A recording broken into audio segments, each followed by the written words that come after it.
your flagship station for the Beam Team, Sactown Sports.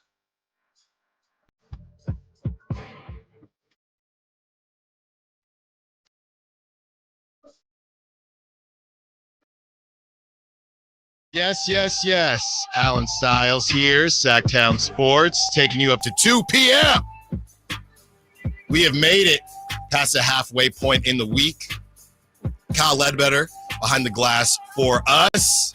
Got a lot to get to. And somebody, how dare this person, was it a mid-rock on the Sac Chat? Is today going to be a slow sports day? I don't know about other sports shows, but it's never a slow sports day when you're on with Allen Stiles, Sactown Sports. We got plenty to get into. Now, I'll tell you this much, with the Kings not playing, we're diving a little bit deeper. We got the Kings Roundtable coming up. That's at 11. We'll be joined by Brenden, Nunes, and Frankie Cartoscelli as we get ready for the Kings to head to the Intuit Dome tomorrow night and take on that wall. I don't know if anybody saw the guys kind of joking about the wall as they were playing.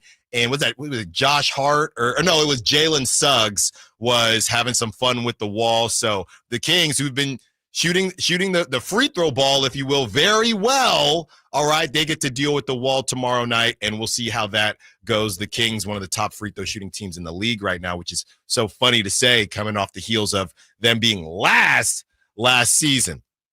But I want to start here. We have plenty of Kings. We have plenty of Niners to get into. It's scary hours for the Niners. You got a sore shoulder with Brock. He barely threw yesterday. And Lambeau fans, Packer fans, are ecstatic. You know why? Because the whole stadium is filled with snow. So people worried about Brock in the rain with his hands and Brock in the snow. Now you got a sore shoulder Brock Purdy, season on the line against the Packers. Now, I know they have Josh Jacobs, and they're not necessarily run first. They like to let Jordan Love throw it around, and particularly throw at least one interception a game. So it's not like they're going up against some hardcore rushing attack, but it is going to be real football weather, as they say. So we have plenty to get into there. A former elite wide receiver in the league takes a shot at Debo. All right, a Niners brethren takes a shot at Debo. So we will definitely get into that. But I want to start here with Aaron Rodgers, because the Jets are a mess. And I know in Sacramento there are a ton of 49ers fans. There's also a lot of Raider fans out here. There's also a lot of Vikings fans and Packer fans and Cowboy fans. They're everywhere. So as we talk about Aaron Rodgers and this mess that is going on with the owner and Saleh, Hackett, Douglas, everything being cleared out, would you be interested in one Aaron Rodgers? This is from Rich Cimini of ESPN. He drops this yesterday.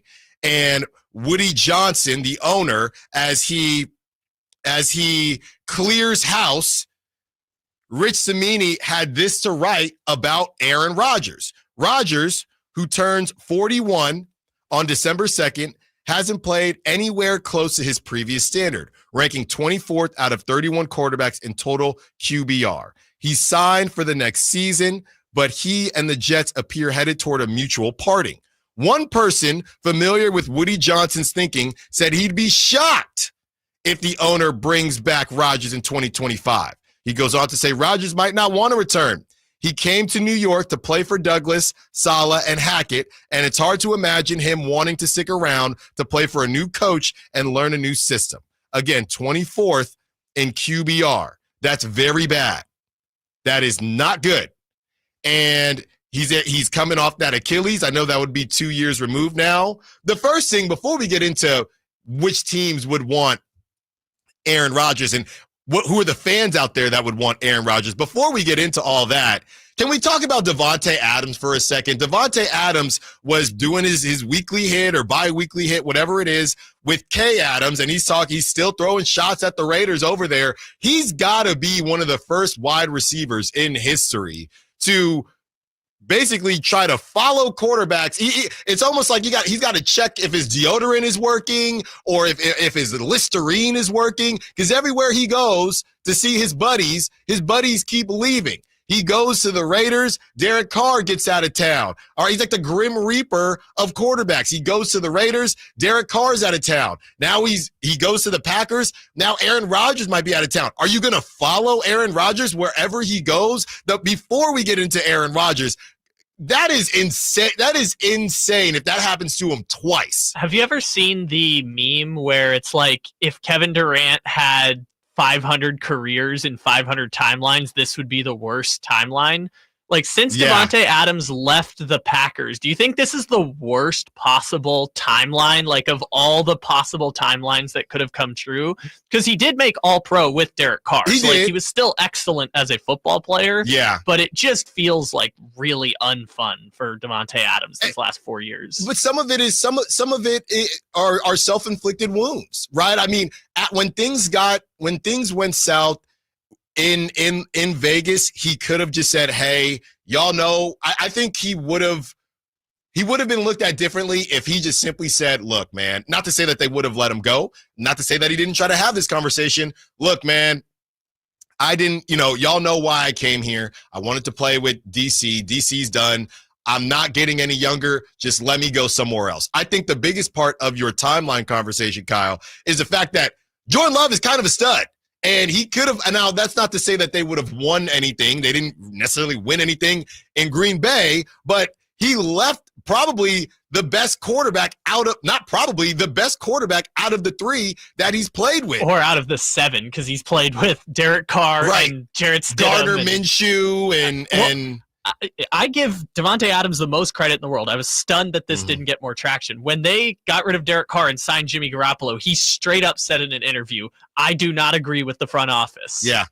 Like, he was vocal about it from the beginning. Is like, I don't think we're bringing in the right quarterbacks. I don't think we're supporting the team correctly. Like, he said those things out loud, and I'm sure he was saying it in private. So I didn't think he had an issue forcing his way out of Vegas. It was the jumping on the sinking ship of the New York Jets that was more so, I think, the fatal flaw for him in his career. But yeah, and the problem is now, and this happens a lot, where it's, hey, I don't have a problem with the coworkers, but I'm going to talk bleep about the company, and those lines get blurred because now I think a lot of Raider fans aren't fans of Davante Adams because there's just too much. There's just too much that's connected to where now it bleeds into Davante wasn't happy with the front office. Some things may have gotten said between players and how he decided to handle things, where I don't think that was initially the case. Here are the quarterbacks that Aaron Rodgers has a better QBR than. Deshaun Watson is last. Will Levis is 30th. Gardner Minshew is 29th. Caleb Williams is 28th. Anthony Richardson is 27th. Daniel Jones is 26th. Dak Prescott is 25th. And then there's Aaron Rodgers. That means Justin Fields is in front of him at 23rd. I know obviously Justin Fields hadn't been playing as much. CJ Stroud being 22nd. I mean, that is a sophomore slump. That's what it is. It's been a tough year. Bo Nix, 21. 20th is Geno Smith. 19th, Sam Darnold. 18th, Baker Mayfield. He hasn't been good, but we asked the question, if your team is in a rough spot, or if you're the Titans, hey, you can't be worse. Well, let me check. Based on QBR, he is worse than, actually, he's not worse than Will Levis. So based on QBR, he's not worse than Will Levis. Of all those teams that you just mentioned, we could go all the way to 18 on that list. You listed off 12 quarterbacks. There's only one in there that I would hear, and I'm like, yeah, you should give Aaron Rodgers a try. And that's the New York Giants. It's the only team on there that I'm like, yeah, it's worth giving it a try to Aaron Rodgers. I would give him here's what's hilarious, right? And somebody responded to me with this yesterday. What if Aaron Rodgers went to the Raiders? And now Davante Adams he wouldn't. I don't know why he would. It's not. But how ridiculously, talk about timelines, Davante Adams just stuck in an infinite, like Doctor Strange, just stuck in a limbo where all of his other guys keep leaving. And for Aaron Rodgers to go to the Raiders when we all thought that was going to happen with Davante Adams, that would just be ridiculous. And speaking of ridiculous, the 76ers, they're a complete mess. They are a complete mess right now. All right, let's get into what is going on in Philly. I have a couple sources out there from my time out there, and it's bad. Joel Embiid. We all were talking about the Bucks blowing it up. It might be the Sixers as their first game playing together, and Paul George exits early. Allen Stiles, Sactown Sports. Join Sacramento State football this Saturday at 2 for the Causeway Classic versus UC Davis. Get your tickets at hornetsports.com. If you have unfiled taxes or are in debt to the IRS, this is important news. Did you know the IRS has programs specifically designed to help people struggling with tax debt? Powerful tax assistance programs that can save you thousands if you qualify. No one knows these programs better than the experts at Optima Tax Relief, America's most trusted tax resolution firm, A-rated by the Better Business Bureau. Their award-winning team of tax attorneys and licensed professionals have resolved over $1 billion of tax debt for their clients. One call to Optima can start the process, helping to end your worries about wage garnishment, asset seizure, and other IRS actions. Make sure you're getting the best options to solve your tax problems. Call the experts at Optima today for a free confidential consultation. Call 800-343-6460. 800-343-6460. 800-343-6460. Optima Tax Relief. Some restrictions apply. For complete details, please visit OptimaTaxRelief.com.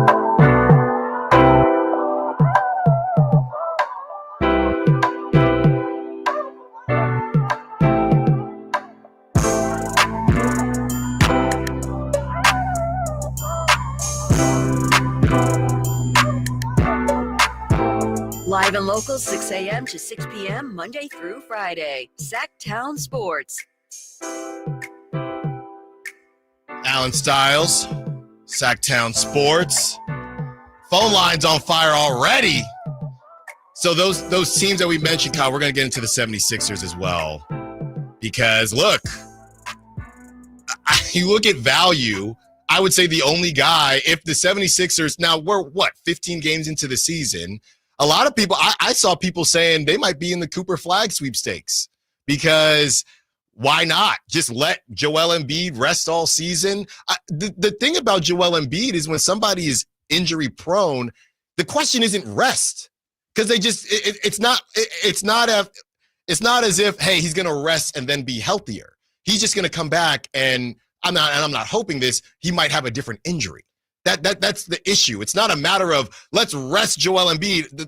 It's a matter of he's going to find a way or he has so far always kind of found a way to injure something else. And last year he should have just sat the entire rest of the season. I mean, he forced himself back, but that was I know we're used to injuries in sports and people playing through, but that was uncomfortable last year having him come back between a torn meniscus that he was just playing through, severe migraine headaches, and the risk of Bell's palsy in his face because of stress. I forgot about that, honestly. Yeah, he needed a lot of time off, and then he went to the Olympics, and now he's back here. I don't disagree with the fact that he needs extended time off. It's just, what do you do if you're the Sixers? You've built this whole thing around right now, and maybe they do what the Warriors did that one year where they just punted on the season. We're playing Eric Paschall and James Wiseman, but and Sky Bowman. Yeah. Oh, that's a great one. But yeah, no, I don't think they should do that, but I don't think they should force Joel Embiid to play these meaningless games when at this point, the best they can hope for is a play. And we'll go through some of the details later, but a team this bad at the start of the season doesn't usually turn it around. 916-339-1140. We have more details on why the Sixers might be cooked. And is anybody interested in a Paul George who just hyperextended his knee as soon as he got back onto the court? And or Paul George? 916 is joking on the text line. The Jets will probably trade for Paul George. I mean, it wouldn't surprise me, 916, but let's get to Dwayne in Stockton that wants to have the Davante Adams conversation. What's up, Dwayne? You're on with Allen Stiles. What you got? Hey, my man Stiles, thanks for putting me on, man. I want to talk about three different scenarios as far as how, like you said, some of these things these days are so hilarious because they're so unintelligent. Right. That's why you have to say it. That's where the world is turning, man. We're not putting too much on intelligence anymore. It's like a hustle. It's a finesse. And, a lot of times it's not that truthful. So Brenden Ayuk is one guy I want to talk about. So that's one scenario. Young, immature, holding in, putting on Pittsburgh Steeler hats, somehow finesses these guys out of $30 million. Wasn't in shape, dropping passes, and before he ever got started again on the track that he was on, he got his knee all banged up. But the game, he dropped that pass, and then Hardeman ran back that punt. So he was hurting the team. So that's one scenario that was just hideous, right? Yeah. Then you got Davante Adams, who wants to follow Aaron Rodgers for some odd reason, when Aaron Rodgers is a shell of himself. He's got an arm, and that's all he's got left. The Jets aren't good enough to have Rodgers sit back there with no mobility. They don't have that good of an offensive line where he could just sit there and throw the ball and not have to move sometimes. So that's just a joke. And then on the opposite end, you got DeAndre Hopkins. He goes to the Chiefs, and the Chiefs run a tight ship. The Chiefs aren't afraid to let go of a Tyreek Hill. They're not afraid to make the hard decisions right then and not wait. So he goes to the Chiefs, and he's balling. So it's about making intelligent decisions, not always about the max money. Weigh it out, balance it out, and do it the right way, man. So that's all I wanted to say, man. You guys have a great day. I'm going to hit you up tomorrow, Styles. Thanks for the call, Dwayne. Yeah, a lot of different scenarios. Look, the Brenden Ayuk thing, the question has always been the market versus how good you think Brenden Ayuk is. We've talked so much about the separation issue with the wide receivers, and that's why this particular former wide receiver is coming down Debo's road, and we'll get into that when we do some Niners talk. But the Brenden Ayuk thing, I mean, he had to be paid, right? Or at least that was what we thought. And now you see Juwan Jennings kind of balling out. Could the Niners have said, we think we're good with Juwan? Now the problem is they're not necessarily winning games. Juwan Jennings is playing well, but I think that's more about your number two in Debo Samuel. And you're bringing George Kittle back. So I think there's a world where you could have moved off of Brenden Ayuk, but I think the Niners were just afraid of it. I mean, Brock Purdy's still putting up crazy numbers, and Brenden Ayuk was his security blanket. So hindsight's 2020. They spent the money. They felt like they did.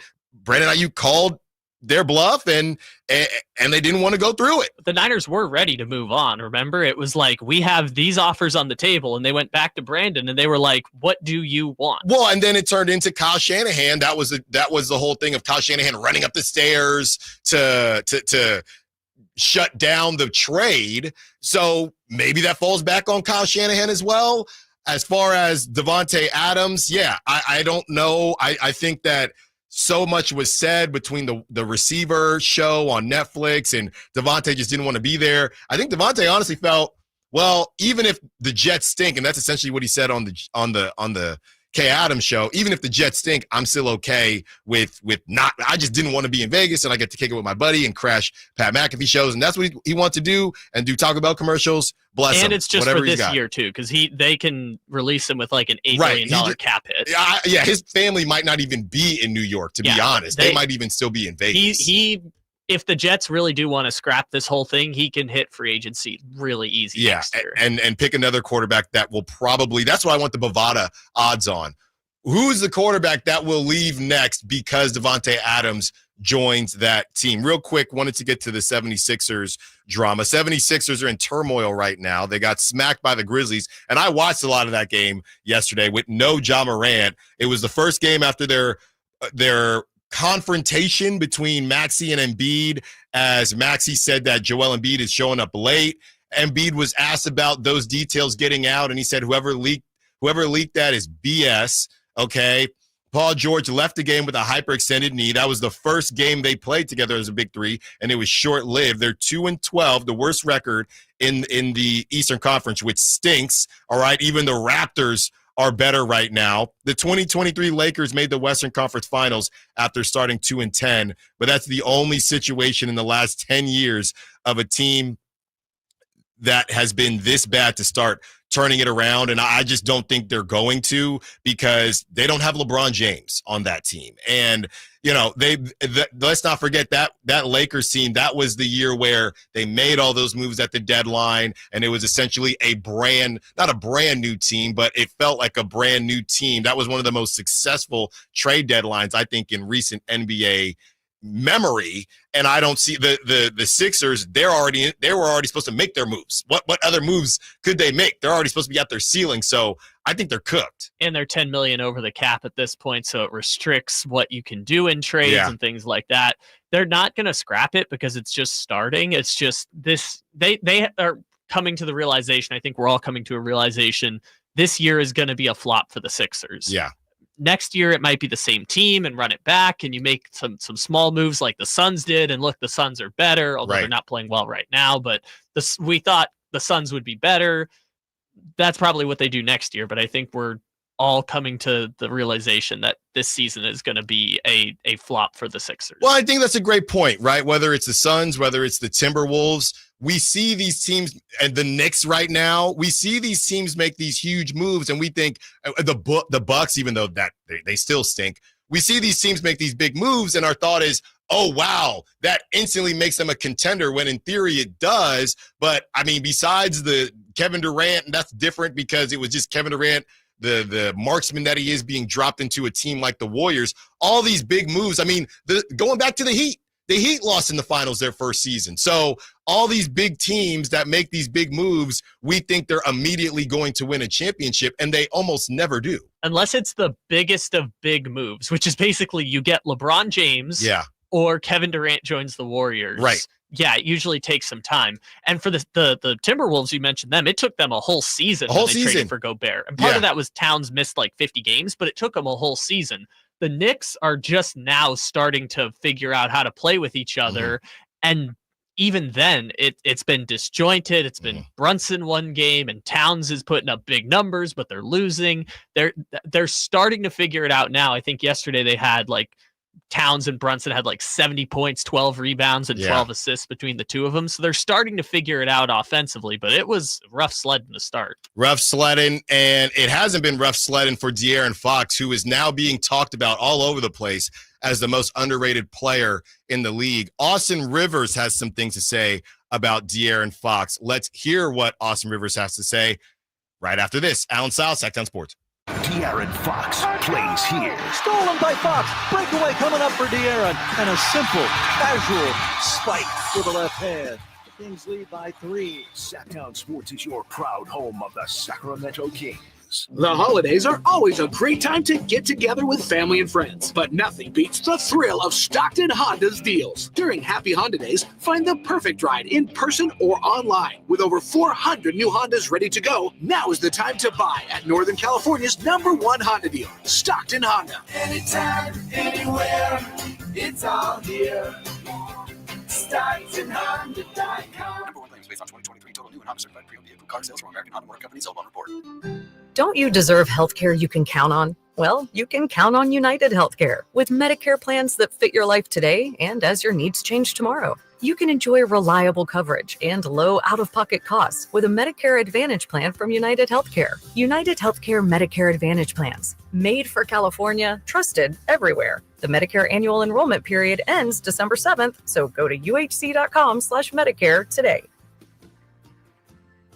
Fall is here, and as winter approaches, your health and comfort are our top priority at Advanced Infusion Center. Whether you're managing a chronic condition or looking for IV therapy, our personalized treatments are designed just for you. Our dedicated team ensures your care is safe, comfortable, and supportive every step of the way. With locations in Sacramento and Yuba and flexible scheduling options, getting the care you need has never been easier. Discover compassionate care at Advanced Infusion Therapy today. Visit us at advancedinfusion.com for care close to home. Hey, it's Carmichael Dave for American Energy Heating and Air with a question. Have you recently had a technician diagnose your HVAC system and you were a bit surprised at how much it cost? Or did something seem off about their quote? Because at American Energy, they take pride in giving you honest, straightforward solutions to get that system up and running. Have their qualified technicians come out and give you a free second opinion. It's free. You got nothing to lose but some dollars off of that original quote. They're making the uncomfortable comfortable. They've been doing it since 1981, serving the greater Sacramento area. A+ with the Better Business Bureau. That's why they keep having customers coming back for more and more and more. You can call them and set that appointment at 916-520-9990. That's 916-520-9990 or AmericanEnergyAir.com. Call 916-520-9998 now. Facts are facts, and the facts show that for eliminating hip, knee, back, leg, and foot pain, it's the Good Feet personalized arch support system, clinically proven to provide significant pain relief in only 4 weeks. Good Feet arch supports are designed to help put your feet and whole body back in pain-relieved proper alignment. Good Feet arch supports are HSA and FSA eligible. Book your free fitting at Good Feet in Sacramento, Roseville, and Vacaville. Get year-end pricing during Happy Holidays at Folsom Lake Honda, your one-stop Honda shop. Folsom Lake Honda is your one-stop Honda shop for great pricing on our entire selection of new CRVs, HRVs, Ridgeline Civics, and Accords. Plus, with low finance and lease options, now's the time to buy. Hurry in and save during Happy Honda Days at Folsom Lake Honda, or go to folsomlakehonda.com. Folsom Lake Honda, yeah, your one-stop Honda shop. At aimyourdigital.com, we'll help you target the right audience, build your leads, and crush your quota. Take your business to the next level. Our digital marketing strategies help grow awareness of your product or service, all while building trust in your business. Our approach involves leveraging multiple tools and strategies to deliver exceptional results that are customized to your unique business needs. Don't wait to run out of sales leads. Keep your business growing. Get started with aimyourdigital.com today. Thunder, feel the thunder. It ignites something inside of you. Lightning and the thunder. Sets alight an elevated state of being. Days are pure exhilaration. And the nights, they're simply electric. See it, hear it, feel it. Thunder, feel the thunder. Lightning and the thunder. Thunder Valley Casino Resort. Feel the thunder.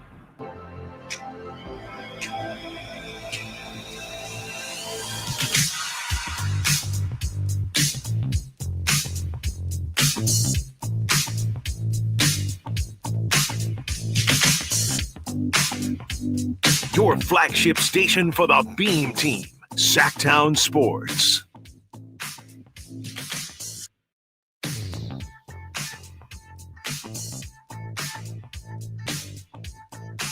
Allen Stiles, Sactown Sports here. Taking you up to 2 p.m.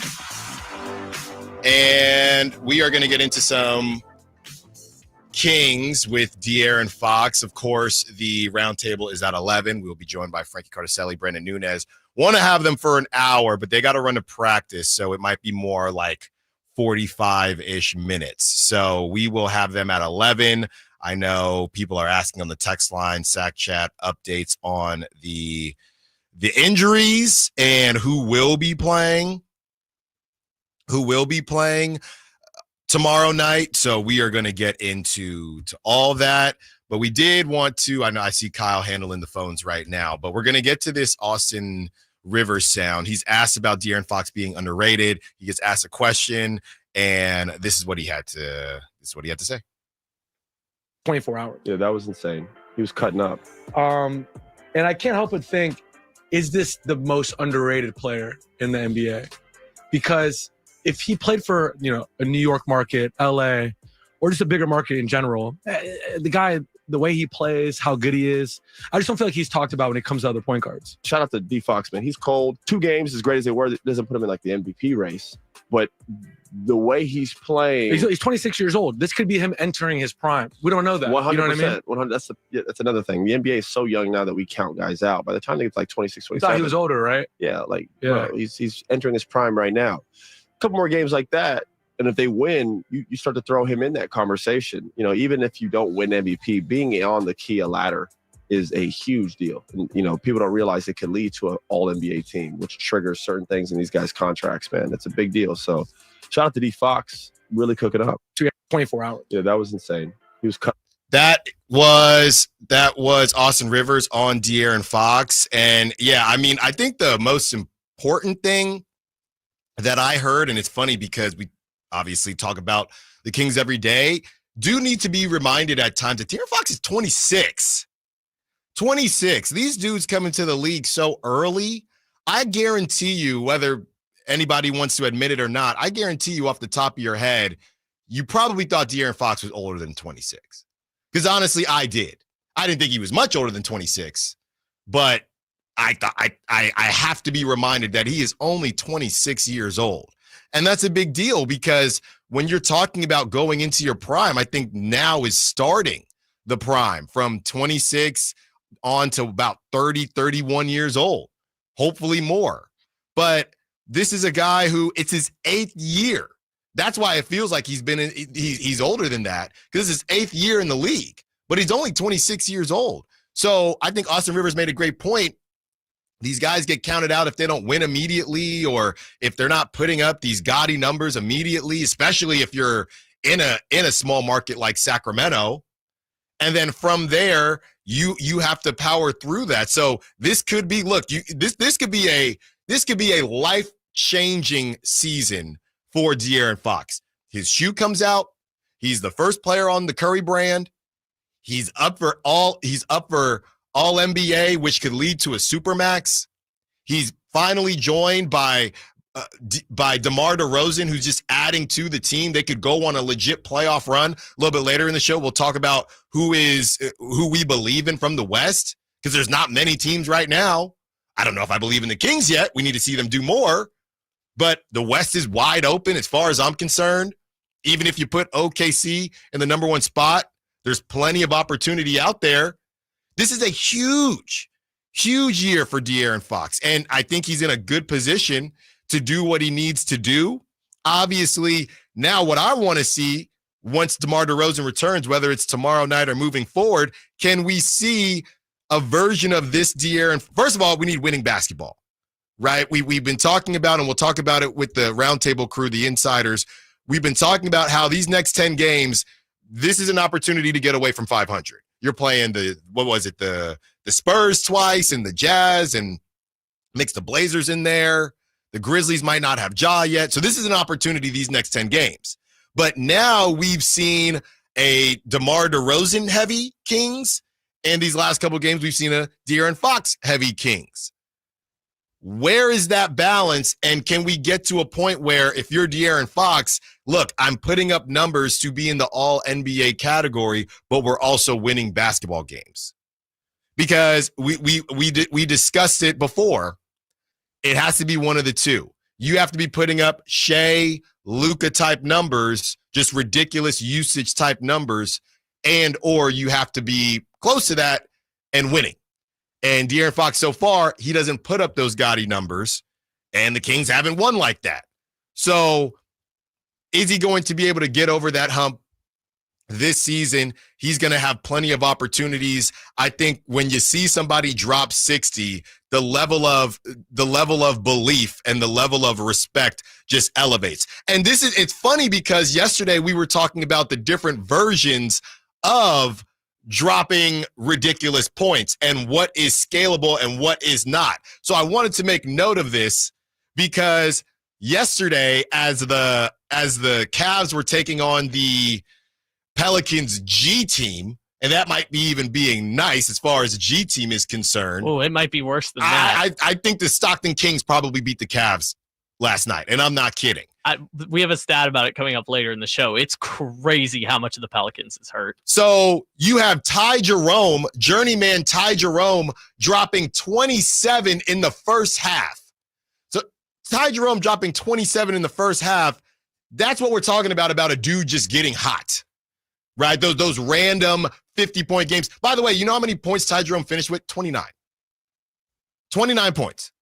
So that is looked at completely differently to what we saw De'Aaron Fox doing. I'm going to get to my spot time and time again. You're going to send help. You're the Pelicans. Hey, if Ty Jerome beats us, that's fine. And Ty Jerome said, hey, tonight I'm going to beat you.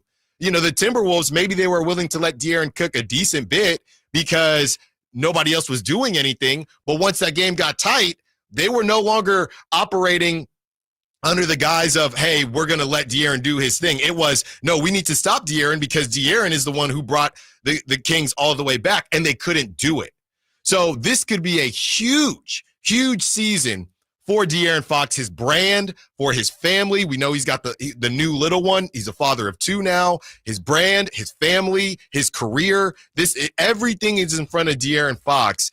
And we might look back at this stretch of games where DeMar DeRozan didn't play and see it as, hey, this was an opportunity for De'Aaron to kind of be reminded, hey, I need to go into these games believing that I'm the number one option. Now, shooting-wise, you look at the numbers, and De'Aaron was actually shooting more than DeMar. It just didn't feel like it, I think, because DeMar spends a lot of time at the free throw line. But there's just a different vibe that I think we'll see going into this next stretch as we continue to get to the finished product of the Kings, or closer to the finished product of the Kings. Coming up next, like I said, 11 o'clock Kings Roundtable. But there is something that happened last night that you might call me an old man for this, but I'm very worried and I'm very confused as to, when it comes to the integrity of the game, why this is just being laughed at and nobody is thinking,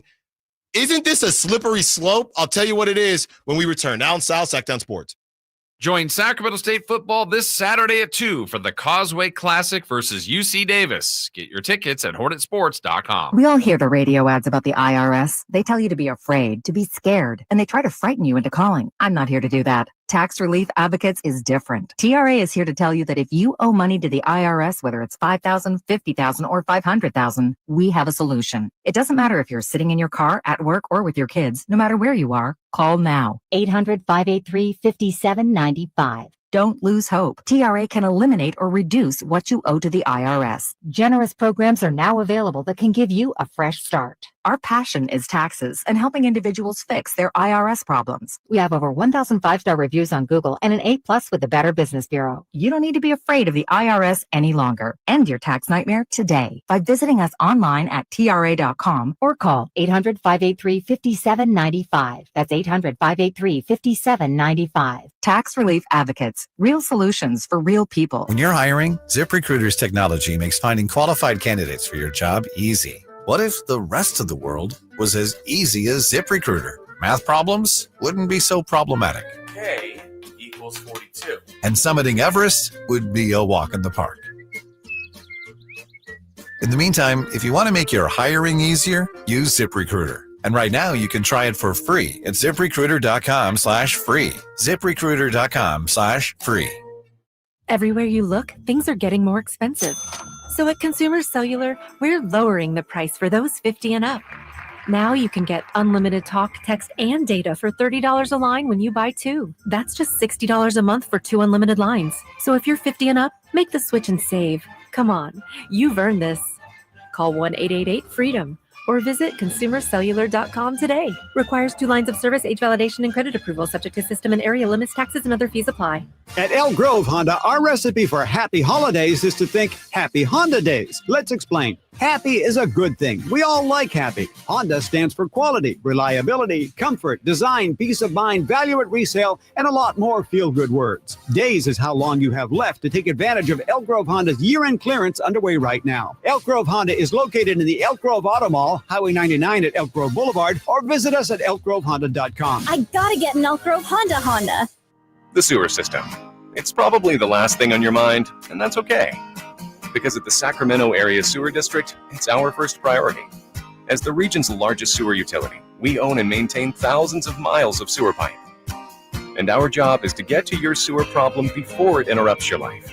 So whether you've got a slow drain or a backup, call us first, day or night. The Sacramento Area Sewer District. It's a dirty job, but we're happy to do it. It's time for the Sactown Sports live events calendar, the hottest live events lineup just for you. Kicking things off for comedy fans, don't miss David Spade bringing his sharp wit to Hard Rock Live Sacramento on November 22nd, followed by the hilarious Russell Peters lighting up the stage the next night, November 23rd. Then get ready to feel those good vibrations with the legendary Beach Boys on November 24th at Hard Rock Live. And for classic rock lovers, the Black Crowes are rocking the same stage November 30th. All of these are brought to you by our friends at Live Nation. The original Jersey Boys, Midtown Men, are bringing their holiday show to Thunder Valley on December 8th. Then kicking off the year in style, country stars Dylan Scott and Jackson Dean are hitting Thunder Valley on January 10th. And the one and only Bill Engvall will be there too, cracking up the crowd on January 11th. Don't miss these incredible events coming your way, and stay tuned for more info. To get details, head to SactownSports.com. Time to gear up.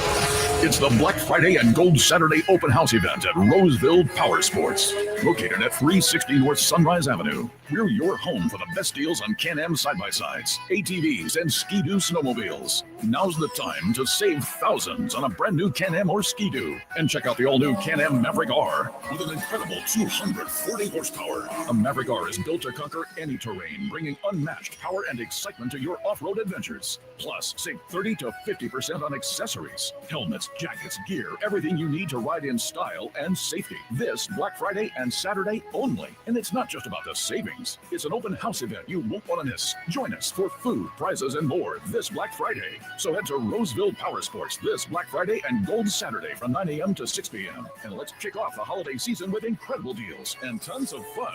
Some restrictions apply. See store for details. Offers valid on 2024 and prior product while supplies last. Happy holidays from Roseville Power Sports.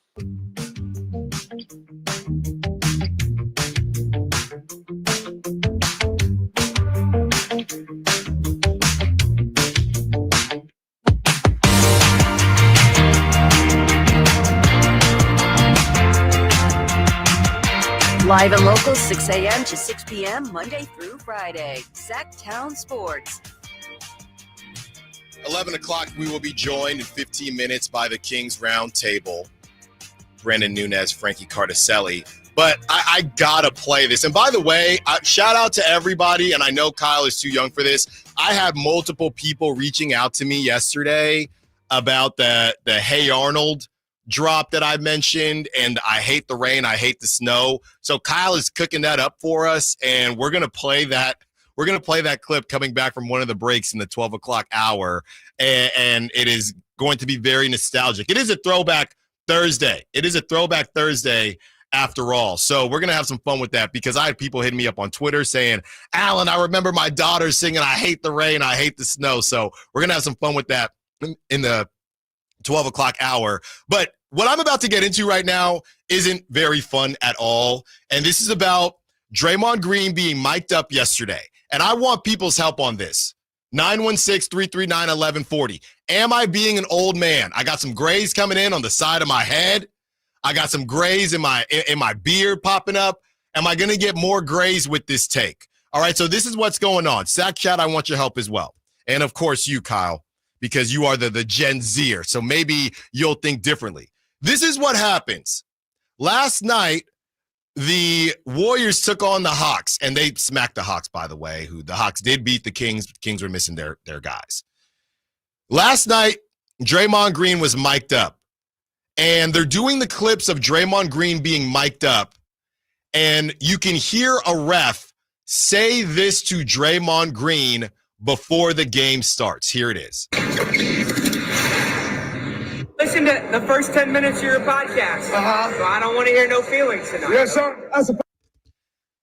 The ref is admitting or telling Draymond while mic'd up that he listens to Draymond's podcast. Listen to the first 10 minutes of your podcast. So I don't want to hear no feelings tonight. And we're talking about with betting on the line and how things can get misconstrued there, the integrity of the game. Am I taking crazy pills? I look at all the comments under the post, everybody finding it funny. Isn't this kind of sketchy? Isn't this a slippery slope? You have a guy that's a fan of, and it's always been around. You're not going to tell me. I understand when MJ was playing, LeBron, all these superstars, these refs, they're humans. But you're sitting there, this ref is saying he listens to Draymond's pod, and it's literally recorded. We're watching it on the clips, and that's not a problem to anybody? Okay, so before passing judgment, what is your specific reason against it? Because I know you mentioned integrity of the game stuff and referees being objective. It's obvious. Well, What specifically are you Kyle, concerned about? It's obvious. He is not objective anymore. There's it's the Kings versus the Warriors in the playoffs because we just can't get away from it. And Draymond it's a borderline call. And I know, don't worry about the challenge. Just play the game with me. Borderline call. Sabonis is going shoulder, shoulder, shoulder. And that ref is there. Draymond takes the charge. He barely moves, but so he does move, but it gets called a charge because this guy is a fan of Draymond. He don't listen to, is he drinking Sabonis' wine? I don't know, but he ain't listening to the podcast. That's a problem. But if you listen to the clip again, the guy is making it sound like I don't want no problems because of what Draymond said, complaining about the flagrant foul thing with Zach Edey, right? So it seems like listening to the podcast in this context is working against Draymond. Listen to the first 10 minutes of your podcast. So I don't want to hear no feelings tonight. I don't want to hear no feelings tonight. Look, it's highlighting what we already knew. These guys have never fully been objective. These guys, specifically with dudes that have played in the league for so long, we've already known that there's a rookie whistle, there's a vet whistle, there's a superstar whistle. We get all that. But at the same time, if they're putting it in our face, that's different. Somebody goes to Adam Silver and say, so you're telling me, and look, it's a new world. I don't know how you're supposed to handle this, but you play that clip for Adam Silver and you say, look, man, look, this call that happened at the end of the game, it happened with the ref who is a fan of Draymond's podcast. How is that not a problem? I don't know. I feel like it's asking referees to be too perfect for them to not engage with the outside world. Like we can. They're not jurors. They're not on a jury. I get that, but I do feel like it has to be acknowledged in some way. I guess you can acknowledge it, sure, but I guess I've always looked at it as refereeing itself as an imperfect science in the first place. So I expect them to have biases, but I also expect them to be people enough to put those biases aside because they are very good at their jobs, right? Like these are the best of the best officials that have gone from high schools to colleges to G League. It's their livelihood, right? They don't want to be a part of any scandal. Yeah, but we're acknowledging that they are very good at their job and therefore they are. Sure, but comparatively to referees, I mean, people can have their takes on referees, but compared to other referees, they are objectively very good at their job and therefore are able to put enough of that aside to call a relatively fair basketball game. And again, I'm not asking for perfection out of referees. I understand it's an imperfect science. That's why I don't really blame referees, but I'm not pearl clutching about this, especially because what Draymond was saying in the podcast is, oh, these players are softies because they're complaining about not getting a flagrant call or something like that. It's a slippery slope. Sack Chat of Mid-Rock says, Allen, who knows if the ref is a fan? They could have been sent the clip about how Draymond went off on the pod and only saw what they needed to see. Sure, that's true. That's true. Robert Flat said, disagree. It's media. It's a source of info about the league. To say the ref is a fan is a stretch. Didn't they say they listened for 10 minutes? Well, we don't know, Robert. So I'm not saying that he's a fan. I'm saying we don't know. We do know he listened. Your issue is not whether it's a fan or not. It's the listening to the podcast at all. It's now we don't know. Sure. I guess I'm willing to give the benefit of the doubt because it's not something that is innately scandalous, right? Like listening to Draymond's listening to Draymond's podcast is not innately a scandal. No, you don't sign up for the NBA refs. It's not the CIA, right? It's not, hey, you're not allowed to do anything. I guess to me, it's just it just highlights that maybe some of this will have to be addressed down the line.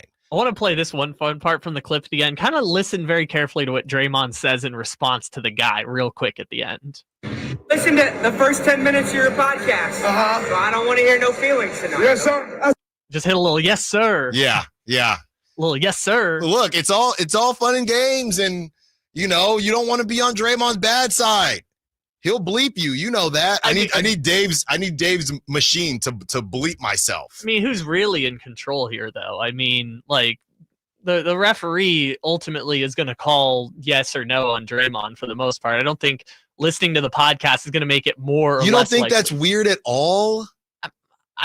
I understand your point, but I'm not pearl clutching about, oh no, the referee is listening to Draymond's podcast. Therefore, it's messing with the objectivity of the game that I'm watching when one, refereeing is an imperfect science in the first place. And two, I trust that they are excellent enough at their jobs to be able to simultaneously make correct calls and, you know, follow the rule book that they've been studying for years. Yeah, look, at the end of the day, they've always been human. So the stars in the league, they get a certain level of treatment. The rookies in the league, the nobodies of the league, they get a certain level of treatment. So it's always been a thing. I just feel, and look, the craziest part is everybody's got a podcast. So we don't know who's listening to what. It's just the fact that I just was kind of taken aback when I heard it, and I just thought, oh, that's interesting. Well, let me ask you this. Does the context of what Draymond Green is talking about influence what you think about it? Like, in this clip, he's talking about the Zach Edey thing is the part of the podcast that he's talking about. If Draymond went on the podcast and by name called out this official and said, this official did this wrong and this wrong and this wrong, one, he would get suspended. Yeah, he'd get fined at least. Sorry, not suspended. Yes, he would get a fine. But two, do you think then that affects the context that you're talking about? Yeah, I'm not saying the whole thing is cooked, and I don't even know how you would do robot refs. All I'm saying is we're in a new frontier, and I heard it, and like I said, I got another gray hair because I'm thinking that doesn't seem right, especially when you're dealing with smaller market teams, and it's the Warriors going against the Kings, or I know the Grizzlies have Ja, but other small market teams, and again, this is not something that is new. Everybody has thought that bigger market teams and the teams with stars get preferential treatment, but now it's getting put in our face. So that's all I got to say about that. All right, let's see what the Roundtable has to say. We'll ask him about that, but we'll mostly ask him about the Kings as the Kings look to get back on the right track. Any injury updates as they are headed to Kings practice after they chat with me, Brenden, Nunes, Frankie, Cartoscelli. Kings Roundtable coming up next. Allen Stiles, Sactown Sports. It's Capital Casino, Sacramento's #1 poker room, and guess what? Primetime football is back. Capital Casino is giving away $500 per game in high hand bonuses for every Sunday, Monday, and Thursday night primetime game. As always, offering the best food, the best service, and the best action with the most variety of games in the region, conveniently located in downtown Sacramento. So check them out, Capital Casino, and always remember to gamble responsibly.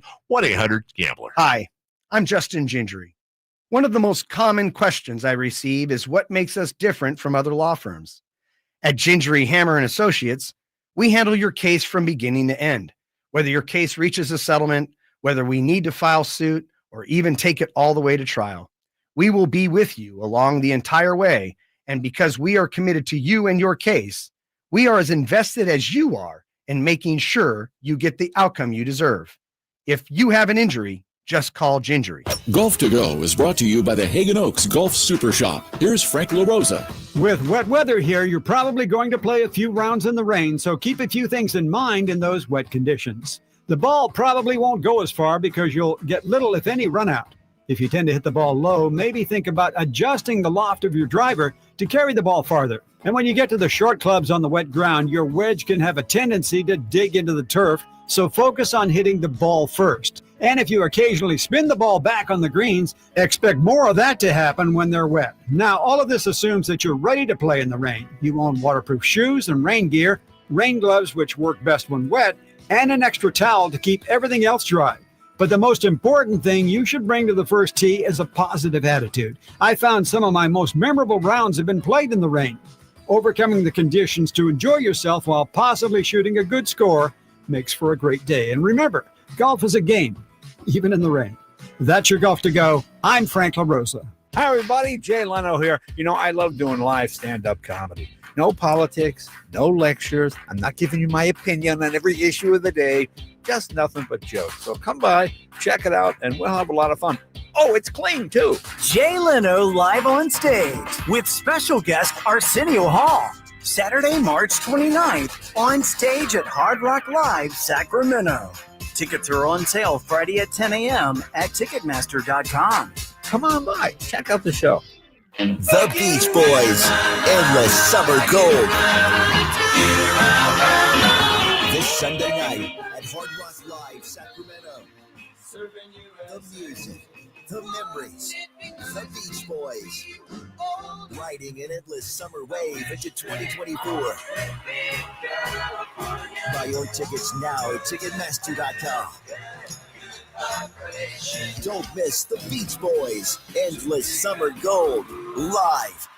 Facts are facts, and the facts show that for eliminating hip, knee, back, leg, and foot pain, it's the Good Feet personalized arch support system, clinically proven to provide significant pain relief in only 4 weeks. Good Feet arch supports are designed to help put your feet and whole body back in pain-relieved proper alignment. Good Feet arch supports are HSA and FSA eligible. Book your free fitting at Good Feet in Sacramento, Roseville, and Vacaville. Hey, Sacramento Kings fans, join us at Tom's Watch Bar for an exclusive Sacramento Kings watch party on Friday, November 22nd versus the LA Clippers. Complete with 360-degree viewing, surround sound, MCs, giveaways, and prizes. See you there.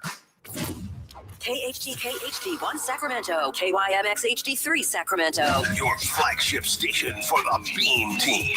From the Power Business Technology Toshiba Studios. This is Sactown Sports 1140.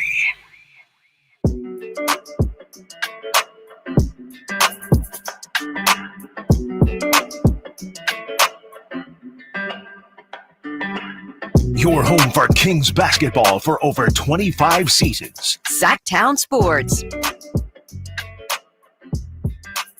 Well. 20 minutes ago, while we were talking about the integrity of the game, Draymond Green, Chris Haynes dropped something. He's calling it breaking news. I don't know that I would call it breaking news. The graphic has breaking on it. Sources, Sacramento Kings star. That still sounds so good. Sacramento Kings star DeMar DeRozan intends to make his return on Friday against the Los Angeles Clippers. Of course he wants to come back in LA, take on that wall after missing the last 3 games. Well, fellas, that's 1 for 1 so far for the big 3 that's been on the big bench returning, joined by Brenden, Nunes, and Frankie Cartoscelli. Let's start there then. DeMar DeRozan's coming back.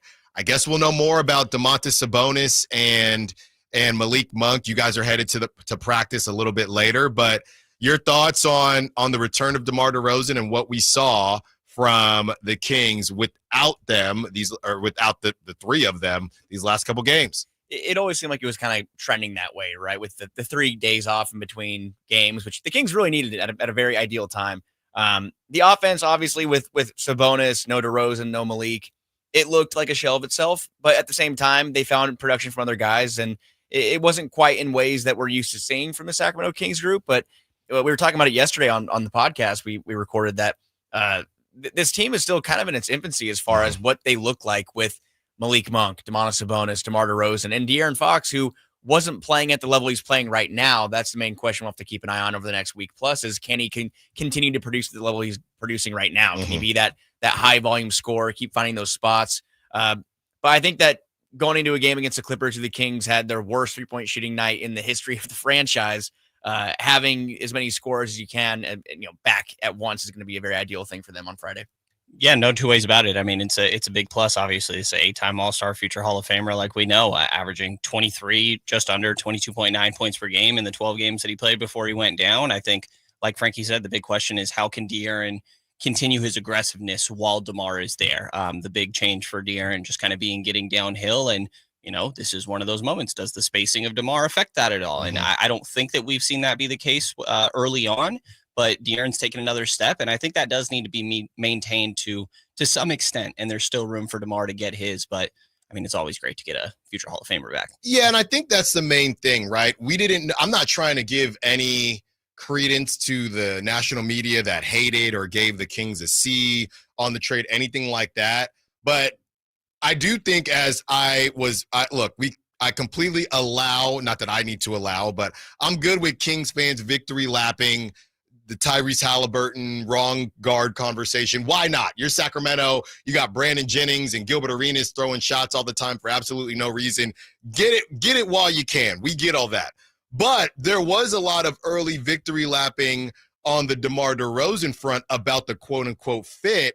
And to me, I think what we learned was, well, the question about fit was never about whether DeMar DeRozan was going to score or not. DeMar DeRozan would score on Mars if he was on a basket. It doesn't matter. DeMar DeRozan is going to get his buckets. The question is, can he get his buckets and it still be winning basketball? Right now, with some injuries, only a game above 500. I do think that's a question mark that needs to be answered. It's not a matter of whether DeMar DeRozan is going to score. It's how does the team operate? And the rankings that are out there and some of the numbers they're putting up, they have 2 of the top 5 best 3-man rotations in the league. That's all fine and good, but you got to get W's, and we're still trying to figure that out. Yeah, finding how they can play off each other is going to be huge, I think, as far as DeRozan and Fox go. And it's a great problem to have when you look at 2 players who, the inaugural clutch player of the year in De'Aaron Fox and then last year's runner-up in DeMar DeRozan. We've seen both of them kind of play tennis, go back and forth in these late game situations. I think it was DeRozan and Fox both in that game in Phoenix. We saw DeRozan take over in Toronto, and then they fell a little bit short. De'Aaron, the run he's been on lately, just incredible. But you do wonder, what are they going to look like over the course of an 82-game season? That's the question. And we've seen De'Aaron kind of revert back to the tendencies we saw from his past couple of years in Sacramento, where if De'Aaron Fox isn't scoring 30+, the Kings don't have anything in the tank. And that is a problem. And you're also, though, at the same time, we're talking a lot about DeRozan, but you're missing really the anchor of the Kings offense, really for the past 2+ seasons, has been Domantas Sabonis, someone who creates offense for others, not by scoring the ball and being ball dominant as far as, going in the paint and finding his shot, but creating for others, finding DeRozan in the right spot, finding Fox in the right spot, setting screens. He's one of the best screen setters in the NBA. That can't be understated how important that his absence has been.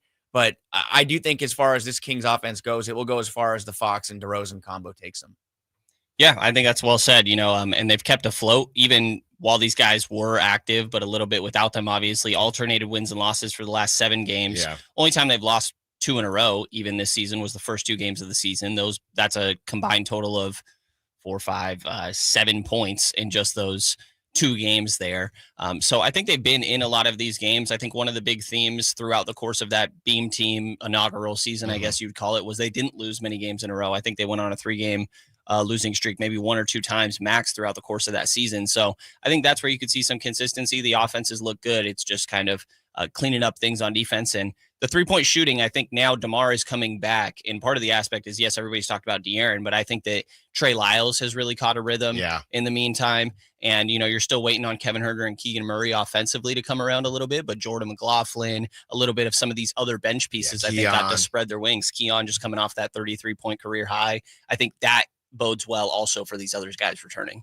Yeah. And, you talk about we've mentioned Pokemon a lot on this show the last couple weeks because we're talking about the evolution of this team. So I think, as Frankie kind of kicked it off, the identity piece, at what point we're 15 games into the season, they're never going to be a finished product. I don't think they're going to be Charizard. Maybe they'll be Charizard by the end of the season, but I don't know. So you're confirming you're a Charmander guy. Well, Charizard, Blastoise, the classics. I like the classics. I took you for a Squirtle. Yeah, I'm a Blastoise guy. I'm a Charizard Blastoise guy. So I'm there, and I like Raichu. I'm good with Raichu too. Okay. So we don't know if the evolution will be done at any point this season, and we're all still evolving as people, by the way. But as far as figuring out their identity, when should we know what this team's identity is? Because right now we don't know. We're 15 games into the season. We're going to blink 10 games in, and against we'll get into the rest of the schedule because these 10 games, I think this is an opportunity to get away from the 500 bug, as we've been calling it. But when is it appropriate to say, all right, guys, you should kind of know your identity? Is it 20 games? It better not be 40 games. We're 15 games in. There have been some injuries, so that delays it a bit. When should somebody be sitting on their couch, eating their flaming hot Cheetos or Takis saying, all right, the Kings look like they have their identity, Brenden. I think that we already know what they want their identity to be. I think we're just kind of altering it still and getting the exact definition. And you need to have DeMar out there to do that. So I would say another 10. I mean, I think it's still playing with pace and space is really the main thing that they're doing. They cut out the playing in 0.5 seconds out of their offense. Yeah. I still think that is something that they're emphasizing, but it's not one of their 5 staples now as they play a little bit more iso ball. But I think that's another one of their identities is that they have guys that can mismatch hunt and that you're going to see De'Aaron Fox, DeMar DeRozan, or Malik Monk pick somebody on the other team's defense and be like, give me that guy. And they're going to go to work. And you're kind of living with a little bit atypical shot selection. But I think that it is playing with pace and space, trying to muck up things on the defensive end of the floor and force turnovers, be able to get out in deflections, getting out in transition, spray threes, threes. You know, they love their paint touches. It's the big thing De'Aaron's been cooking with right now. So I think that is still going to be sort of altered and fine-tuned as DeMar plays a little bit more, but I think we know that's what they want. It's just how much are we going to actually see the pace and how much are we going to see the mismatch hunting, I feel like. Yeah. They're middle of the pack in pace right now too, which feels about right, but I mean, I hate to move the goalpost or kind of lean on that crutch of they're missing key guys, but they're missing DeMar DeRozan, Domantas Sabonis, and Malik Monk. Malik Monk's been out for 5 games now. We'll see if he's able to come back this weekend. Who knows? He was cleared for encore activities as well. But those aren't – that's not peanuts. You know, those are huge players of the team here. Almost 80 points of their offense we're accounting for. So that's only the last couple games, though. That's 4 or 5 games now. I mean, think about they played Malik, 15. Yes. They played 15. Though. Yeah. And Malik Monk is – we know what the Kings bench is without Malik Monk. It's not great. And, we had to look at guys like Trey Lyles who move into a starting role, and he's been producing. But they've been a team really over the past 2 years. It's been, 7 players deep, I think? 7 really, rotation players deep. You have your Alex Lenz, and Keon Ellis has been a late addition, and he's shown some promise, but not very consistent. So I don't want to say this is all on Malik Monk. How can he be reliant? Can he be a force for them to make sure that they're not just a top 5 heavy team? But I think that through 15 games, usually to me, it's a 15-20 game kind of period where you can kind of say, okay, this is kind of who a team is going to be. But through 15 games, the Kings right now, I mean, their assists, they're 24th or 23rd in assists per game right now. They're a paint dominant 2-point presence team. They're top 3 in made 2-point field goals. They're 24th in 3-point field goal percentage, 24th in made 3-point field goals. That can't be who this team's identity is. They cannot depend on making teams pay in the paint all season long. They need to knock down those threes. And the good news to me, I believe, is they will at some point. I think Kevin Huerter, Keegan Murray, Malik Monk, those shots are going to fall. They're too good of shooters to be in the position they're in right now. And, they better hope they get there because, again, I don't know if it's sustainable. But like I said, maybe we don't know what this team's true identity is just yet. I'm very honest and very open about the fact that I am no mathematician. But one thing that I have realized, or I do understand the math on, is if you are now all of a sudden this heavy 2-point shooting team, but last time I checked, the second worst team defending the 3 ball, and you're not shooting as many threes as the rest of the league, that math ain't mathing. So you got to figure something out. You either got to start hitting more threes, you got to defend the 3 better. That is not, I think, guys, that is a big reason you're 8-7, and those close games are literally other teams are making threes, and you're either making 2s or not hitting your 3s. That's it. That's what the league is. And I know a lot of people wanted them to shoot less threes, even though Mike Brown wants them to shoot more. But you can't shoot less threes if you can't defend the 3 ball. If you want to be that Knicks team from last season where every game, or the Magic right now, where you're holding teams under 100 points, fine. But that's not who they are. So you need those shots to fall. All right, let's talk about the next 5 games and the next 10 games coming up next. And let's open up the phone lines. The guys want to hear from you. 916-339-1140. You got a question for Frankie? You got a question for Brenden? Sack chat as well, text line. Any questions out there? Is Allen tripping as we were talking about Devin Carter? Let's get into it. Allen Stiles, Sactown Sports. All guests come to you from the Folsom Lake Honda hotline. Folsom Lake Honda, your one-stop Honda shop. At Fisher Investments, we may seem like other money managers, but we're different. Are you really that different than the rest of us? We are. As a fiduciary, we always focus on what's best for our clients. What services do you offer besides investing? We have a team of specialists in financial planning, estate planning, and more. Your clients rely on you for all that? Yes, we ensure clients receive unparalleled service at every step of the relationship. Okay, but you still sell commission-based products, right? No, because we believe that's a conflict of interest. We prioritize service over sales goals. So then how do your fees work? We have a simple and transparent fee that's a percentage of our clients' portfolios. So we do better when our clients do better. Wow, we're more different than I thought. At Fisher Investments, we're clearly different. Learn more at FisherInvestments.com. Investing in securities involves the risk of loss.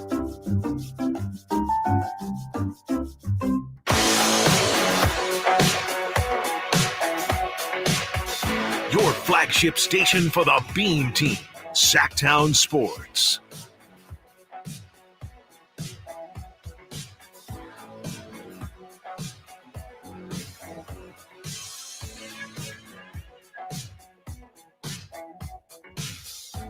Allen Stiles, Sactown Sports here. Kyle Ledbetter behind the glass, joined by the top insiders in Sacramento. Wow. Yeah, no, they'll be Who's here later. here? But right now, we're joined by Brenden Nunes and Frankie Cartoscelli. Thank you, Kyle. The Knights of the Roundtable. And guys, yesterday I described the 500 bug as a fly that the Kings just couldn't get out of their house. Every time they think the bug is gone and they try to work away for 5, and it's been going on for over a season now, because I think that's what it was last season. You look at who the Kings have coming up in the next, just their 5 games. They're at Clippers. Obviously, they lost to the Clippers. Clippers themselves, they're going to play hard. Tyronn Lue is a really good coach. He's one of those coaches that dang near does better with less, and he's really good at utilizing role players. Good defense. Good defense. They just compete, right? The Nets, they are performing above expectations. Jordy has these guys playing really hard. The Thunder, they get Hartenstein back last night. We know who the Thunder are. You get the Timberwolves, and I'm going to tell you this much, guys. I don't want the Timberwolves to turn into the Pelicans of last season. Can we get a W against the Timberwolves? And then you go to Blazers. We'll get into the second half, the next 10. But that's an opportunity there where it would be very nice to go. You need to go 4-1 at some point. 3-2, fine, because it is the Timberwolves and the Thunder. But the Timberwolves, you've been right there so much that I would really like to get back against the Clippers. You got to take care of the Nets. The Thunder, fine. You want to lose to the Thunder, whatever. You got to get your get back against the T-Wolves, and you got to beat this Blazer team. This, to me, is a great opportunity for the Kings to go on a bit of a mini run. Yeah, I think it's a very ideal time to regain momentum, especially if you're getting guys back, and not just really the guys that were hurt in Malik, Sabonis, and DeRozan, but you have a 3-day off break where you can kind of just get more fresh, and guys like Fox who are dealing with his hand or finger issue. You have Keegan Murray, who we kind of heard whispers he had whether it was a lower body, a foot, or heel kind of type situation. It wasn't going to hold him out of gameplay, but just to kind of rest and just kind of get, a breath, if anything, too. Guys that are playing huge minutes. That starting 5 is so gassed right now. Yeah. You have 3 players, I think, in the top 5 right now, minutes per game, in Fox, DeRozan, and Murray. So, and again, like the ideal candidates as far as winning type situations, like the Clippers, I don't want to say Norm Powell being out is going to change the whole dynamic of that game, but Norm Powell. No, it will. He killed the Kings in that game. No, he's killing everybody. He's killing everybody. I mean, that's huge. Just crazy. So no Norm Powell. Brooklyn again at home. I think the Kings really, it's an issue they talked about openly too, that they really have not taken care of business at home like they needed to. And to me, that's kind of a frustrating thing to look at for a team that has a clear home court advantage, and it should matter more. So I think looking at those upcoming matchups, like OKC on a back-to-back is going to be tough, but Brooklyn, you have San Antonio at home. Houston's been playing some pretty good basketball. You have the Lakers twice near the holidays, and then Indiana to kind of cap it off in Detroit. So the schedule doesn't really take a turn for the worst until February, March, which is kind of the most unideal time is in a playoff race. But the Kings need to give themselves some wiggle room here, and they really aren't allowing them much room for error. In a Western Conference, it's pretty much a buzzsaw right now. I mean, in the Eastern Conference, it's a whole different story, but they need to take care of business against some of the teams that they should. And right now, I'm looking at the Clippers right now as a team that they should, and I don't want to say need to. We're not the must-win time of the year, but no, that's a must-win to me. If Norman Powell is not playing, who's scoring? It's Harden and Derek White, or Derek Jones Jr. Derek Jones Jr. Yeah, Kevin Porter probably. Zubac. Sure. I don't. Chris. I don't know. A lot of Chris. You gonna let Chris Dunn beat you? Yeah. Really? No.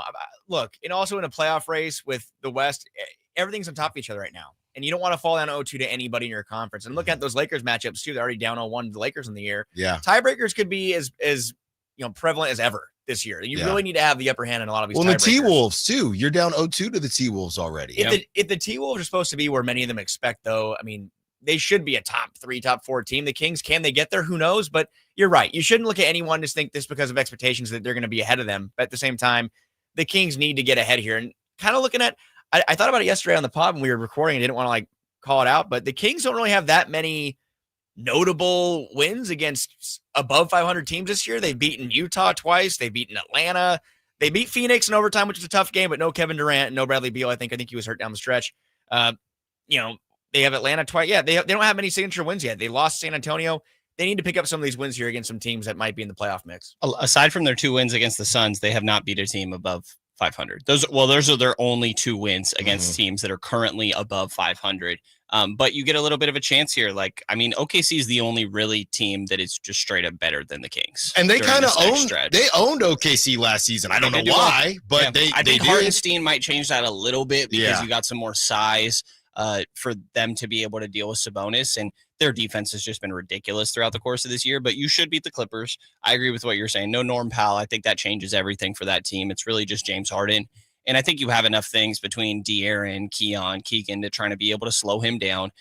Brooklyn, ironically, he's kind of Jordy Fernandez kind of following the thing that Mike Brown did when he left as a defensive coordinator in the Warriors. Yeah. He leaves, goes to Sacramento, and they do well with their offense and are a bad defense. Funnily enough, Brooklyn's doing the same thing. Jordy was just defensive coordinator under Mike Brown.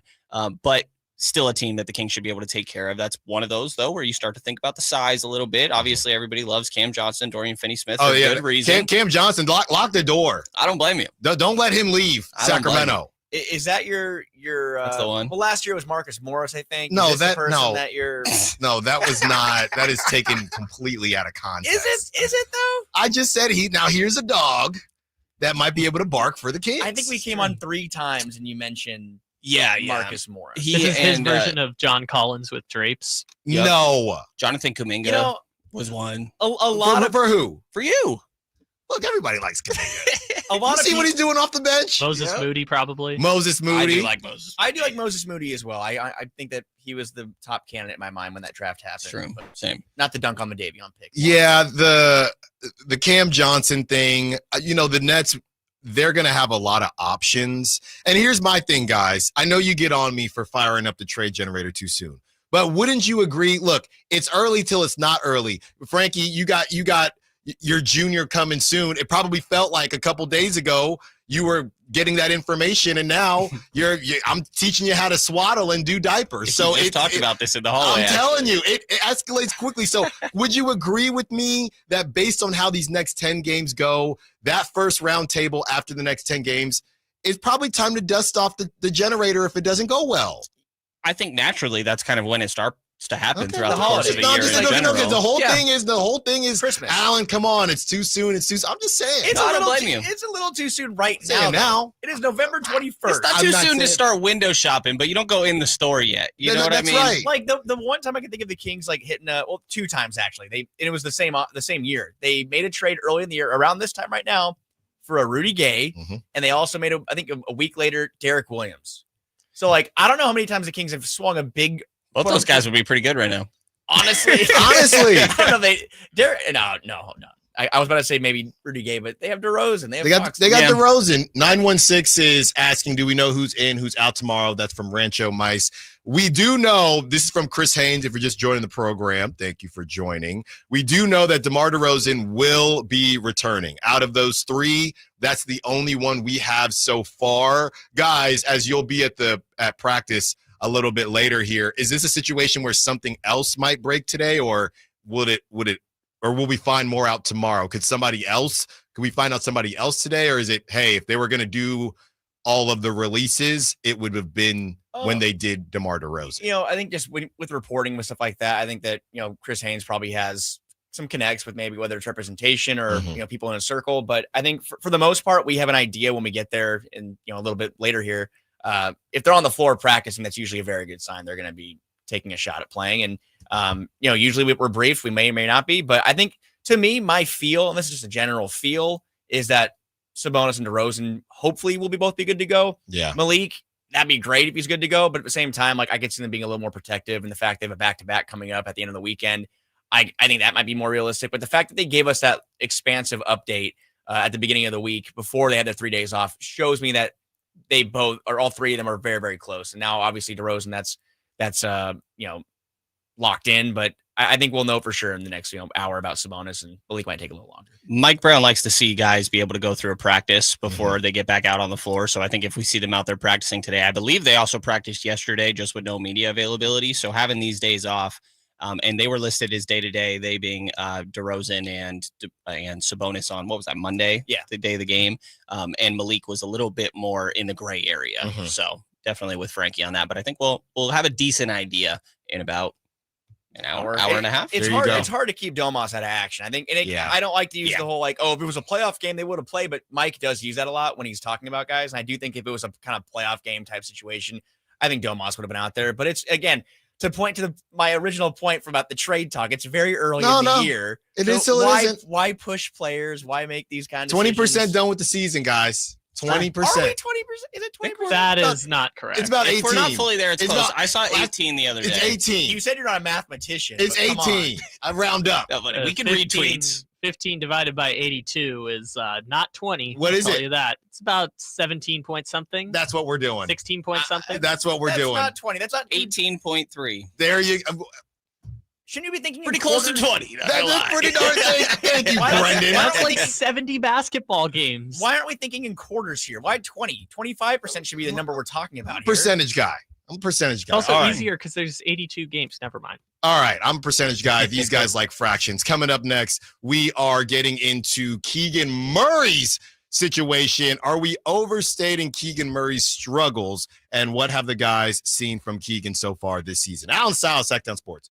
Sacramento weather is brought to you by Elk Grove Honda. I'm Tamara Berg in the KCRA 3 Weather Center. It is Thursday and you're out the door to a soggy start. Those roads are going to be wet for the morning drive, and it's going to be a cool start to the day. As we head through the afternoon, expect periods of rain and occasionally breezy south winds. Highs today in the lower 60s. Get the latest forecast on the KCRA 3 News and the KCRA 3 app. At Elk Grove Honda, our recipe for happy holidays is to think Happy Honda Days. There's no better time to visit Elk Grove Honda than during our year-end clearance sale in the Elk Grove Auto Mall or online at elkgrovehonda.com. I gotta get an Elk Grove Honda.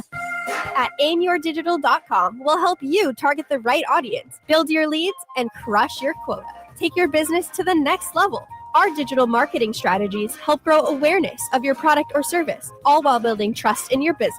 Our approach involves leveraging multiple tools and strategies to deliver exceptional results that are customized to your unique business needs. Don't wait to run out of sales leads. Keep your business growing. Get started with aimyourdigital.com today.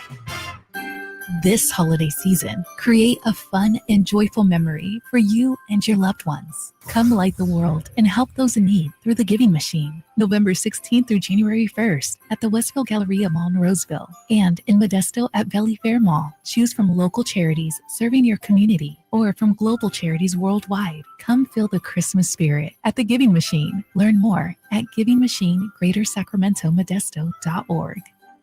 Not to brag, but Progressive's Name Your Price tool is mankind's greatest tool ever. Even better than the wheel. Sure, without the wheel, we wouldn't have modern transportation or funny videos of dogs riding skateboards. But without the Name Your Price tool, we wouldn't have easy access to auto insurance options based on our budget. And, well, cars do need wheels. They also need insurance, and insurance never goes flat. Learn more about the greatest tool ever, the Name Your Price tool at Progressive.com. Progressive Casualty Insurance Company and Affiliates. Price and coverage match limited by state law. Not available in all states. Why choose a Sleep Number smart bed? Can I make my side softer? Can I make my side firmer?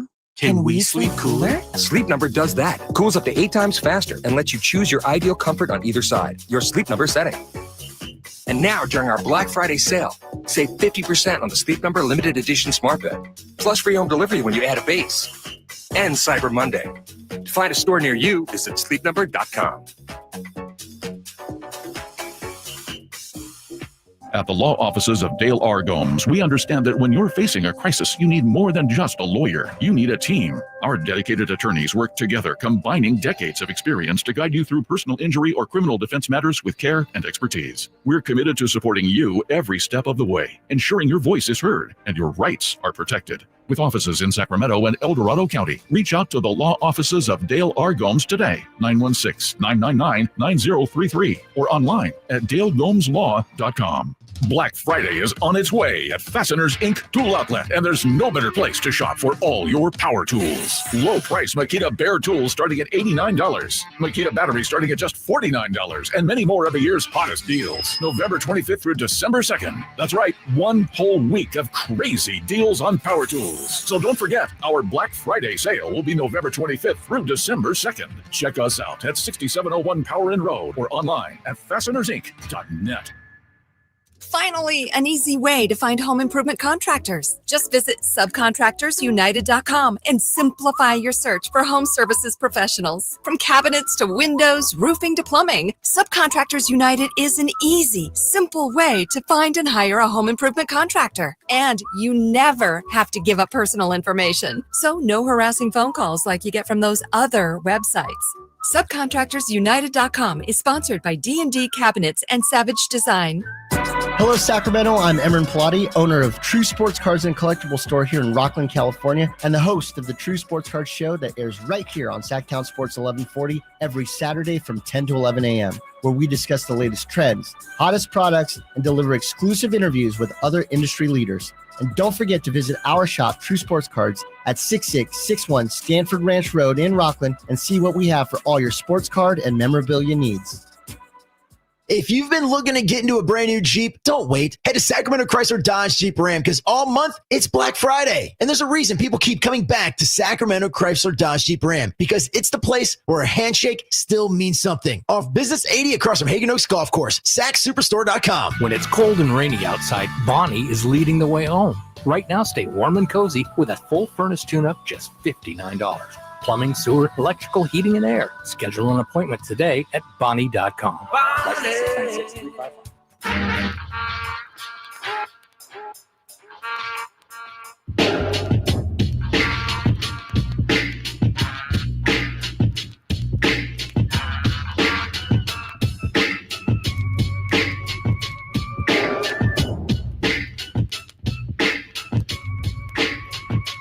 Live and local, 6 a.m. to 6 p.m., Monday through Friday. Sactown Sports.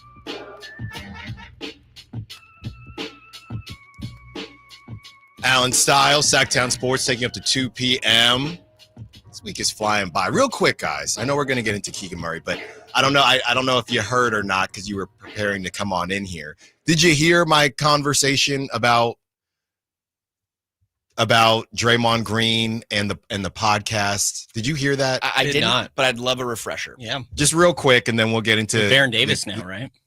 Yeah, he is with Baron Davis. And that was completely a separate thing with Draymond saying, yeah, they're saying I need to get suspended because the league needs me because ratings are down. I did see that. But that's not what I'm talking about. Yesterday, the Warriors playing the Hawks. And here, we have the clip here, and I promise we're going to get into Keegan Murray. Trust me, but I need to get my guys' thoughts on this. This is a mic'd up session with Draymond. You know they'll show the clips from mic'd up. This is one of the clips that they showed at the beginning of the game. And for context, he's talking to the referee. Yes, one of the refs. Here it is. Listen to the first 10 minutes of your podcast. So I don't want to hear no feelings tonight. Yes, sir. Guys, isn't that a problem? Conflict of interest. Thank you. Wait, so the ref is saying he doesn't want to hear about himself on Draymond's podcast, right? I think he's saying I don't want to hear nothing from you tonight because the part of the clip he's talking about in the podcast is when he's talking about the Zach Edey flagrant foul. Yeah. And so I think the ref is kind of like, I don't want any funny business from you saying, oh, they're trying to be soft and they're not calling flagrants. Yeah, I don't even care what it's about. That all I need is the first. I listen to your guys. Come on, I already laid this out. Sabonis is driving shoulder. That ref is right there on the baseline. Draymond sits there. He moves. It's a charge anyway. Nobody is gonna say, wait a second, isn't that Draymond's fan? Well, so you think because he listens to Draymond's podcast that he's going to get the whistle in his favor? I'm not saying it's Or not. against So him. De'Aaron needs a podcast. Now you're getting it. It's a little conflict of interest for sure, but at the Thank same, you. But at the same time, like, do you expect referees just to No, they're not. bury Like I their said, heads they're in the not. sand and No, not- they're not jurors. I get it. I'm just saying. I still haven't been able to pin down Stiles, though, on exactly what his problem is with it. I get the conflict of interest. That's it. I know what your problem is. What is my it's problem? about where you're from. No. And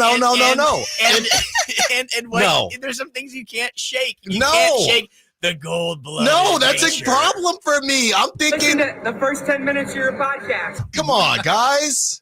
All right, look, like I said, we'll take the this refs. There was the refs just released a podcast. Did you guys see that? Stop it. Yeah, there's Wait, one really? episode of What is it called? NBA referees. Like if you go to the NBA referees can't Twitter, do they this. released a podcast. And Scott Foster and three other of like the Gucci? senior refs. Is Gucci in it? I don't believe so. Are talking about like how the game has changed since they started. All the guys that have been doing I it like hate 20 all plus of years. Can you this. imagine if refs Yeah. have podcasts the way that players have podcasts? Like, I think they do just now. talking about players like, oh, man. Yeah, come on. Draymond was complaining. You feel me? But he's on some BS. I Guys. saw a clip, so maybe it's not fully released yet, but I think it might be. Who's the producer for the Ed Malloy podcast? I want to That's know a how. good question. Ed Malloy? This is crazy. All right, it's been a little bit crazy as it pertains to Keegan Murray and his struggles. We spent a lot of time on Keegan and his dad. I don't know if you guys saw, his pops has been on social media, been very vocal about Keegan's running the most miles, but his usage being down, which is something that we did worry about with DeMar DeRozan getting more shots and people worried about his growth. Guys, I don't think the issue has been Keegan's growth. He's being asked to do more. I think quite the opposite. He's dang near being asked to do too much, and he has not been an elite shooter these last couple of years where we've heard Mike Brown say it ad nauseum.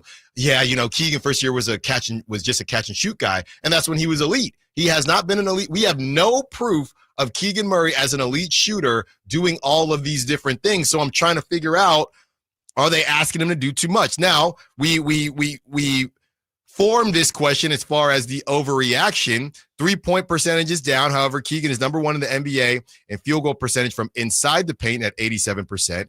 He's shooting only 5.5 3-point attempts per game in November compared to 6.5 attempts per game at this time last season. And Katie was chatting with Dave and Jason and said, I would take Keegan's production this year versus where he was last year. That's just a paraphrase here. Last but not least, Keegan's defensive rating so far, 114.9, is the poorest among the core Kings players, minimum 12 games played. So the defense hasn't necessarily been there, but it maybe I'm trying to figure out if we should pump the brakes on the Keegan Murray worry, if you will. Well, I mean, that defensive rating, I think, is kind of inflated a bit, too, by the fact that he's defending the best, more times than not, defending the best player across the, on the other side of the floor every night. Mm-hmm. Anthony all Edwards. the way from LeBron James to Trae Young. Right. Yeah.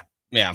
Anthony Edwards down the line. So, like, I do think that Keegan having to be the, and De'Aaron Fox holds his own too in that regard as well. I mean, he's someone that takes pride in being a plus on both sides of the ball. But Keegan Murray, just because of his versatility, the length, he is someone that has those matchups more times than not. I do think it's a little early to panic or to worry about him. I think that hopefully the minutes can be corrected a little bit. I think playing nearly 40 minutes a night is not sustainable for anybody in the NBA, even the best. You see the best in the league break down at certain points, whether it's playoff time or late in the year. Real quick. Yeah. Just because you said that, we were talking about those guys were the top 4, the top 5, and I don't think Malik was there because he was coming off the bench, but then they all got banged up already. They're all banged up. They're all banged up. Yeah. So I guess, and De'Aaron got his fingers taped together. I mean, was this kind of a warning shot to Coach? I don't think it's necessarily Coach Mike Brown. He's trying to win games, but maybe Monty McNair. Hey, we're 15 games into the season. You lost 50% of your salary cap for the last couple games here. This is not going to work. I think the best experiment of this has been Tom Thibodeau's entire coaching career. Yeah. And you actually, like, you look back, and the Knicks guys last year were actually pretty healthy, and they were even on record saying that we think this might make us in better health because we're more consistently playing this many minutes. We're in better shape. So I kind of resort back to that, but I can't help but kind of read between the lines like you're doing here of, they're probably something to playing the most minutes and then going down with injuries, but they're a little unfortunate. You know, their tightness. It's not like they're missing a bunch of games. Yeah. Didn't the wheels fall off though for New York in that playoff I guess they series? did towards the end of the season. Josh Hart had a back thing, I think. That's right. Brunson wasn't necessarily healthy either. Yeah. Well, I mean, but they were a great team and they got to that point, I guess. Yeah. The main I guess reason. Mitchell Robinson. Yeah. Julius Ernie barely played at all. But yeah, get back to the Keegan thing. You know, like it's true though. You can't play Keegan and those guys we mentioned that many minutes. And I don't want to point to that and say Keegan's playing too many minutes. That's why he's struggling. He's getting open looks, and it's as simple as, you know, we can't break down why, but they're not falling. And Mike's even been like, I mean, they're getting open looks and not making them. Like he can't put the ball in the hole for him. But one thing that's interesting, and I don't know if people can look to it, there's not really any in-depth analysis to this, but I pointed out on the pod with us yesterday, Keegan Murray's shooting months for his career, 36% in October, 27% in November. Every other month is 36% or higher. So we're talking about a 10% difference, the splits for his career. And the most games he's played in his career are in November, 34 games, 28 December, 30 January, 24 February, 31, down the line. Yeah. He is 10% almost beneath those other months for his career. So there's the whole like notoriously slow starter thing. I mean, you see it in baseball, you see it in basketball. Keegan Murray might just be a slow starter, and he usually can kind of get it going, but you don't want to be at a point where the numbers are so bad that are weighing down your whole year. He's around 30% right now. That's not, you know, he can overcome that and have a 40% year still, but it might just be a matter of shaking off rust or who knows. But I think 15 games is too much to really kind of draw a conclusion that Keegan Murray is a problem and it's going to be a long-standing issue through 82 games. Yeah, and I think that's where we were thinking about the 3-point percentage as well. Okay, you're last right now or second to last right now. Even if they improve, are they going to be a top 5 3-point shooting team this season? I don't know that that's still in the cards because of how much you got to make up for this terrible start you've had. Yeah, I mean, I think it's still, I'd say more so top 10. I think that they will still get back to. Kevin Huerter, also a slow start. Some interesting numbers on Keegan, 29.9% on three, 32.5% on catch and shoot. But if you go into a little bit deeper, when he's wide open, nobody within 6 feet of him, which he gets 3.2 a game, 37.5%. It's when a guy's between 4 and 6 feet, just a little open, but not Brenden, wide, 20%. That's like the NBA. Wide, no, I know, as he should be making those. Yeah. But just a little bit of the shooting stroke isn't just gone. Sure. I think the putting on strength thing that happened this offseason, not for sure that impacted it, but we've heard stories of that being the case with players in the past, and he's just being asked to do everything. I'm still at the point where this is year 3. For some reason I want to say 4. And he's being asked to continue to expand his game, like we talked about, asked to do everything. And I think that there's just a process of learning how to do all that and still maintain being an elite shooter. And maybe that means we're talking 37, 38% instead of 40, but I think you would still take that with all the other things that he's doing. Oh, without a doubt. You just got to get there, and he hasn't been there yet. All right, you guys got to get there, as in you got to get over to Golden One for the practice. So thank you so much for joining us. Maybe we'll check in a little bit later if something breaks, and be sure to follow Brenden Nunes and Frankie Cartoscelli on social media, Blue Sky, Twitter, whatever it is, SactownSports.com. Yeah, once we know more about Domantas, Sabonis, and Malik Monk, you will hear it here first. Thank you, guys. Appreciate you. Thank you. All right, on the other side, we continue the conversation. Which Western Conference teams do you believe in, and should the Kings be in that conversation? Allen Stiles, Sactown Sports. Carmichael Dave with a simple question. What are you thankful for this year? So many things to consider, but one thing we can all agree on is a well-running vehicle to get you where you need to go each and every day. Jiffy Lube would like to say thank you to all their customers this November. Whether a weekend road trip to Lake Tahoe or your daily commute to work, Jiffy Lube has you covered. Serving the greater Sacramento area since 1984. Visit jiffylube.com today to find a location near you, generous oil change coupons, and more. Happy Thanksgiving and holiday driving from Jiffy Lube. Get year-end pricing during Happy Honda Days at Folsom Lake Honda, your one-stop Honda shop. Folsom Lake Honda is your one-stop Honda shop for great pricing on our entire selection of new CRVs, HRVs, Ridgeline Civics, and Accords. Plus, with low finance and lease options, now's the time to buy. Hurry in and save during Happy Honda Days at Folsom Lake Honda, or go to folsomlakehonda.com. Folsom Lake Honda, yeah, your one-stop Honda shop.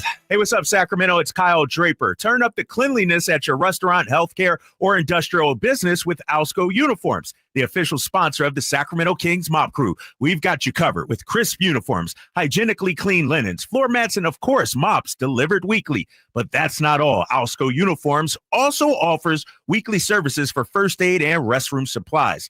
Discover why it pays to keep clean with Alsco Uniforms. Just go to alsco.com to learn more. Again, that's alsco.com. Power Business Technology is proud to be a 100% independent, locally owned and managed Toshiba copier dealer. Local ownership cuts out the red tape, allowing ourselves to never be too busy to personally answer the call when our clients need us. Recognized for excellence in service execution, training, and customer service, we're proud to be named a Toshiba ProMasters Elite Dealer since 2021. Contact us today for all your business printing needs at 844-POWER-BZ. That's 844-769-3729, or visit us at powercopiers.com. The Hagen Oaks Golf Super Shop is your unsurpassed spot to find the hottest golf gear, best pricing, and elite expertise. Every club on the shelves can be tried for free on the driving range. 3 TrackMan units and a Hagen Oaks team of skilled fitting professionals provide the finest club fitting experience. Our personable Super Shop staff will show you the newest to help you look and play your best. You love golf.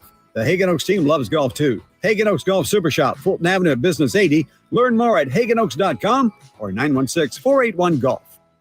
When you switch and save with Progressive, you could use that money towards scoring courtside seats for your favorite team. Progressive cannot guarantee that you can score courtside seats. Drivers who switch and save with Progressive could save hundreds on average, but courtside seats can be astronomical. Maybe if your team plays in a smaller market, you could swing it. Even still, it's unlikely. Maybe 4th row, which are still incredible seats that you'll enjoy greatly. Savings possible. Courtside, long shot. Switch and see if you could save at Progressive.com. Progressive Casualty Insurance and Affiliates. Not available in all states. Progressive cannot guarantee that someone really tall will not sit in front of you at the game, rendering your excellent seats just okay. Everywhere you look, things are getting more expensive. So at Consumer Cellular, we're lowering the price for those 50 and up. Now you can get unlimited talk, text, and data for $30 a line when you buy 2. That's just $60 a month for 2 unlimited lines. So if you're 50 and up, make the switch and save. Come on, you've earned this. Call 1-888-FREEDOM or visit consumercellular.com today. Requires 2 lines of service, age validation, and credit approval, subject to system and area limits, taxes, and other fees apply. Hi, I'm Justin Gingery from the law firm of Gingery, Hammer & Associates. When you have been injured by the fault of another, you will want advice you can trust. If you know an attorney you can trust, I hope you call that person. But if you don't, please call me. I promise I will be the attorney you can trust, along with my entire team. I have been helping accident survivors recover compensation for their injuries for 25 years, and we can help you. There is no charge for calling. If you have an injury, just call Gingery. The holidays are always a great time to get together with family and friends, but nothing beats the thrill of Stockton Honda's deals. During Happy Honda Days, find the perfect ride in person or online. With over 400 new Hondas ready to go, now is the time to buy at Northern California's #1 Honda dealer, Stockton Honda. Anytime, anywhere, it's all here. StocktonHonda.com. #1 claims based on 2023 total new and Honda certified pre-owned vehicle car sales from American Honda Motor Company, sold on report. Hey, Sacramento Kings fans, join us at Tom's Watch Bar for an exclusive Sacramento Kings watch party on Friday, November 22nd versus the LA Clippers. Complete with 360-degree viewing, surround sound, MCs, giveaways, and prizes. See you there.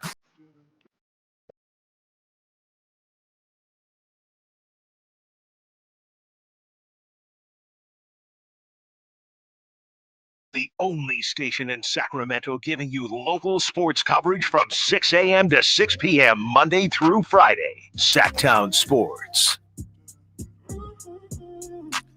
Thank you to Frankie Cartoscelli and Brenden Nunes. They are on their way to practice right now. And as we mentioned, we will know a lot more about who might play tomorrow night. We know DeMar DeRozan is. That came out about an hour ago. DeMar DeRozan will be playing tomorrow night in his hometown of LA.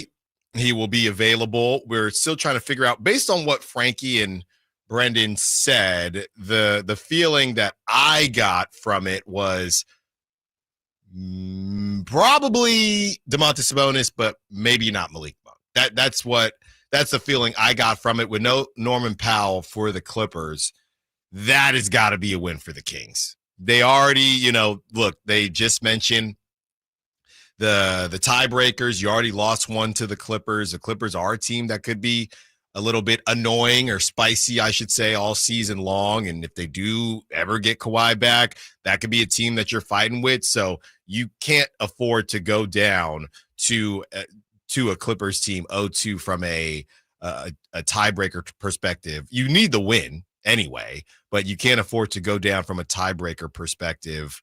And they don't even have Norman Powell. And we'll get into obviously a full blown preview tomorrow. But if you're looking at who the Clippers are putting out there, they're already down Kawhi, like I mentioned, and you see what they're doing. They beat the Magic. That was yesterday. They lose Norman Powell. And right now, okay, so Amir Coffey scored 18 yesterday. Zubac scored 17. James Harden 24. That was more of a score forward day for James Harden, who's really been distributing only 5 assists yesterday. Chris Dunn, 7 points. Derrick Jones Jr., 8 points. Kevin Porter Jr., 5. Batum, 5. Jordan Miller, 8. Mo Bamba, 7. So it's just it's every man is trying to contribute here, or every player. But yeah, that's those guys can't beat you. That can't happen. This is the team that at the start of the season, most people were predicting would be the 12th seed in the West or the 11th seed in the West, right? Because you have no Kawhi Leonard and no Norman Powell, which at the start of the season, I don't think a lot of people would have said, oh no, how can you survive without Norman Powell? It was a 12th seed with Norman Powell. Yeah. I mean, and they've been better this year than anticipated, in large part because Norman Powell has been a legitimate number 1 scoring option, which in the Lord's year 2024 is hilarious to say out loud. Yeah. But without their number 1 scoring option, it becomes what? The James Harden, Chris Dunn, Amir Coffey show, which even without Malik Monk, which at this point, we haven't heard anything saying Malik is going to play, so I think we should operate under the assumption he's not. Mm-hmm. He was, the other guys were day to day. Malik was not day to day. Malik so that's is a difference. likely not coming back yet. They still haven't gotten to the 2 weeks yet since they said they would reevaluate the high ankle sprain. But even without Malik, we know DeRozan's coming back.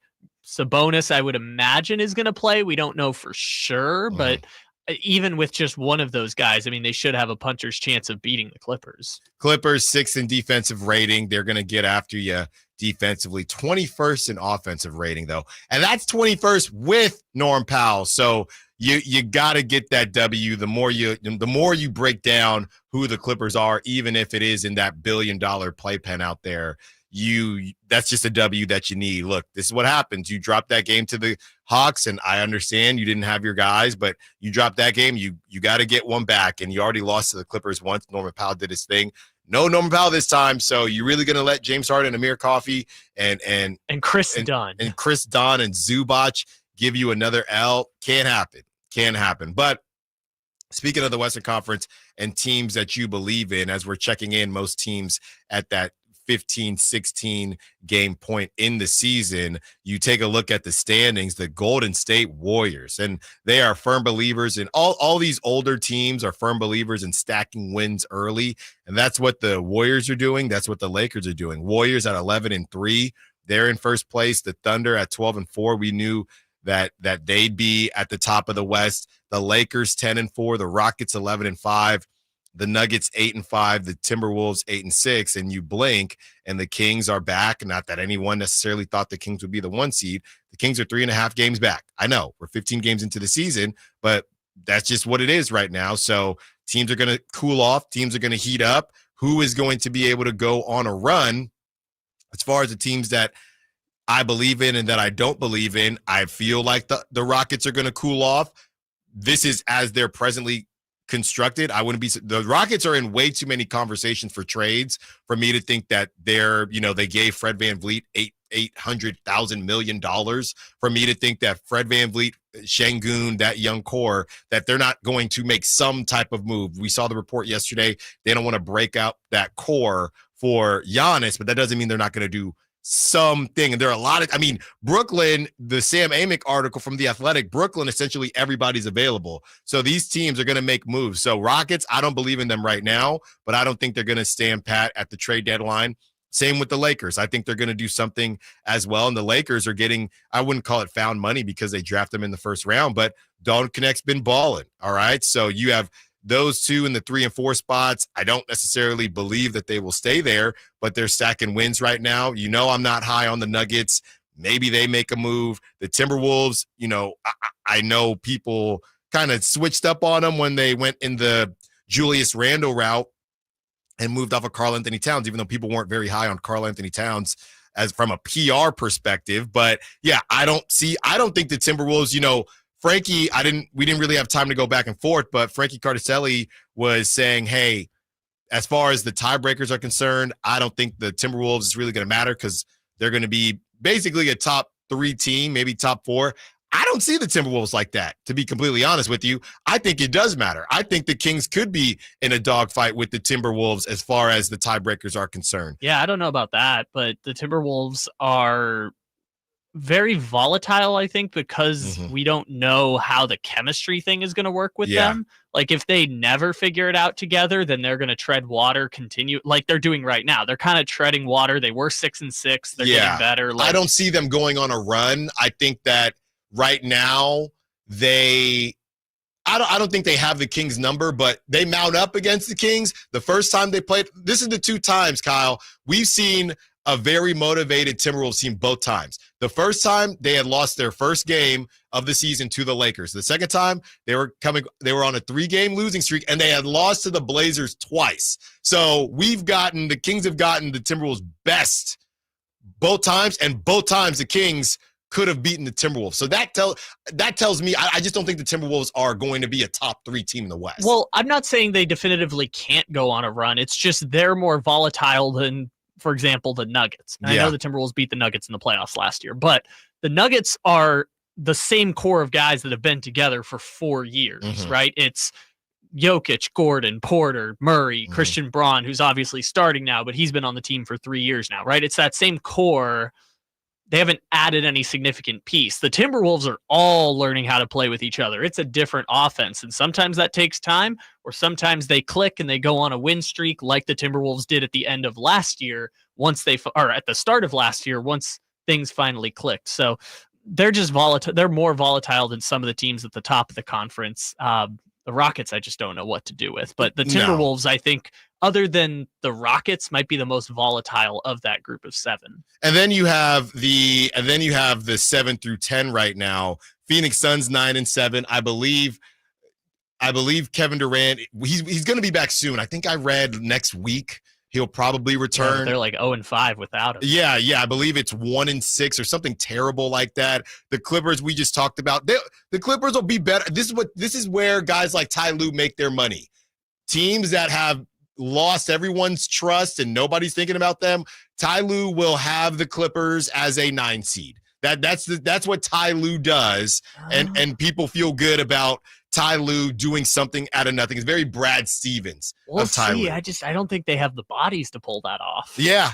I mean, it's a bunch of role players. Then you have the Dallas Mavericks who are sitting at 8-7. Did they just get hot last season, right? Or is there something to it? I know PJ Washington's been in and out. Who are the Mavericks? Klay Thompson.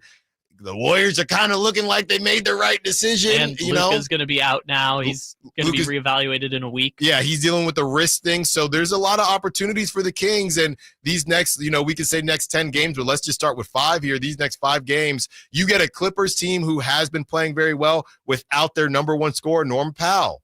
If you want to prove that you're not the same Kings team of last season, it starts tomorrow night, and you will have DeMar DeRozan at the very least. Okay, let's take a trip to the frozen tundra. We're headed to Lambeau. Brock is day-to-day. If the Niners don't win the Super Bowl with this group, will it be one of the biggest letdowns in NFL history? Let's open up the phone lines. Allen Stiles, Sactown Sports. Total Wine and More. Find bourbons and Cabernets that you adore. With curbside pickup and delivery available and the lowest prices for over 30 years, you'll always find what you love and love what you find. Only at Total Wine and More. Drink responsibly, B21. Get in zone, AutoZone. Welcome to AutoZone. What are you working on today? My check engine light's on? That could hurt your gas mileage. The AutoZone free Fix Finder service can help find the fix for free. Get in zone. This whole report for free? That's right. Printed and on your phone for free. Get in the zone. But what if the fix is too tough? We'll recommend a local shop. Fix Finder, only at AutoZone. Get in the zone. AutoZone. Restrictions apply. This Thanksgiving at Total Wine and More, find bourbons and Cabernets that you adore. With curbside pickup and delivery available and the lowest prices for over 30 years, you'll always find what you love and love what you find. Only at Total Wine and More. Drink responsibly, B21. At Elk Grove Honda, our recipe for happy holidays is to think Happy Honda Days. Let's explain. Happy is a good thing. We all like happy. Honda stands for quality, reliability, comfort, design, peace of mind, value at resale, and a lot more feel-good words. Days is how long you have left to take advantage of Elk Grove Honda's year-end clearance underway right now. Elk Grove Honda is located in the Elk Grove Auto Mall, Highway 99 at Elk Grove Boulevard, or visit us at elkgrovehonda.com. I gotta get an Elk Grove Honda. The Hagen Oaks Golf Super Shop is the only store in the world to be named the top 100 shop for 40 years straight. Yes, the only golf shop in the world. Hagen Oaks Golf Super Shop is your unsurpassed spot to find the hottest golf gear, best pricing, and elite expertise. Try any club on the shelf on the driving range for free and let our staff show you everything you need to look and play better. You love golf. The Hagen Oaks team loves golf too. Hagen Oaks Golf Super Shop, Fulton Avenue at Business 80. Learn more at hagenoaks.com or 916-481-GOLF. Hey, this is Greg Papa. Are you working through a major insurance claim? Sunpoint Public Adjusters can help. Sunpoint prepares, presents, and negotiates your claim with the insurance company, working only for you, making sure you get everything you're entitled to, not what just some adjuster working for an insurance company thinks you should get. Call Sunpoint today at 888-247-7865 or contact us at sunpoint.us. Sunpoint Public Adjusters, the gold standard in public adjusting. License number 2N14884. Time to gear up. It's the Black Friday and Gold Saturday open house event at Roseville Power Sports, located at 360 North Sunrise Avenue. We're your home for the best deals on Can-Am side-by-sides, ATVs, and Ski-Doo snowmobiles. Now's the time to save thousands on a brand new Can-Am or Ski-Doo. And check out the all-new Can-Am Maverick R with an incredible 240 horsepower. A Maverick R is built to conquer any terrain, bringing unmatched power and excitement to your off-road adventures. Plus, save 30 to 50% on accessories, helmets, jackets, gear, everything you need to ride in style and safety. This Black Friday and Saturday only. And it's not just about the savings. It's an open house event you won't want to miss. Join us for food, prizes, and more this Black Friday. So head to Roseville Power Sports this Black Friday and Gold Saturday from 9 a.m. to 6 p.m. And let's kick off the holiday season with incredible deals and tons of fun. Some restrictions apply. See store for details. Offers valid on 2024 and prior product while supplies last. Happy holidays from Roseville Power Sports. Facts are facts, and the facts show that for eliminating hip, knee, back, leg, and foot pain, it's the Good Feet personalized arch support system, clinically proven to provide significant pain relief in only 4 weeks. Good Feet arch supports are designed to help put your feet and whole body back in pain-relieved proper alignment. Good Feet arch supports are HSA and FSA eligible. Book your free fitting at Good Feet in Sacramento, Roseville, and Vacaville. What's up? We're talking to Chad Hoblet of Hoblet Dodge, Chrysler, Jeep, Ram, and Woodland. Chad, what's going on for Jeep Adventure Days? Get your hands on one of America's favorite SUVs with savings up to $16,500 off MSRP, or get 0% financing for 72 months on all remaining new 2024 Jeep Grand Cherokee 4xEs. You pick. Ooh, and those new Grand Cherokees are really nice. Yeah, they are. But remember, the savings isn't just on new Jeeps. We have over 200 quality used cars available and over 40 under $20,000 only at the Hoblet Certified Pre-Owned Supercenter in historic downtown Woodland. Search, select, and save through their whole inventory at HobletDodge.com. Unbeatable prices, unbeatable selection. Nobody beats Hoblet. Period. $16,500 total net savings on select new 2024 Jeep Grand Cherokee 4xE after $4,750 dealer discount and $11,750 in factory and federal rebates. Rebates may include $500 first responder bonus cash for eligible first responders and $3,750 federal EV tax credit subject to change. 0% APR for 72 months option is available as a standalone offer and cannot be combined with other incentives. Must have 700 plus FICO score to qualify through SFS. $1,389 per thousand borrowed. 5 at this net savings. See dealer for details. Sample VIN 684904. KHD1 Sacramento, KYMX HD3 Sacramento. From the Power Business Technology Toshiba Studios. This is Sactown Sports 1140.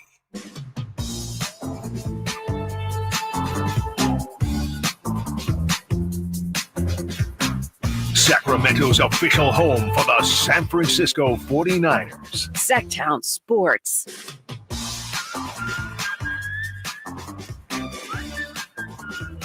From Esteban on the text line 916. So many injuries across the league. Hard to say how it will play out. Just be steady and they will be fine from Esteban.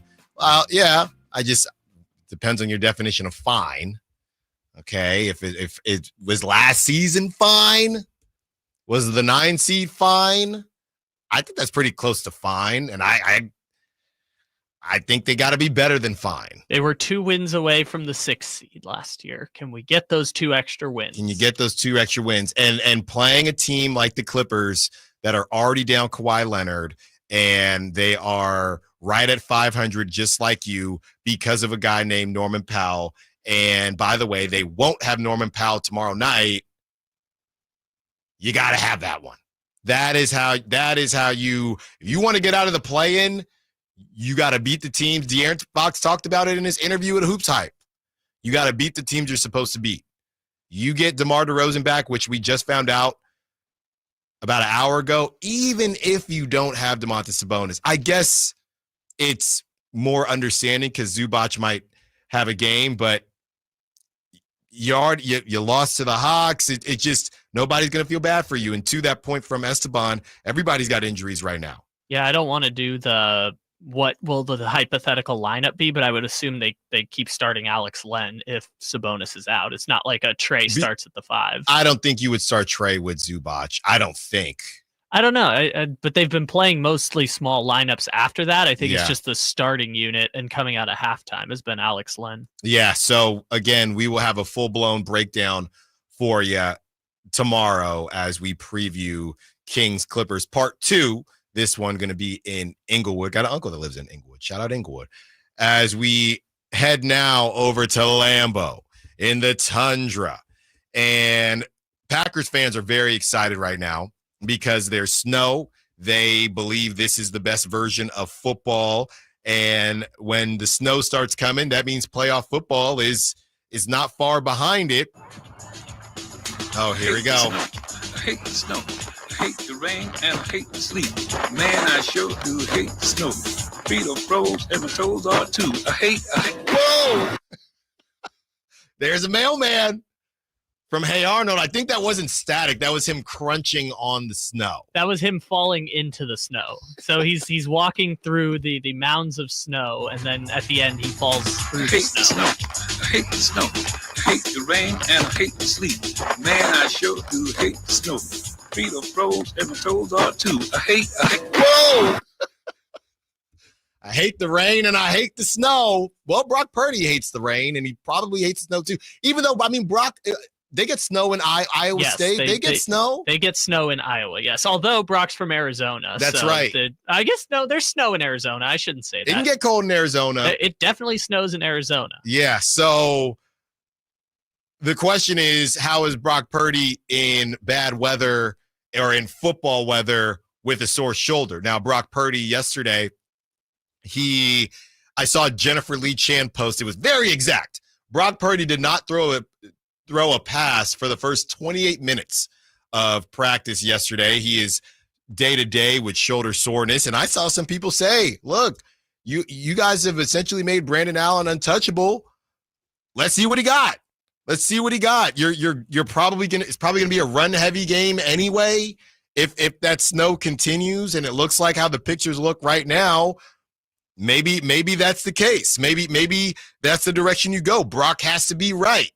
And did he look right in the last game where they lose to the Seahawks? So he didn't even break 200 passing yards. So this is a huge opportunity for the Niners. And to be honest with you, as they got to deal with the Packers this week, I don't think things are going to be very different. It might even be worse next week when they got to go to Buffalo. So that's what the Niners, that's their reality right now. You have to win one. You can't lose both. All right. You probably couldn't have lost both even if you beat the Seahawks. You didn't beat the Seahawks, so you definitely can't lose both. So is it smart to sit Brock? I would say, I know I'm not very high on the Packers. I would say if Brock can go, I like the Niners' chances against the Packers. At least you have the Packers number. I like your chances against the Packers better than the Bills December 1st. I like your chances better in Lambeau just because Kyle Shanahan has had success. against the Packers, no matter who the QB is, they don't even have to score touchdowns, and they won those games. So as Brock can go, I would take your chances this week. The Bills, to me, you're not as familiar with them. They've been rocking and rolling. If you're going to drop if you want to give your all, you want to give your all for both, obviously, but if you want to give your all for one of these games, I would go with the Packers, because now the argument might be, well, what did you just say, Allen? You just said that the Niners have been able to beat the Packers no matter who the QB is. So maybe this is an opportunity to rest Brock Purdy, because Kyle does have the Packers number, right? LaFleur's number. So maybe you do rest Brock here, just saying, hey, it's going to be a mucky game. You're not throwing it all around the field anyway. Maybe you do rest Brock here and make sure he's ready to go against the Bills, and you trust your defense against that Packers team and Jordan Love, who's been a bit injured this season and is prone to throw interceptions, especially to the Niners, as we remember from the divisional game last season. So I think that's a fair point too. You could go in that direction. The bottom line is you can't drop both of these. You cannot drop both of these games between the Packers and the Bills. You really need both, but realistically, I just don't think you're going to get them. And that's what the Niners are trying to get through right now. If they don't win the Super Bowl with this group, as Debo might move on and whoever else might move on, I think you're up there, man. I think you're up there with the Bills, 91 through 94, going to the Super Bowl 4 times in a row, not getting it done.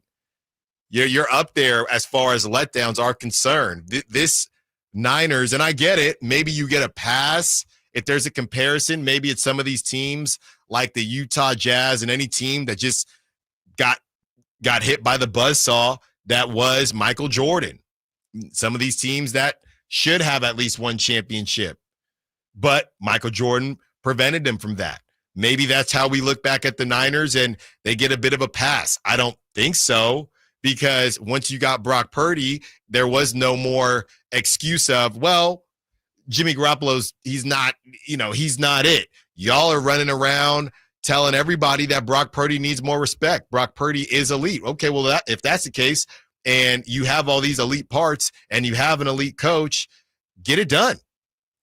It's not to say they won't, but they haven't so far. And if they don't, I think they'd have to be in the conversation of biggest letdowns in NFL history for that stretch. Now, letdown, if you are it don't mean a thing without that ring type of person, and I feel that's how most people are, especially in the NFL. I think Major League Baseball is probably the only sport we don't really talk about rings as far as, nobody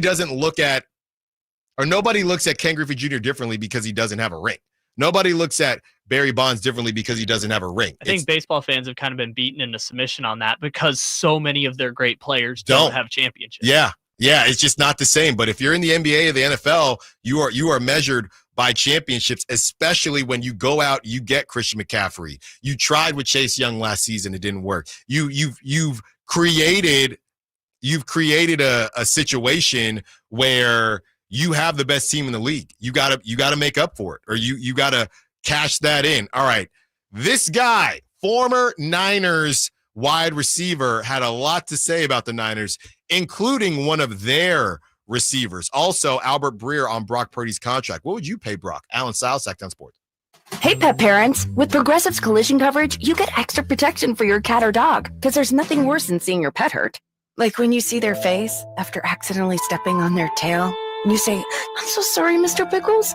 But as you kiss his nose and rub his little belly welly, you know Mr. Pickles is thinking, "You betrayed me." Anywho, Progressive pays up to $1,000 in vet bills if your pet is injured in an auto accident. Learn more at Progressive.com and watch where you step. Progressive Casualty Insurance Company and Affiliates. Collision coverage subject to policy terms. Not available in all states. Want to keep your gas-powered engines running like new? Stable's proprietary formulas are proven by third-party testing to outperform the competition in keeping fuel fresh, preventing corrosion, and cleaning the entire fuel system. With Stable, you can have confidence you are doing the right thing for your engine's long-term health. Just pour into your gas can or fuel tank, then top off with fresh fuel. At every fill-up or when you store, start with Stable. Available where fuel additives are sold.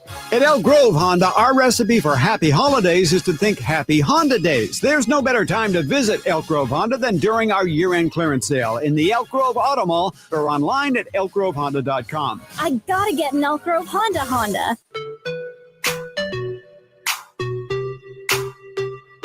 Your flagship station for the Beam Team, Sactown Sports. Well. If you remember from a couple weeks ago, we told you that we were starting this new process where we were going to have on guys either before or after practice, guys from your Sacramento Kings. And this is the first time this season we are implementing this, and this is how it's going to be in the future. We will try to give you more of a heads up if you're taking a bite into your sandwich and you're making lunch or eating lunch right now, making sure that you have more of a heads up. But hey, in this business, anything can happen, very similar to Media Day. And lucky for us, we are joined by the hottest shooter on the Kings right now, Keon Ellis. Keon, thank you for joining us, man. No, thank you for having me. Keon, let's start here. I know you're about to get into practice, and you guys got a big game tomorrow against the Clippers. Everybody, you have been the talk of the town for a couple different reasons, but let's start here. 9 threes, 33 points, career high, no DeMar DeRozan, no Malik, no Domantas Sabonis. What was your thought process going into that game, and what led to your success there? Honestly, my thought process going into the game was same as always. Just try to go out there, play hard, make the right plays, make the right reads, and let everything take care of itself. But I think we were down early in that game, and then we made the right plays as a team, and it led to me being the one to take the wide open shot. So after the first couple fell, and at that point I was like, well, I won't look to do anything else other than shoot until I miss, and then I just kept making every shot. So it was like I'm only shooting from here on out. So until I miss, that's literally what I'm going to do. So shots were falling, and then they kept, I kept getting found wide open. So just kept letting it fly, and just kept shooting.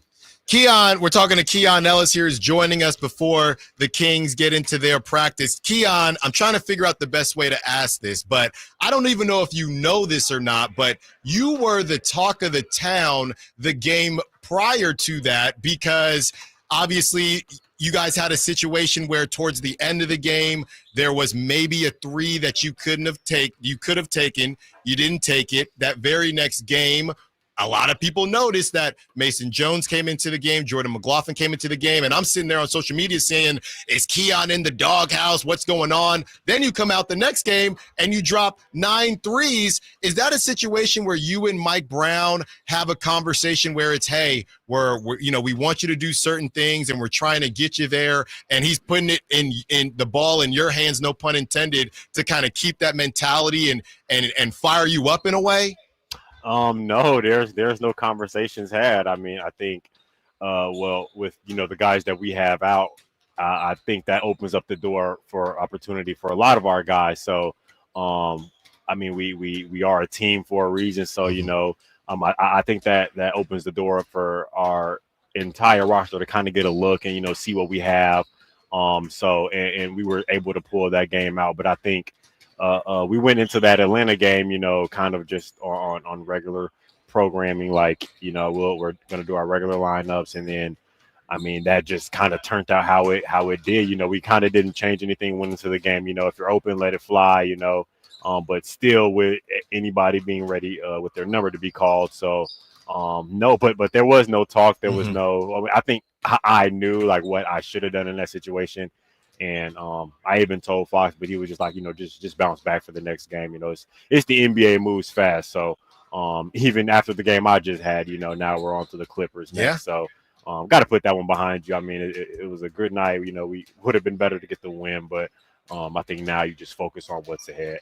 Keon, with the injuries that you guys have had, obviously we've had you on the show before, and we're talking to Keon Ellis, hottest shooter in Sacramento right now. With the injuries you guys have had, how does it go where you're going up against a team like the Hawks, you don't get the W? Is it a game where you throw the whole game out because, hey guys, we're missing Malik, we're missing Sabonis, we're missing DeRozan? Or is it, hey, yeah, we were missing those guys, but we also had opportunities, and we're going to learn from it in these ways? How do games like this, where three huge productive players are missing, how does a game like that get viewed?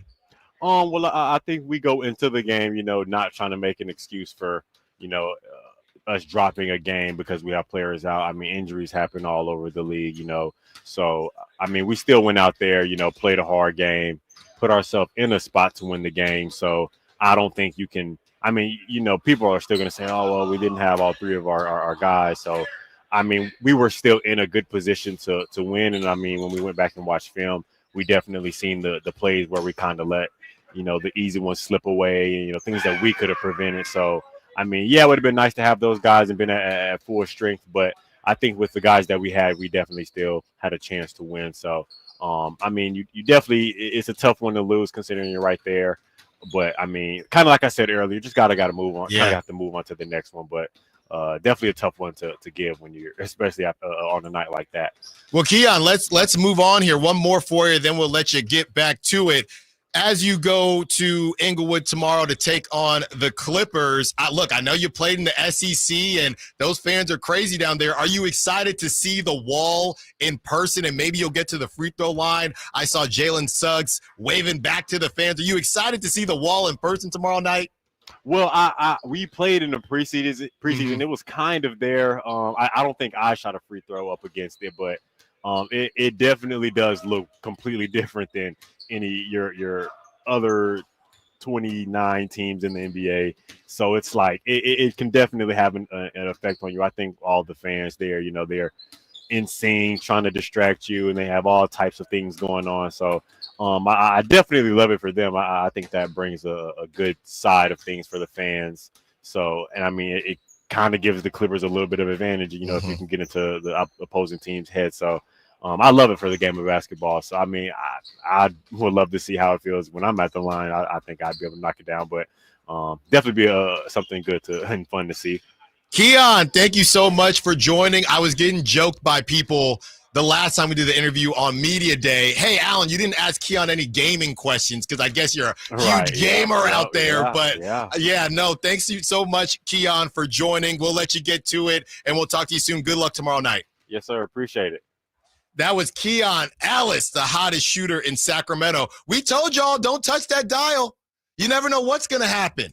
I don't even know what's going to happen. But we got people working very hard. Thank you to Kings and the Kings PR team making that happen. A lot of people are asking me right now, hey, can we make this a weekly thing? When the Kings are in town and they are available, we're going to try to do that as much as possible. So we will try to give you more of a heads up. But like I said, that's why you can't touch the dial, because you never know what could happen. Keon is always a joy to talk to, and he's really just the same guy, man. I really wanted to find the best way to ask him the doghouse question, and everybody on the Sac Chat and text line is saying he's a pro.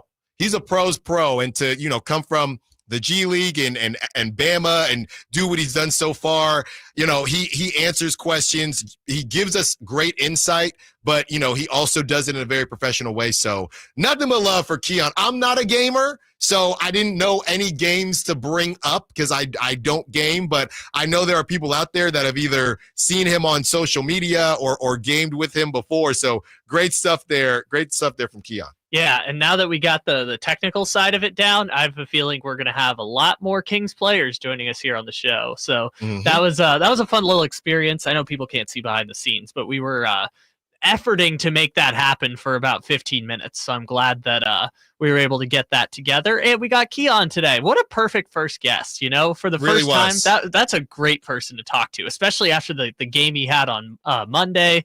That was fantastic. Yeah, and the thing that we hear a lot, I'm working on this, Kyle, a Kings every night, or not every night because there are a lot of games, but I want to build a Kings bingo card. If it hasn't already been done, a Kings bingo card where you have the phrases that either get said by Mike Brown or just a team in general. You'd have spray threes, touch the paint, And what Keon said during the interview, let that thing fly. So I want to create, and maybe we can get a bingo sound every time these words get said or these kind of phrases get said. But let that thing fly. Don't be afraid to shoot. And Keon definitely didn't. He said he saw a couple fall and obviously made him feel very confident. And if you're just now joining, we spoke with Keon Ellis. That interview will be up on YouTube. You can rewind on YouTube, and we'll have that up on the Sactown Sports app as well. We'll also post it to socials. The bottom line was I asked Keon about, in a nice way, about the doghouse situation, and Keon said, we got a lot of guys. We got a lot of guys that Coach Mike Brown can go to, and I knew what I was supposed to do in that situation. I talked to De'Aaron Fox about it, kind of moving forward, and I just, we got to improve, and, Keon gets it. It's next man up, and Mike Brown is looking for guys to do certain things. And look, there are people that they react in different ways to different things. Okay, some people, you might go in a shell. Oh, man, coach is mad at me. Or you can turn it into motivation. You can say, hey, I understand what happened in this situation, and I'm going to make myself better, and I'm going to make myself better for myself. I'm going to make myself better for the team. And what does Keon do? The way he reacted to that and the way he was able to flip it into a positive, I think says a lot about Keon's mental makeup and who he's going to be for this Kings team for a very long time. Let's continue the conversation. We'll get back into some Niners as well, and we'll take your calls. If you did hear the interview, did you like what Keon said? Are they going to get back on the winning side of things? And have you ever gamed with Keon on the old, what is it? It's PS5 now? People still got PS4s? That's what I got. Allen Stiles, Sactown Sports. The Sacramento Kings play here. He's got the triple. Sacramento takes the lead. Get your Kings fix all season long right here on your home of the Sacramento Kings, Sactown Sports at SactownSports.com. Our daughter Jessie loves playing detective. A clue. But since we discovered she has sensitive skin, we've been playing detective too. We thought the problem was our puppy. But it was actually our old detergent. Aha. So we switched to Tide Free and Gentle. Tide cleans better than the leading competitive free detergent, and it doesn't leave behind irritating residues. Plus, Tide Free and Gentle has no dyes or perfumes, so it's gentle on her skin. Case closed. If it's got to be clean, it's got to be Tide Free and Gentle. Meet Cheryl. Hey, she's on vacation and lost in the moment. Unfortunately, so is her Chase debit card. It's got to be somewhere. Maybe she lost it at salsa night. These skirts should have pockets. Or maybe she lost it at Pilates. 3 and 2 and... But she's not worried. With the Chase mobile app, she can lock her card till it turns up. Tools that help protect. One bank that puts you in control. Visit chase.com/checking. Chase, make more of what's yours. Chase mobile app is available for select mobile devices. Message and data rates may apply. JP Morgan Chase Bank, N.A. member FDIC. It's football season, and Uber Eats is dropping undefeated deals on all your game day favorites. This week, score buy one, get one free fries from McDonald's, only on Uber Eats. Craving even more? We've got you covered with game day deals on pizza, burgers, tacos, and more all season long. Uber Eats, official on-demand food delivery partner of the NFL. Order now. Terms, taxes, and fees apply. See app for details. Get in zone, AutoZone. Welcome to AutoZone. What are you working on today? My check engine light's on? That could hurt your gas mileage. The AutoZone free Fix Finder service can help find the fix for free. Get in zone. This whole report for free? That's right. Printed and on your phone for free. Get in zone. But what if the fix is too tough? We'll recommend a local shop. Fix Finder, only at AutoZone. Get in zone, AutoZone. Restrictions apply. This Saturday, November 23rd, the regional rivalry is renewed as it's the 70th annual Causeway Classic. It's the UC Davis Aggies battling the Sacramento State Hornets on Native American Heritage Day, and a salute to the senior class for Sacramento State. That's this Saturday at 2 at Hornet Stadium. Tickets on sale now at hornetsports.com. Be there for the Causeway Classic, UC Davis and Sacramento State. Stingers up. I spray and scrub, but the soap scum in my bathtub is still there. I spray and scrub, but the burnt sauce on my stovetop sticks around. Sprays can leave grime behind, but Mr. Clean Ultra Foamy Magic Eraser combines the scrubbing power of an eraser with the cleaning power of Dawn to melt away tough messes on contact. Just wet, squeeze, and erase. Stop spraying, start erasing, and clean with more magic than ever with Ultra Foamy Magic Eraser. Mr. Clean, Mr. Clean. Febreze. So my home is also my office. And before I can focus, every room's gotta be clean. That means tidying up and spraying my Febreze Air Mist. Ooh, that's fresh. Febreze Air Mist scents are all high quality. They fight any weird funk, and they give my air an instant boost of freshness. So not only does my home smell good, I feel good too. After I Febreze, it's time to start my day. Breathe happy, Febreze, la la la la la. Want to keep your gas-powered engines running like new? Stable's proprietary formulas are proven by third-party testing to outperform the competition in keeping fuel fresh, preventing corrosion, and cleaning the entire fuel system. With Stable, you can have confidence you are doing the right thing for your engine's long-term health. Just pour into your gas can or fuel tank, then top off with fresh fuel. At every fill-up or when you store, start with Stable. Available where fuel additives are sold. Why choose a Sleep Number smart bed? Can I make my side softer? Can I make my side firmer? Can we sleep cooler? Sleep Number does that. Cools up to 8 times faster and lets you choose your ideal comfort on either side. Your Sleep Number setting. And now, during our Black Friday sale, save 50% on the Sleep Number limited edition smart bed. Plus free home delivery when you add a base. And Cyber Monday. To find a store near you, visit sleepnumber.com.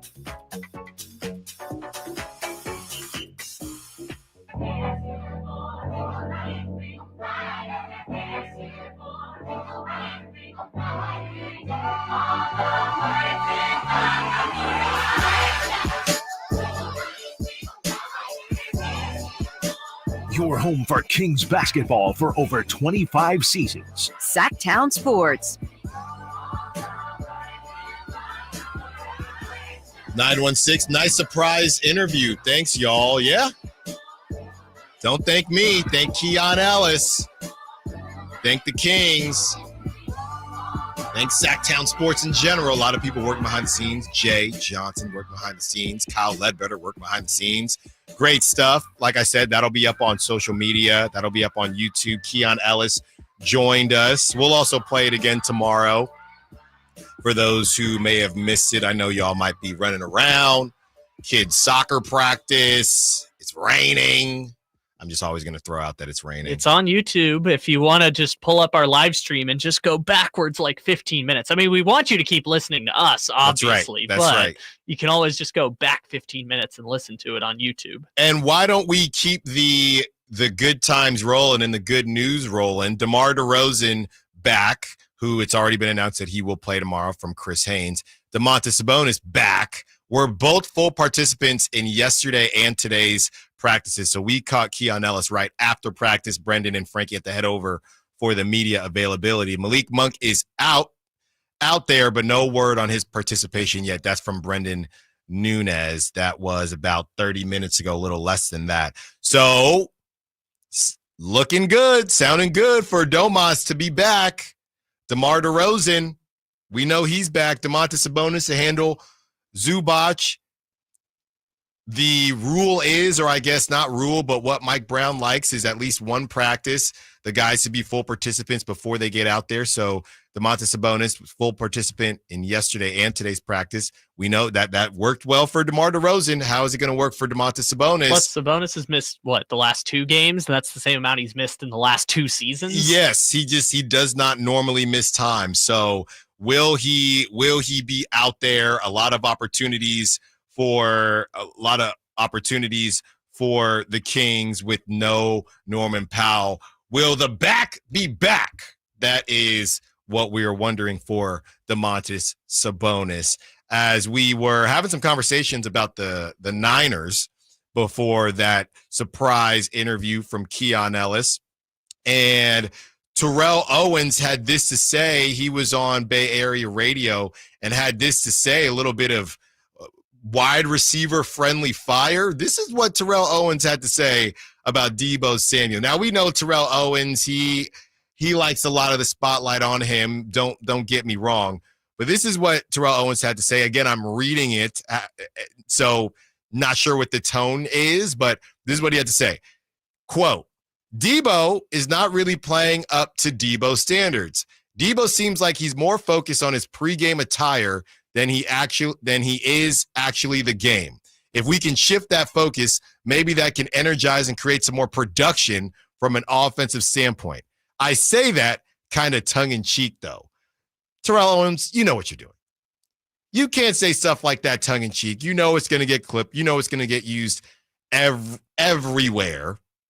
And Debo had that interesting outfit this past weekend where he had the short shorts on, but it was a suit top, if you will, a suit jacket, and he took the world by storm, the football world by storm. All these guys, I'm not getting into their fashion choices, but clearly Terrell Owens was taking a shot at Debo there, even though he said he's saying it kind of tongue-in-cheek. And I'll be honest with you, with Juwan Jennings doing his thing, putting up it feels like 90 yards a game, taking that X position as far as the wide receiver is concerned, which is traditionally the number one receiver with Brenden Ayuk out. You got Ricky Pearsall didn't do anything last game, but George Kittle upping his production. I do find myself looking, where Debo at? It feels like Debo is good for one catch a game for about 30 to 40 yards. And not to say that that's nothing, but that's pretty much it. When are we going to have, this could be a game where it's more of a gadget situation, maybe some screens in the frozen tundra of Lambeau. This could be this is Debo weather right here. This could be a game where Debo makes his presence known. Maybe Terrell Owens, I don't know if he identifies as a Niner fan or not, but maybe Terrell Owens is trying to hype up Debo, trying to tick him off a little bit. Maybe that's the case, but he's clearly taking a shot. Debo seems more focused on his pregame attire than he is actually the game. He knows what he's doing there. Maybe he's trying to fire Debo up, but I'll tell you what, these separation conversations, the Niners with the worst separation. I mean, Ricky Pearsall's coming back from getting shot. Juwan Jennings is just a bigger receiver, so his catch radius is huge. We know Debo's never been that traditional receiver. He's more of a gadget guy. Debo, where you at?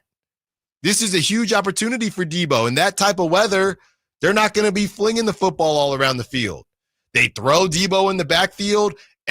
I'm still waiting for Kyle Shanahan to run play action with Debo in the backfield. I've never seen it. Speaking of, real quick, and Debo could be back there, I saw somebody mention when it comes to what some of these other teams are doing, that they'll have both guys. I believe it was the Commanders. The Commanders will have Brian Robinson and Austin Eckler in the backfield. And when you have somebody that has revealed themselves to be a productive running back in the league like Jordan Mason, I think we were talking about this a lot when the Niners signed Christian McCaffrey. You could because you got the offensive genius tag with Kyle Shanahan. You can have Debo in the backfield with Christian McCaffrey. You could have Jordan Mason in the backfield with Christian McCaffrey. Where's that at? Where's the genius? Where's I've never seen this before. It's pretty vanilla. If we're being honest, you can throw yes, every now and then you get a sweep and it's Ricky Pearsall. Every now and then Christian McCaffrey lines up like a receiver. But where are the different inventions? Okay, where is this offensive genius where it's Debo's in the backfield, Christian McCaffrey's in the backfield? Oh, who's it going to go to? Doesn't go to either of them. It goes to Kittle on a play action. Where is it at?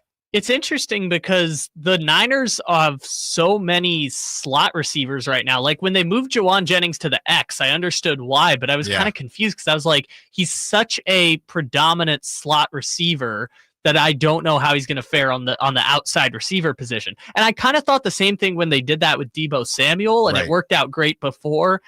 I don't know so much about what's going on with Debo right now. To your point, he doesn't have more than 5 catches in a game since week 2. So I don't know with exactly. No Ayuk, that's crazy. Yeah, and doesn't have he has 100-yard game. It was against the Seahawks. He had 102, but it's just Juwan Jennings at the X has worked out tremendous so far, and Brock is targeting Juwan Jennings. And we had this same conversation last year when it was Ayuk is the safety blanket. Mm-hmm. Kittle is we'll have stretches where he goes for 360 yards over a 3-game span. What is Deebo Samuel's role? And now it's kind of the same thing, but there's no Brenden Ayuk. And I'm with you on the creativity, but their personnel is so strange right now because they have so many slot receivers. I mean, Deebo was originally in the slot.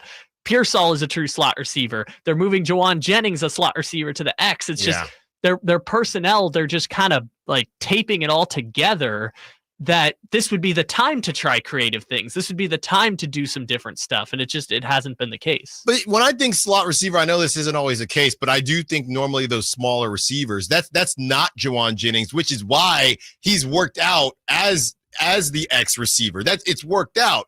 The Debo thing, I think that really they've just gone stale with Debo. The 408 is chiming in here on the text line.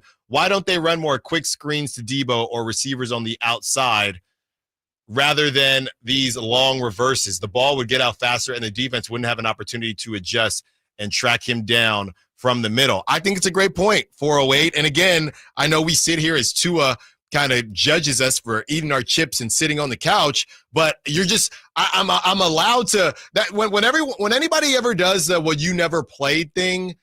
I think the best comparison that you can throw out there is, well, I'm not a 5-star chef, but I know when food tastes good. Yeah. Okay. And I know that's not a perfect comparison, but when I'm watching, I've never played in the NFL, but I do have NFL ticket and I am watching a lot of different types of offenses. So when I turn on the Niners and I see Brock just dropping back like he's prime Aaron Rodgers or whatever it is, and Kyle Shanahan's supposed to be a genius, show me when I see the Chiefs tick people off doing ring around the rosy and just ridiculous, and you got tight ends taking snaps. When I see all that, some of it looks ridiculous, some of it works, but at least you can say these guys are trying new things. When is the last time you saw, besides the Ricky Pearsall play, when is the last time you saw a play that you said, ooh, that was different, I didn't expect that? Which, to answer the 408's question, I think it goes back to what you and I were saying before, which is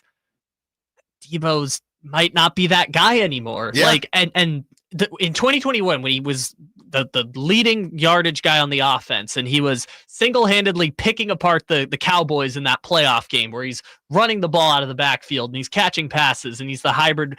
He was 25 years old at that point. Mm-hmm. And number two, the offense didn't have Christian McCaffrey, and Brandon Ayuk was still in his second year at that point. So the offense just looked so much different back then than it does now. Mm-hmm. And Debo getting older has played a factor in them changing the way that they run the offense too. Part of it's adding Brock Purdy, part of it's Christian McCaffrey, all that stuff. But part of it also is they're accommodating for Debo Samuel's age, and it's kind of why it's a pretty good. They didn't extend his contract. All the guaranteed money is up at the end of this year. It's a good reason why Debo's probably not going to be on the team next year. It was this offseason where it was, oh yeah, Debo's in the best shape of his life. Kyle Shanahan joked that he was sending pictures with his shirt off, and Kyle Shanahan was joking, saying, Debo, I don't need to see that, but I'm glad you're in good shape. That was this offseason. I don't know what happened to all of that. Well, I think. And then Ayuk goes out. Yeah, I don't think Debo is that same guy he was before. But at the same time, last year, obviously he missed some games last year, but he only had 490 receiving yards last year. This year he's at 490. Last year he was at 892. Mm-hmm. This year he's at 490. He's not a 1,000-yard receiver in this offense anymore, which is partially because they don't have that need for what Debo Samuel brings as much. Because Brock Purdy's better than Jimmy Garoppolo. Yes, but also the Christian McCaffrey of it all. And it's different now that McCaffrey's coming back, because before, I saw the stat the other day, is that in run blocking, they're number one in the league right now. Like, obviously Trent Williams does a lot of that for you. Yeah. But they're only 12th in rushing production this year. So despite the fact that they're getting push up front, they're not getting as much run, and they keep trying to double down on running. And there's not a lot of creativity to the offense, like you're saying. Highest percentage of salary cap injured. Obviously, the Kings will be leaving this list as DeMar DeRozan is returning, and we feel confident that Domantas Sabonis may be returning as well. But let's have some fun with some of the other teams that are struggling, and basically the whole paycheck is not playing. Allen Stiles, Sactown Sports.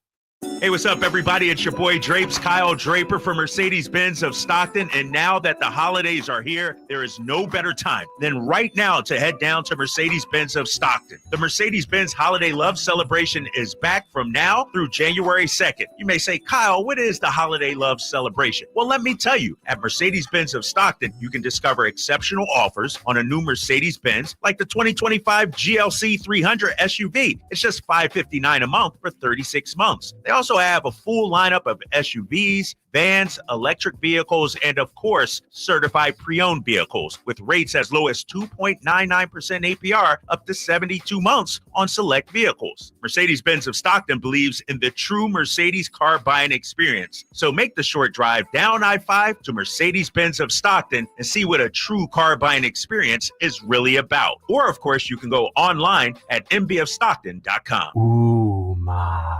What was that? That is business phone bliss with the Ooma Cloud Phone System. It handles all our voice, video, and messaging needs. You sound very calm. I am. Ooma has everything I need to run my business more efficiently, like virtual receptionist, call routing, and video conferencing. And it starts at just $19.95 per month per user, plus taxes and fees. Ooma. Nice. Find your business comm at ooma.com/radio. Did you know your skin is the largest organ of your body? Huh? That's why you should shower with Old Spice Super Hydration Body Wash instead of plain old bar soap.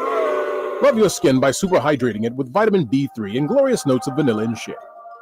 Did you know that my super hydrated skin is the second largest organ of my body? The first is my heart. Old Spice. Men have skin too. Old Spice Super Hydration Body Wash. 24/7 renewing moisture. With daily use.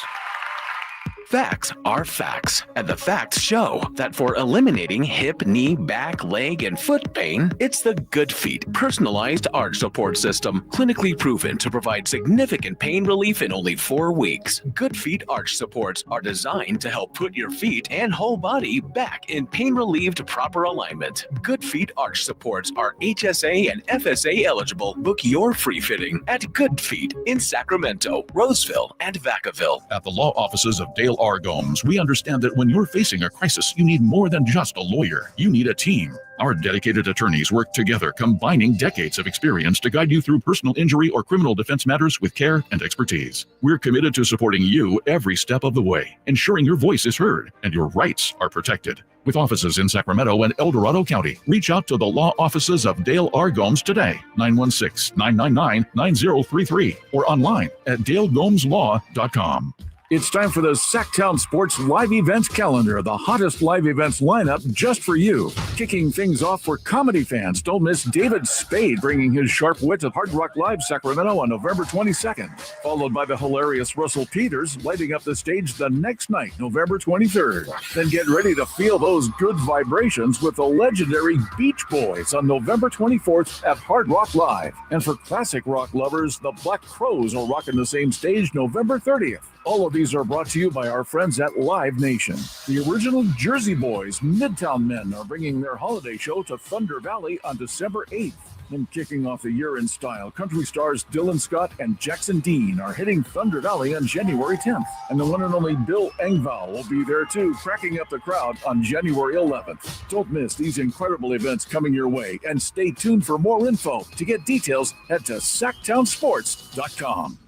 Finally, an easy way to find home improvement contractors. Just visit subcontractorsunited.com and simplify your search for home services professionals. From cabinets to windows, roofing to plumbing, Subcontractors United is an easy, simple way to find and hire a home improvement contractor. And you never have to give up personal information. So no harassing phone calls like you get from those other websites. Subcontractorsunited.com is sponsored by D&D Cabinets and Savage Design. DC here for Folsom Lake Kia, where they make car shopping easy with a huge selection of new Kia models, low payments, and zero down deals with approved credit. Folsom Lake Kia, your trusted dealer in Folsom for over 25 years. FolsomLakeKia.com.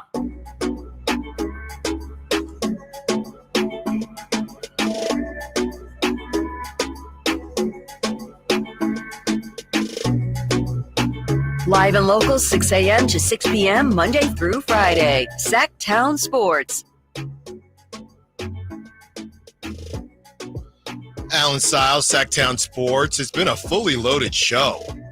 If you're just tuning in, maybe your morning was busy. We were joined by Frankie Cartoscelli and Brenden Nunes. That was at 11. If you want to go on the Sactown Sports app, check that out, or hop on YouTube and check it out as well. Then we were joined by Ellis Island, Keon Ellis after their practice, and Keon had some great things to say just about his mindset going into that game after the for lack of a better, we won't say doghouse, after what it appeared that he got skipped in his normal rotation spot. He handled that like a pro, because of course he did. And yeah, some things to say as they head to Inglewood to take on that wall. And the question now is, who's going to be joining them? They had to go through the last couple games with no Malik Monk, no DeMar DeRozan, no Domantas Sabonis. This is what Coach Mike Brown had to say about the three. Kings coach is from Jason Anderson, Sacramento Bee. Kings coach Mike Brown says Malik Monk is most likely out versus the Clippers tomorrow, but DeMar DeRozan and Domantas Sabonis are, quote, looking good. That most likely was a quote as well. So Kings coach Mike Brown says Malik Monk is, quote, most likely out versus the Clippers tomorrow, but DeMar DeRozan and Domantas Sabonis are, quote, looking good. And the last time we checked, there's a good chance Norman Powell does not play for the Clippers. So to me, and you know, and y'all know how I am, that's a must win. This is now a must win. I honestly, as long as Kawhi isn't popping up tomorrow, that's a must win for the Kings, in my opinion. You know, you had an opportunity. We talked to Keon. They had an opportunity against the Hawks, and he was very open. Hey, I kept asking him, but hey, we got to move forward. And Norman Powell has already been ruled out the next two games, and this was from 19 hours ago, so he will not be playing. Sideline injury. He will not be playing against the Kings. That's now a must win. There is no doubt about it. That is a must win, in my opinion, if you're the Sacramento Kings. And this is an opportunity now. If we go back to these next 5 games, you have the Clippers, who are missing their top scorer. Okay, James Harden's been distributing the basketball. Norman Powell has been that dude for the Clippers. He's not playing. The Kings of last season, they might bleep around and lose this game. Can you prove you are not the Kings of last season? So you have that. You got the Nets. They should stink, but they don't stink right now. They're playing pretty well. They're 10th in offensive rating, but everybody's on the line. They know that they're just waiting to get a treasure chest of picks and move on from some of their 25, 26, 27-year-olds that have some, you know, Cam Johnson, Cam Thomas, Dorian Finney-Smith, those types of guys. So they're not necessarily playing for anything but to try out for wherever they're headed next. Okay? The Thunder, no Chet. They do have Hardenstein back, but they are missing Chet Holmgren. Brenden Nunes thought maybe, it was either Brenden or Frankie, thought maybe that could affect how the Kings play them. It's possible, because we know that part of the Kings handling the Thunder last season was Sabonis kind of saying, hey, fellow Gonzaga bro, you not as big as I am. Hey, yo, but you need some muscle milk there. So Hardenstein's a little bit of a different animal. Maybe you lose that one. Fine. We know how they are. They're number 1 in defensive rating. Caruso had an incredible play where he gets knocked to the ground. He sets a screen. He's all over. I mean, he's just the number 1 guy. When high school coaches I know play so much Alex Caruso film, it's probably nauseating to players, because that's who he is. That's who he is. So you got that going on with the Thunder. The Timberwolves, you're 0-2 versus them already. A lot of people are high on the Timberwolves. Maybe the tiebreaker won't matter. I'm not as high on the Timberwolves. You can't go 0-3 to a team, because now I'm getting flashbacks to the Pelicans. Get that W. And then the Blazers, who stink. So this is a huge opportunity.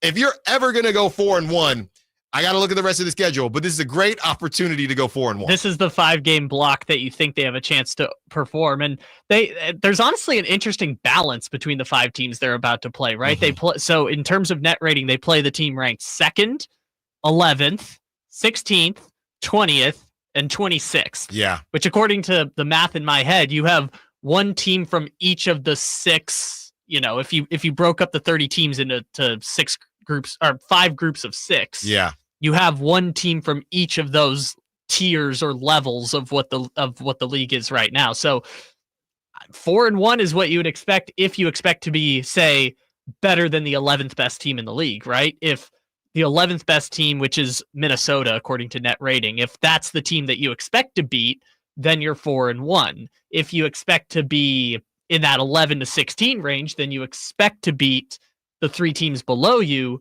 but maybe have a tougher time against the teams above you. So this is an interesting measuring stick for the Kings because they play 2 really good teams, 2 pretty bad teams, and 1 team right in the middle with the Clippers. Yeah, and these are the opportunities. Coming back from injury, we get it, but we know DeMar just wakes up out of bed and he's a bucket. So you have to find a way to get away from 500 some way, somehow. Some way, somehow. You have to do it. 916 is chiming in. Big ups to Keon for being a professional after being benched for a game, then coming out with that 3-on performance. That's right, 916. Well, he wasn't benched. It was very obvious that wasn't his typical rotation, especially with Malik and DeMar DeRozan and Sabonis out. It was very obvious that Mason Jones, who was that the only time? Well, I'm sure there's been some garbage minutes, but that's the first time Mason Jones had played in the first half. By my count, I've watched most of the games this year, but by my count, that's the first time he's played non-garbage time minutes. That is the first time I recall seeing Mason Jones in the first half, let alone the first quarter. And there was a spotlight. And how do pressure either makes diamonds or bursts pipes, and that says a lot about Keon. So. That's right. And I brought up this stat on the morning show earlier this week. If you took Keon's 33-point game off the bench on Monday and just put it by itself, that would have been the 3rd highest bench scoring game of the season for the Kings. Just Keon by himself. Yeah. And we love that performance from him, but now you're starting to see as Orlando Robinson comes back, as they have to lean on Mason Jones, they're starting to dive deeper into the bench, which many people on this station have been saying that's something they should have been doing in the first place. But now necessity dictates they're going to have to go deeper into the bench, which is good because 33 points and 9 3-pointers is not going to happen every night. That is literally the first time it's ever happened in Keon's career. Yeah, and Jordan McLaughlin, as we are just now hearing from Mike Brown, says that Malik Monk is most likely out tomorrow night, but DeMar DeRozan and Domantas Sabonis are looking good. Jordan McLaughlin, to me, he's the guy that we might still see tomorrow night as Malik Monk still coming back. And he's the guy that I feel like we've learned the most about. We knew Keon can shoot the basketball. We're learning about Orlando Robinson as well. Not sure how much he's going to ultimately play, but Jordan McLaughlin was a guy who he's got an NBA run, with a really good team with the Timberwolves last season. So we were trying to figure out who in the world Jordan McLaughlin's going to be on this team. And coming out the other side, I think we are starting to get a better idea. Top stories at the top of the hour when we return. Allen Stiles, Sactown Sports. Total Wine and More. Find bourbons and Cabernets that you adore. With curbside pickup and delivery available and the lowest prices for over 30 years, you'll always find what you love and love what you find. Only at Total Wine and More. Drink responsibly, B21. Get in zone, AutoZone. Welcome to AutoZone. What are you working on today? My check engine light's on? That could hurt your gas mileage. The AutoZone free Fix Finder service can help find the fix for free. Get in zone. This whole report for free? That's right. Printed and on your phone for free. Get in zone. But what if the fix is too tough? We'll recommend a local shop. Fix Finder, only at AutoZone. Get in zone, AutoZone. Restrictions apply. This Thanksgiving at Total Wine & More, find bourbons and Cabernets that you adore.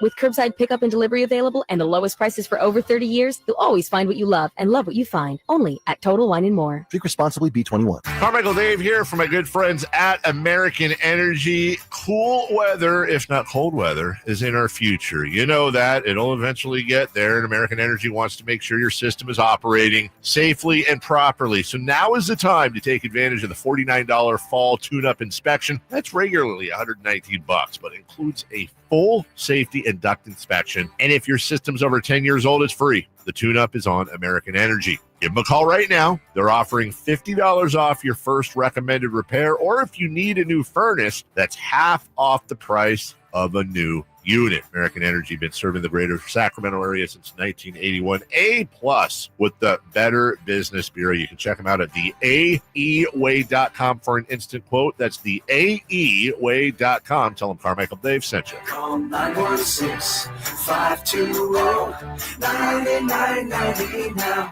Get year-end pricing during Happy Honda Days at Folsom Lake Honda, your one-stop Honda shop. Folsom Lake Honda is your one-stop Honda shop for great pricing on our entire selection of new CRVs, HRVs, Ridgeline Civics, and Accords. Plus, with low finance and lease options, now's the time to buy. Hurry in and save during Happy Honda Days at Folsom Lake Honda, or go to folsomlakehonda.com. Folsom Lake Honda, yeah, your one-stop Honda shop. Hello, Sacramento. I'm Emran Pilati, owner of True Sports Cards and Collectible Store here in Rockland, California, and the host of the True Sports Cards Show that airs right here on Sactown Sports 1140 every Saturday from 10 to 11 a.m., where we discuss the latest trends, hottest products, and deliver exclusive interviews with other industry leaders. And don't forget to visit our shop, True Sports Cards, at 6661 Stanford Ranch Road in Rockland, and see what we have for all your sports card and memorabilia needs.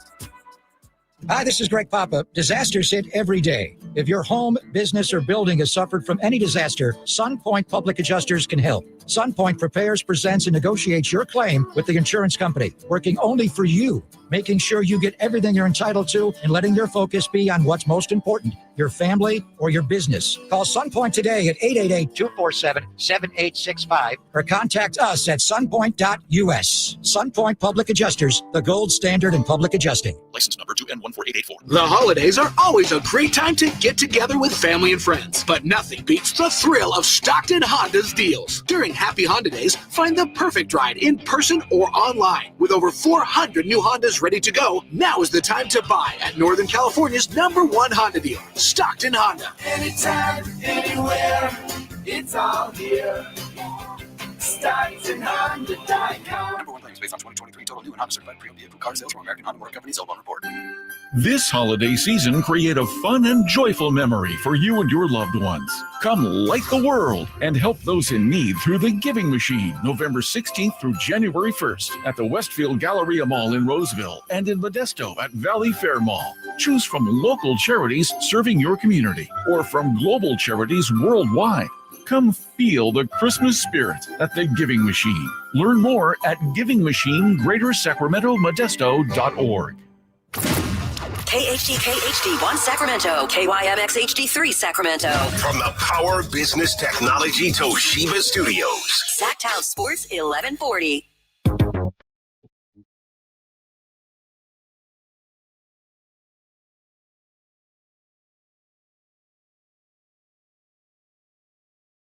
The only station in Sacramento giving you local sports coverage from 6 a.m. to 6 p.m. Monday through Friday. Sactown Sports. Show has flown by 1 o'clock hour. Still taking up to 2 p.m. We will be joined by Whitey Gleason a little later in the show. But now it is time, and this is fully loaded as well. It is time for the top stories at the top of the hour.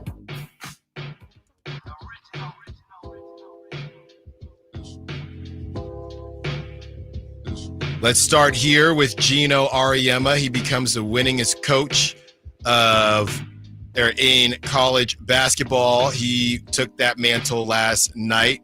He gets a live goat presented to him in the postgame. Gino Auriemma, you know what he's done to move forward the game of basketball, specifically women's college basketball, and everything that he's done. I mean, what he's created at UConn, and honestly, even in the future. A couple weeks ago, we played some Gino Auriemma sound where, look, none of these coaches necessarily love the NIL, but Gino Auriemma has been a guy who has at least tried to give some suggestions and understands that, hey, I made a lot of money and these kids weren't making anything. And yeah, it does make sense that they should get a part of the pie. A career built for replays with his 1,217th win. UConn women's basketball coach Gino Auriemma becomes the winningest basketball coach in NCAA history. He passes Tara Vanderveer. Shout out to Stanford. Mike Krzyzewski is third on that list now, and Pat Summitt is fourth on that list. So great stuff there from Gino Auriemma. We know what he means to not just women's basketball, not just college basketball, not just women's college basketball, but just to basketball in general. So good. The on goat him. was kind of crazy. I saw the video of it this morning. He got a goat and he got one of those like road signs that's like "Welcome to Connecticut, home of the winningest men's basketball coach of all time." But the goat just wandering around the court after the game was just wonderful. Just was absolutely wonderful. There's no audio for it, but if you guys want to go find the video afterwards, it is very funny. There you go. Next on the list, as we mentioned to Keon during that interview, towards the end of the interview, the Wall has taken the basketball of the NBA world by storm at the Intuit Dome, and Jalen Suggs shows respect for the Wall by blowing them a kiss while he was shooting some free throws. Obviously, Jalen Suggs, Gonzaga guy, huge on college basketball, and that's what Intuit Dome is trying to create there. It looks like a lot of fun. I'm assuming we'll get a good look at it on TV tomorrow night. So very excited for that. Next on the list, you have Cody Bellinger. The Cubs want to trade Cody Bellinger. Look, he was the Giants killer back in his day. This is per Ken Rosenthal. Giants fans out there, you interested in Cody Bellinger? Obviously, he had some great seasons with the Dodgers, dealt with some injuries, had a bit of a bounce-back season last season, but the Cubs just didn't really do anything, so nobody cares. I don't mind him. He's got that ridiculously violent swing. I think it's cooled off a bit because I believe that was kind of unofficially part of the injuries. I mean, he swings out of his shoes. He's 29 years old now. There was a time where he was playing center field. I'm not sure if he's not going to play center field over Jung-Hoo Lee, but would you want him over an Elliot Ramos? Would you want him over a Luis Matos? What is he going to bring to the table? I think it's worth a shout. He's not even 30 yet. Or at what point? 29. At what point does he become a designated hitter? Or first base? Would you take him over? I know everybody. I know the first base situation is going to get figured out shortly. The Giants have a kid who's been balling out at first base, so I don't think you would go in that direction. Bryce Eldridge is his name, and he's a stud. He's being trained essentially by Will Clark to be the next dude. So it depends. As far as his contract is concerned, we know no salary cap in Major League Baseball. I think it's worth a look, but he's not. I don't think he's at anybody's top of the list. Which, if Farhan was still here, would mean that he's coming to San Francisco. As far as Buster Posey is concerned, not sure. Well, isn't that why the Cubs are considering trading him? Right? Is that they signed him to a 1-year deal? He had a Silver Slugger season. He was great, and then they gave him, I don't think it was that long of a contract, but they gave him a longer than 1-year extension, and now last year was a flop, and they're just, it was a 3-year contract. So they gave him a 3-year contract, and now they're just like, yeah, we're kind of out on this. So I guess that's why he's available. If someone wants to pay him, I don't think anyone's going to take on $25 million a year, but if the Cubs want to pay down some of that a bit, I'm betting they could get someone to bite on Cody Bellinger. Next, we have Dion. He is Deion Sanders, and this dropped, I think, right after the show yesterday. Dion is chatting with Ice Cube. I believe it's on Dion's show, and basically the Raiders come up, of course, and Dion and Ice Cube essentially having a conversation about Dion coming on home. or I wouldn't say home, but coming on to Vegas. Here it is. What would you do? You and myself. Help them get to the next level. Come on, King. I'm going to do that. Yeah. But should it go past that, or what do you mean past that? Let him go to the NFL, continue to coach his son. Hey, hey, come on now. Why not? Especially if it's in a Raider uniform. Come on, baby. Oh, man, don't give me that acting a fool. You know what I mean? That would be a dream come true as a fan of the Raiders or as the president of the Raider Nation. So the initial question to Dion was, hey, how do you feel about Shedeur moving forward? Dion throws a question back and asks Ice Cube, hey, what would you do if you were in my shoes? And that's where Ice Cube's answer starts about, hey, do whatever you take to get it to the next level. And then Dion says, well, what about after that? So Dion is playing into this.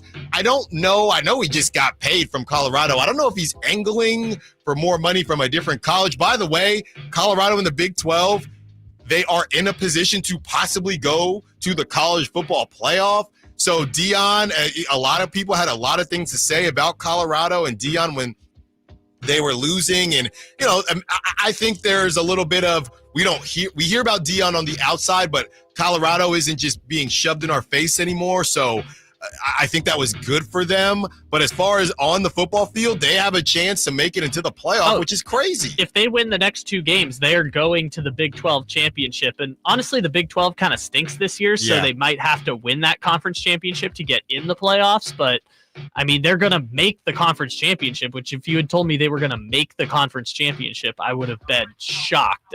As of about 4 weeks ago, I would have been shocked, which, by the way, they play at Kansas, who's not that good this year, and at Oklahoma State, who are at home against Oklahoma State. Oklahoma State stinks. So there's a pretty good chance they're going to play for the Big 12 championship, which is essentially. Put them in. Huh? Which would put them in. Well, they would have to beat BYU to get in, but if they beat BYU in the conference championship, they'll be in the playoffs. There you go. Well, tell me if you've heard this story before. Wizards expected to shop Kyle Kuzma. The Wizards is from Evan Sittery. The Wizards are expected to shop Kyle Kuzma on the trade market leading up to February's deadline. Kuzma is averaging 17 points per game on a career low 48.3 true shooting so far this season for Washington. The 29-year-old wing is on a descending contract that runs through 2026-2027. Kyle, I don't know why teams do this. They always wait too long. I promise you, if I was a GM, I would be very much a Bill Belichick when the iron is hot, you got to strike. Last season, they didn't want to move off Kyle, or they didn't want to move Kyle Kuzma. I believe Kyle Kuzma infamously said he wanted a chance to win, so he didn't want to go to the Mavericks. Then the Mavericks went to the finals. A lot of people think Kyle Kuzma just wants to enjoy his money and wear kind of ridiculous outfits, which he no longer does. He talked about that. He doesn't wear the outfits, the pregame outfits anymore. So I don't know why teams do this to where I don't think they're going to get what they would have gotten for Kyle Kuzma last season this season. So it's interesting because when Kuzma hit free agency in 2023, which that was 2 off seasons ago. When he hit free agency, it felt like the re-signing was a marriage of convenience, where it was like Washington couldn't afford to let him go, and also the NBA has a salary floor, so you have to pay somebody while you're going through a rebuild. But it was like Washington needed to keep him around, and Kuzma wasn't going to get more than $100 million anywhere else, so they kind of just stuck together out of convenience. I would have thought the offseason this year would have been the time to trade him. There was not a very big market of forwards. The Kings were talking about the Kuzmas, the Jeremy Grants, the Markkanens. I would have thought this offseason would have been the time to move Kuzma, not at the trading deadline. I don't think they're going to get a lot in return, but they might get a first-round pick and a second, which honestly is not that bad for Kyle Kuzma. Yeah. And they can get themselves off the contract and maybe get a younger player on a second contract instead of a third contract. Yeah, you would think they would still get a first. This is from Shams, and this could be a first. Just in, the NBA is in serious discussions on a new 4-team tournament format for the 2025 All-Star Game, sources told ESPN. How the 4-team tournament style 2025 NBA All-Star Game is expected to work. 2 semifinal games up to 40 points, winners advance. Finals game up to 25 points. Quick burst competition, pickup ball-esque. Sure. I don't really understand what went wrong with the playing for charity. What happened with that when guys were checking up because these kids are and they're watching money just come and go? I mean, that was kind of cutthroat. It felt like the Hunger Games a little bit, but what happened to that? Okay, so without going too deep into it, this is my hypothesis on NBA All-Star games. It goes essentially for the last decade, they've gone change the format, people like it. Keep the new format, people less like it. By the third year, everyone hates it, and we have to change it again to keep it interesting. And they just can't fool me anymore. There's nothing they can do to make the All-Star Game interesting. This is a stupid idea. I don't think this is going to, like I said, bring back the kids on the court. That's what I want to see. The kids on the court who get their money taken away or added based on an Halliburton to Ant Edwards dunk. I guarantee you that has the best ratings whenever that was, probably 5 years ago now, whenever that was. The one that I remember is the Elam ending. It was 2020 because it was after Kobe passed away. It was the Elam ending. Everyone was trying to go for it. It was awesome. People were trying super hard. It was like the best All-Star game in years. But then the next year it was like a blowout, so the Elam ending didn't do anything, and then they just bailed on it. So I don't think there's anything they can do to get me back into the All-Star game, but this is definitely not the way to go. This is ridiculous. All my millennials stand up, and I would say older than millennials as well. A part of our childhood is being taken away. Around the Horn is being canceled after 23 years. This is from Awful Announcing. It's unclear exactly why Around the Horn is being retired. The show has commanded strong ratings throughout its run and has become an iconic part of ESPN's daily lineup. ESPN suggests that the cancellation had been under consideration, I guess, for a very long time. The next several months will be bittersweet for fans of the show. However, Around the Horn's replacement, there should be confidence in whatever ESPN chooses in that spot. Look, I've read a lot of full disclosure. I always wanted to be on Around the Horn, and I that was one of my goals, and it's still a goal. I guess I got till 2025.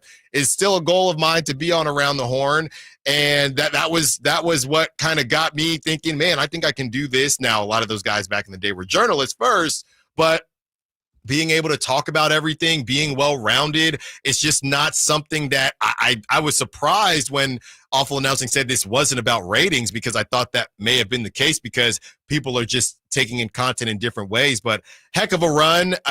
What I might try to do is Clinton Yates. I have a relationship with Clinton Yates. We've talked back and forth. I might try to get Clinton Yates on the program because, it is something where you came home to this day. I sound like Deontay Wilder. To this day, I'll go home after a show as I'm getting on the treadmill, whatever I'm doing. It's Around the Horn, and it's pardon the interruption, and it's not going to be that very, very soon. So shout out to everybody that's been on that show. Shout out to Tony Reale. By the way, it's just a part of nostalgia that will always be part. Went from the stat guy on PTI to being the host of that show. I mean, I really wanted to be Tony Reale. It would have been nice to be featured on the show. Sure. But that felt like the best gig ever. You get to mute people.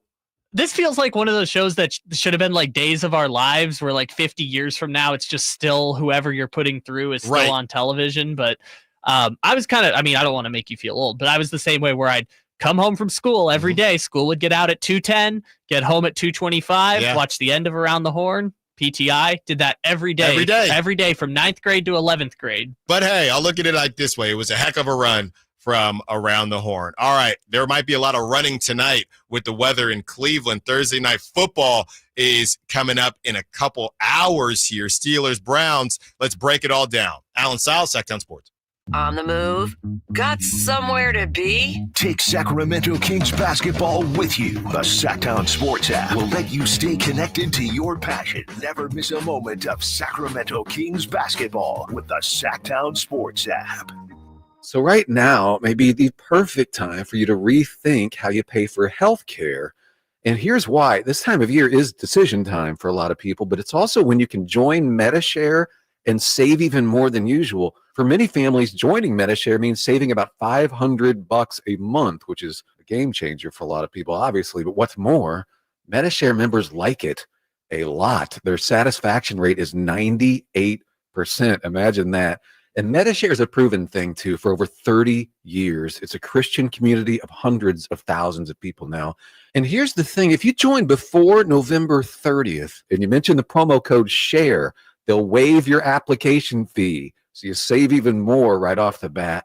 I'll give you the number here in a second, but just call and you'll get a price within 2 minutes. And again, the deadline is November 30th. So call now and you'll save even more. Here's the number. 877-26-BIBLE. That's 877-26-BIBLE. 877-26-BIBLE.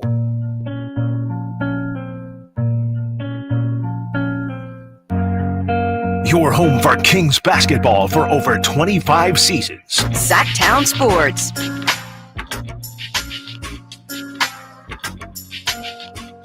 About to break down tonight. I'll tell you this much.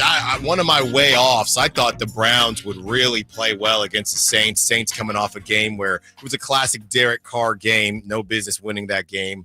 And they did as they beat the Falcons. I thought that the Browns were going to just go to work. You get Chubb back. I thought the Browns were going to go to work on the Saints, and that was not the case. So I'm interested in this game just because I want to see what the Browns are going to do, but this feels like a perfect situation again for the Steelers to win 13-11 or something like that. I mean, I don't know, man. Ever since Russell Wilson came back, the Steelers have been scoring a lot of points. Not last game. Well, last game against the Ravens. Last game they kicked 6 field goals, but every game before that they've scored. I think they're averaging like 28 points a game. The weather, though.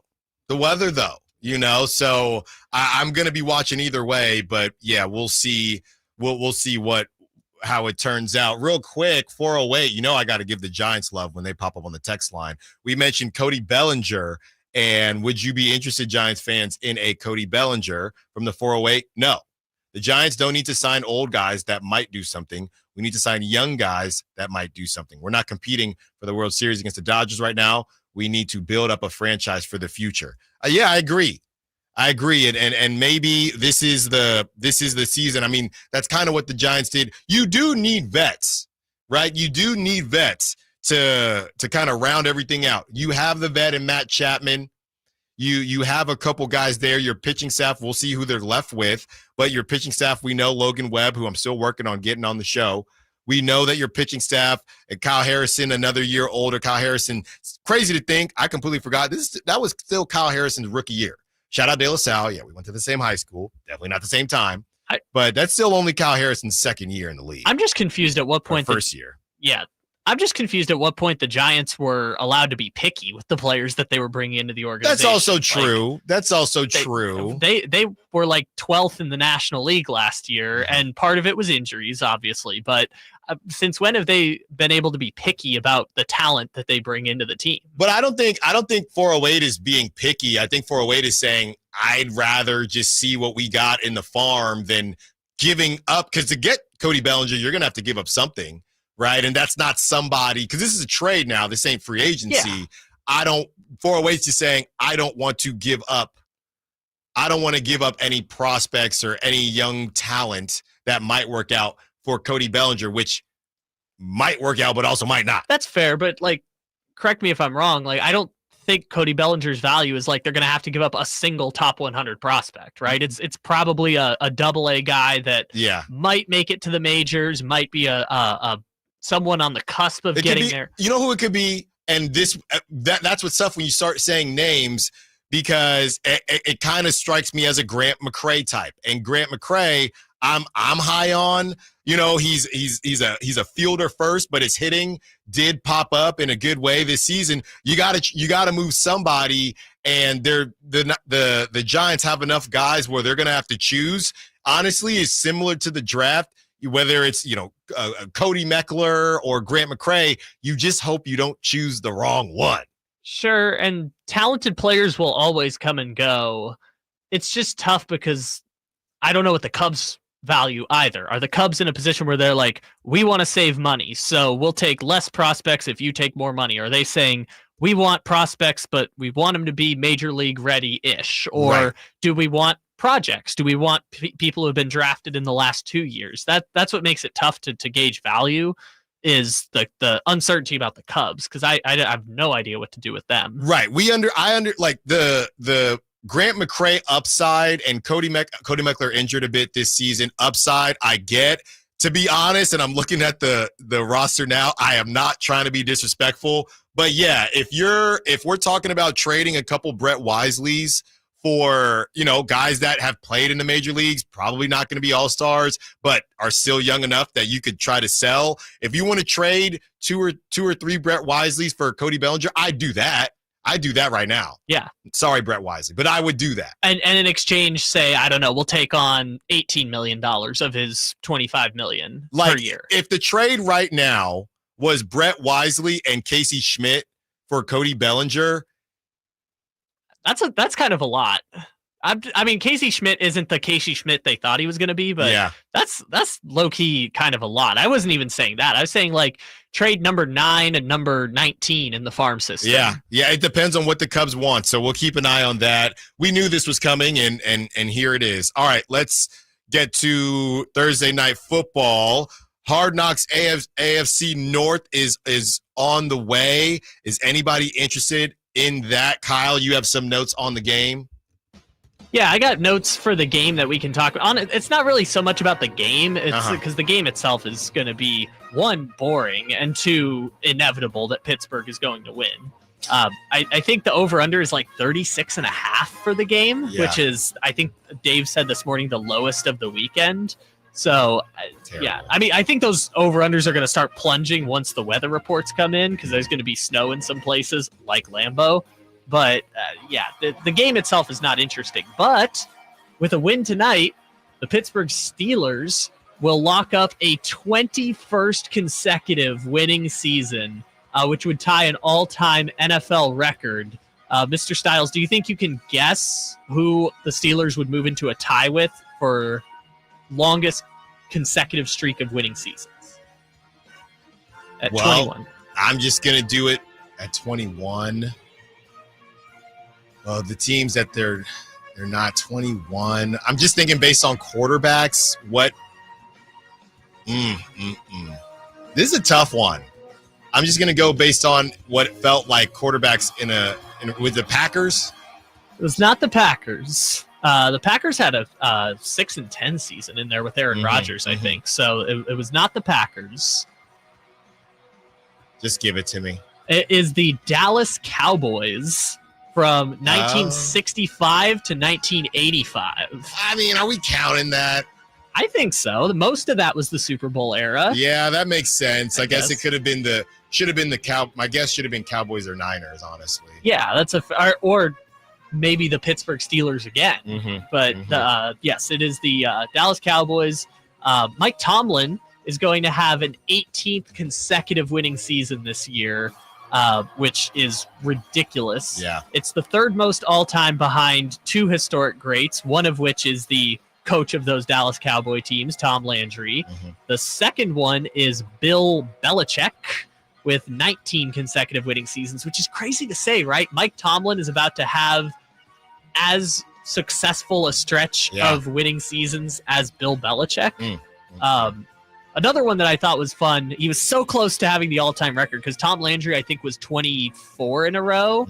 But Don Shula, the famed coach of the Dolphins and the Colts, he went 24 for 25. So he was this close to having the all-time record. I think he was 7-9, too, in the one that they missed it. So it was like he was 1 win away from 25 consecutive runs. I think it was like 1976 or something like that. He was 1 win away from having 25 consecutive winning seasons. Well, shout out Mike Tomlin. I know a lot of people kind of I don't know how Steelers fans feel about it, just as far as, hey, we get it, you're winning games, but we're not doing anything. You lose to the Tom Brady's, you lose to the Peyton Manning, some of these guys, but Mike Tomlin is the model of consistency and success, and he's really one of his most impressive seasons has been this season, as you have Russell Wilson, who everybody thought was cooked, Justin Fields, who everybody thought was cooked, and they are right in the thick of it in the AFC North race and in the AFC race in general. Prop Talk coming up next. Allen Stiles, Sactown Sports. What's up? We're talking to Chad Hoblet of Hoblet Dodge, Chrysler, Jeep, Ram, and Woodland. Chad, what's going on for Ram Power Days? Well, 2025 is almost here, so we're giving you a head start on the new year when you save up to $15,500 off MSRP on new 2025 Ram 1500 Bighorn Crew Cab 4x4s, starting as low as $37,995. Wow, already that kind of savings on next year's models? Yep, and you won't find better deals on more Ram trucks than at the Hoblet Ram Truck Center. There's a reason we continue to be one of the biggest Ram dealers in the country, with numerous customer service awards, including the very prestigious Walter P. Chrysler Award, which means we are in the top 1% of dealers in the nation. Don't miss the savings on new 2025 Rams right now at the Hoblet Ram Truck Center. Search, select, and save through their whole inventory at HobletDodge.com. Unbeatable prices, unbeatable selection. Nobody beats Hoblet, period. $15,500 total net savings on select new 2024 Ram 1500 after $10,000 factory rebates and $5,500 dealer discounts. Rebates include $2,000 SFS bonus cash. Must finance through Stellantis. $3,000 in Hoblet Select inventory coupons. $500 on-the-job upfit incentive with proof of business ownership. And $2,000 in Hoblet trade-in assistance on eligible trade-ins. 10 of this net savings to dealer for details. Sample VIN 544-890. Bonneville International Radio Station contests are open to participants at least 18 years of age and older that are residents of California and who reside in one of the 6 counties that make up the Sacramento metro area, unless otherwise specified. Employees or agents of the station, Bonneville International Corporation, other area radio stations, or any entity associated with the contest are not eligible to win, unless the station otherwise specifies in its own discretion. Persons who have won in the last 30 days from a station contest or event may not be eligible. For a copy of the general contest rules, visit KHTK.com. Hey, Sacramento Kings fans, join us at Tom's Watch Bar for an exclusive Sacramento Kings watch party on Friday, November 22nd versus the LA Clippers. Complete with 360-degree viewing, surround sound, MCs, giveaways, and prizes. See you there.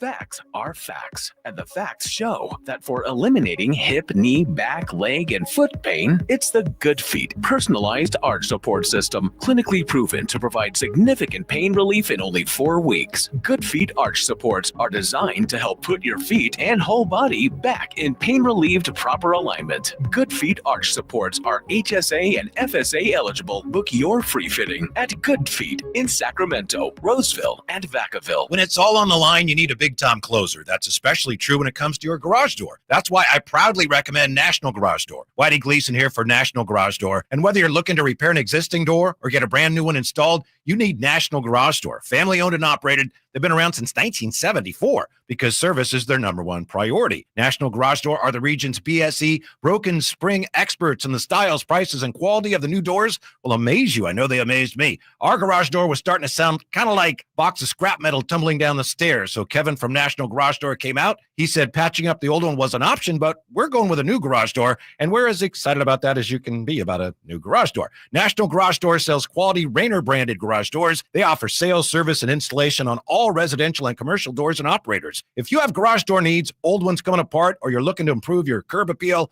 let National Garage Door come through for you in the clutch and be your closer. 338-4554 National Garage Door. Right now is the perfect time to replace your windows. It's Bell Brothers end-of-year warehouse sale. We're offering our lowest prices of the year on all windows and doors. Plus, instant rebate up to $2,000 when you purchase new windows. And 0 payments, 0 interest financing for 12 months. Call Bell Brothers now at 916-444-1234 or go online to thenosurpriseguys.com. These deals will not last long. If you've been putting off getting to replace your windows or installing new doors, now is the time to take action. It's Bell Brothers end-of-the-year warehouse clearance. Call now at 916-444-1234 or go online to thenosurpriseguys.com. In-home estimates are always free. If you're ready to replace your windows or install new doors, right now Bell Brothers has the lowest prices of the year, plus an instant rebate of up to $2,000 when you purchase new windows or more, and 0 payments, 0 interest financing. Get all the details at thenosurpriseguys.com. Minimum purchase required. Financing based on approved credit. Cannot combine offers.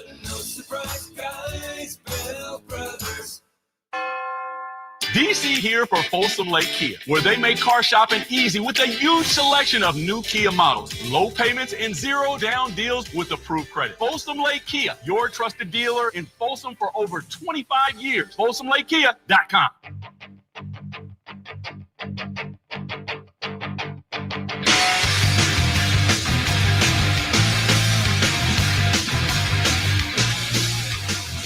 Live and local, 6 a.m. to 6 p.m., Monday through Friday. Sactown Sports.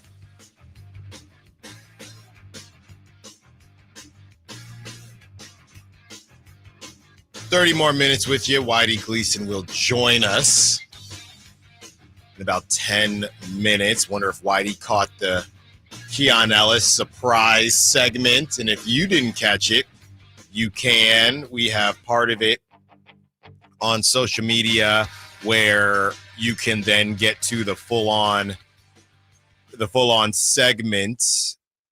You can also just check it out on YouTube, on our YouTube, Sactown Sports 1140, or you can rewind on the live YouTube, or you could go to the Sactown Sports app. So a lot of ways. And again, we are definitely trying to do this more often. We are definitely trying to give everybody what you need here on the flagship. So shout out to everybody on the King side that helped make that happen. Kyle working hard, Jay Johnson working hard, and we're going to continue to give you what you need. It's still early in the season, and as the Kings are rounding into form, we are too. And just a quick update. Not only can you hear the Keon Ellis interview on YouTube now at Sactown Sports, but you can also get Mike Brown, Kevin Herter, DeMar DeRozan. They all talked after practice. You can hear all of them right now. And if you're wondering what you could hear about DeMar DeRozan, Malik Monk, and Domantas Sabonis, as we are understanding,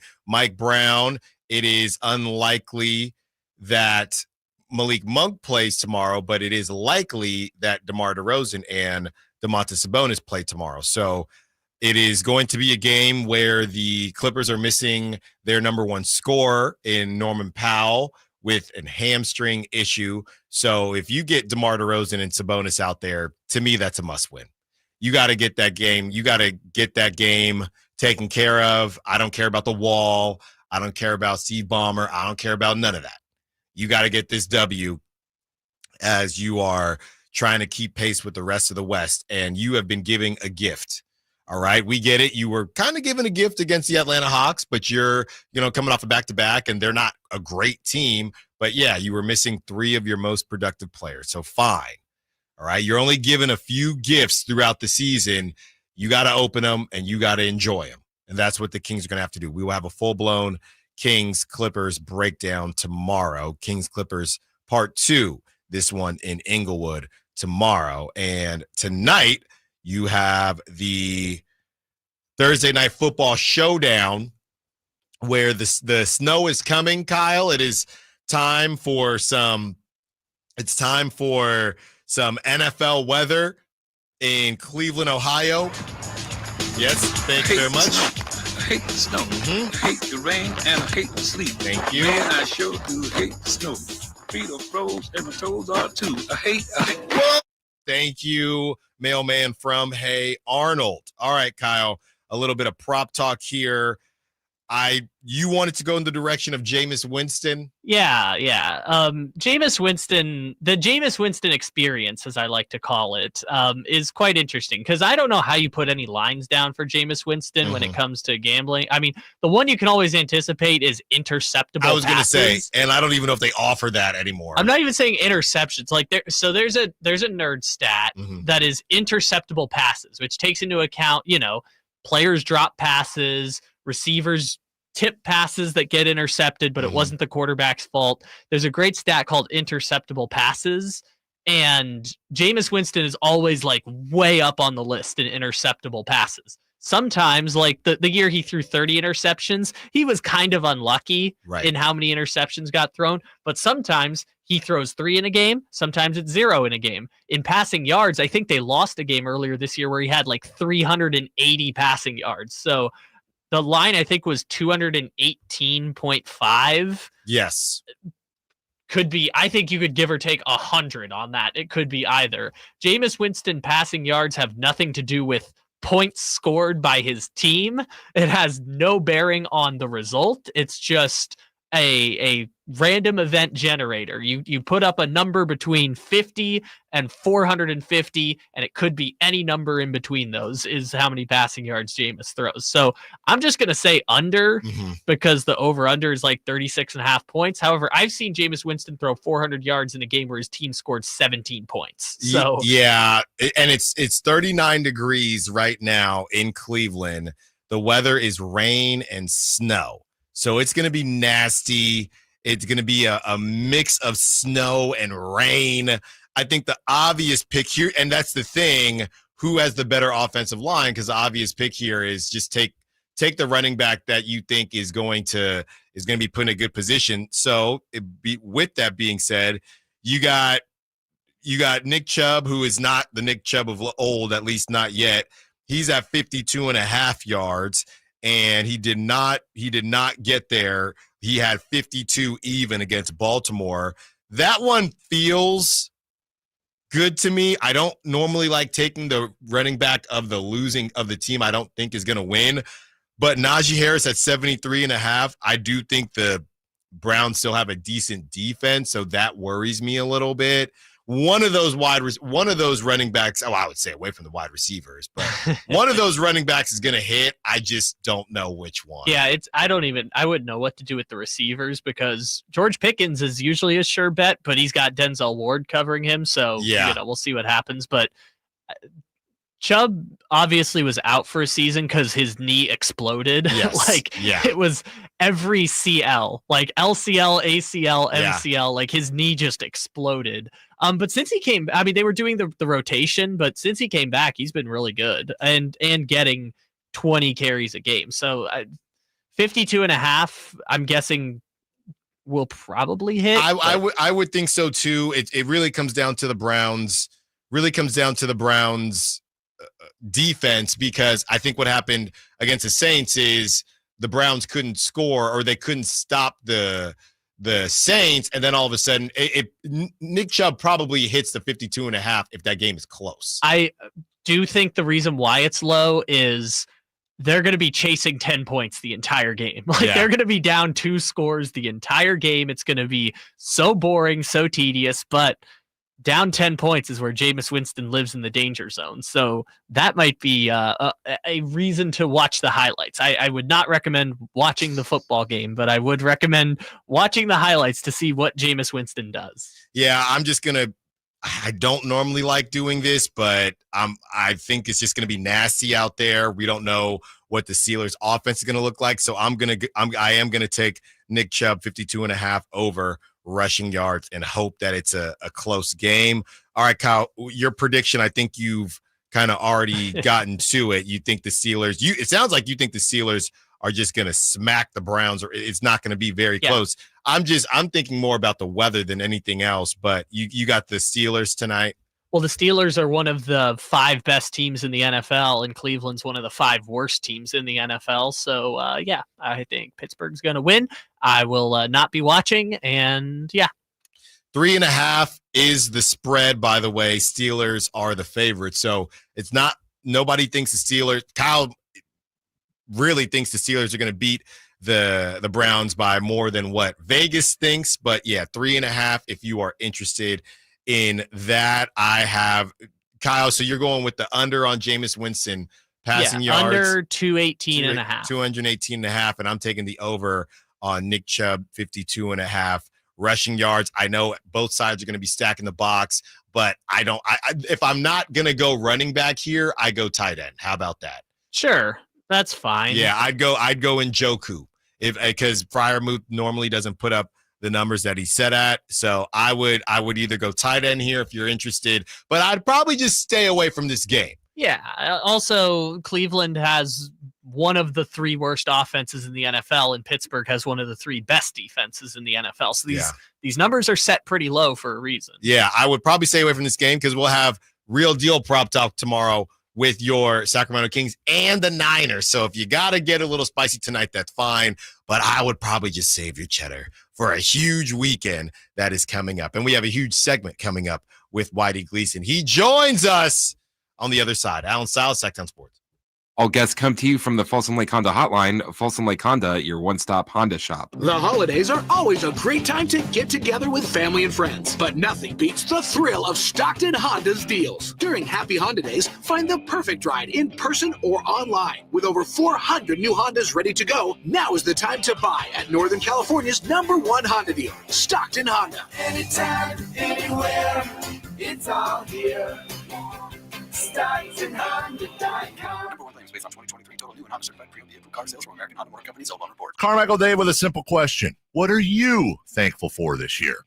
So many things to consider, but one thing we can all agree on is a well-running vehicle to get you where you need to go each and every day. Jiffy Lube would like to say thank you to all their customers this November. Whether a weekend road trip to Lake Tahoe or your daily commute to work, Jiffy Lube has you covered. Serving the greater Sacramento area since 1984. Visit jiffylube.com today to find a location near you, generous oil change coupons, and more. Happy Thanksgiving and holiday driving from Jiffy Lube. Hi, I'm Justin Gingery.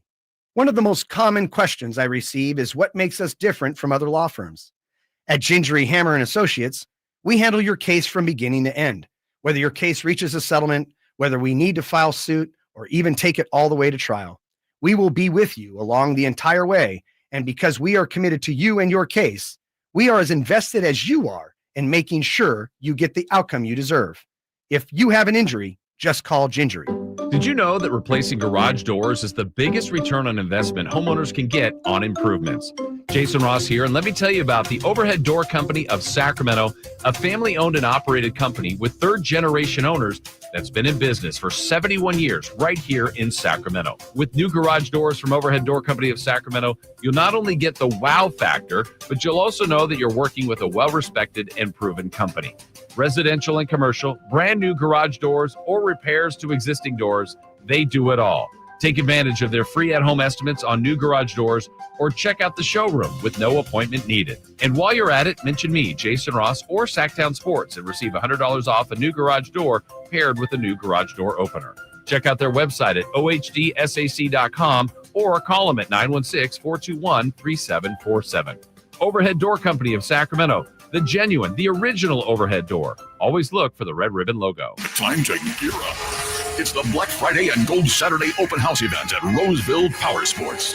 Located at 360 North Sunrise Avenue. We're your home for the best deals on Can-Am side-by-sides, ATVs, and Ski-Doo snowmobiles. Now's the time to save thousands on a brand new Can-Am or Ski-Doo. And check out the all-new Can-Am Maverick R with an incredible 240 horsepower. A Maverick R is built to conquer any terrain, bringing unmatched power and excitement to your off-road adventures. Plus, save 30 to 50% on accessories, helmets, jackets, gear, everything you need to ride in style and safety. This Black Friday and Saturday only. And it's not just about the savings. It's an open house event you won't want to miss. Join us for food, prizes, and more this Black Friday. So head to Roseville Power Sports this Black Friday and Gold Saturday from 9 a.m. to 6 p.m. And let's kick off the holiday season with incredible deals and tons of fun.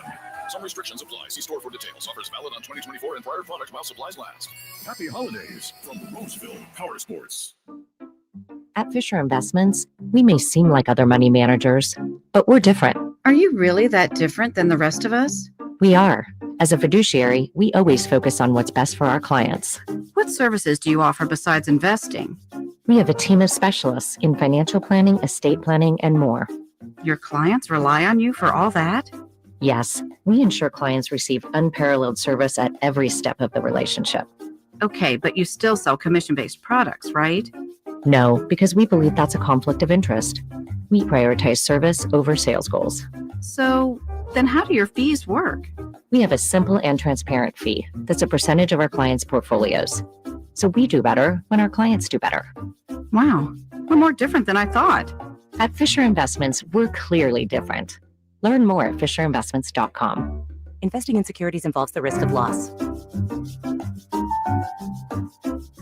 Mita Chevy saves you $8,000 off MSRP on every new 2025 half-ton Silverado LT, RST, LTZ, and High Country in stock after rebates. All of them. Black Friday savings now at MetaChevy.com. Together, let's drive. See dealer for details. Ends 12/1/24.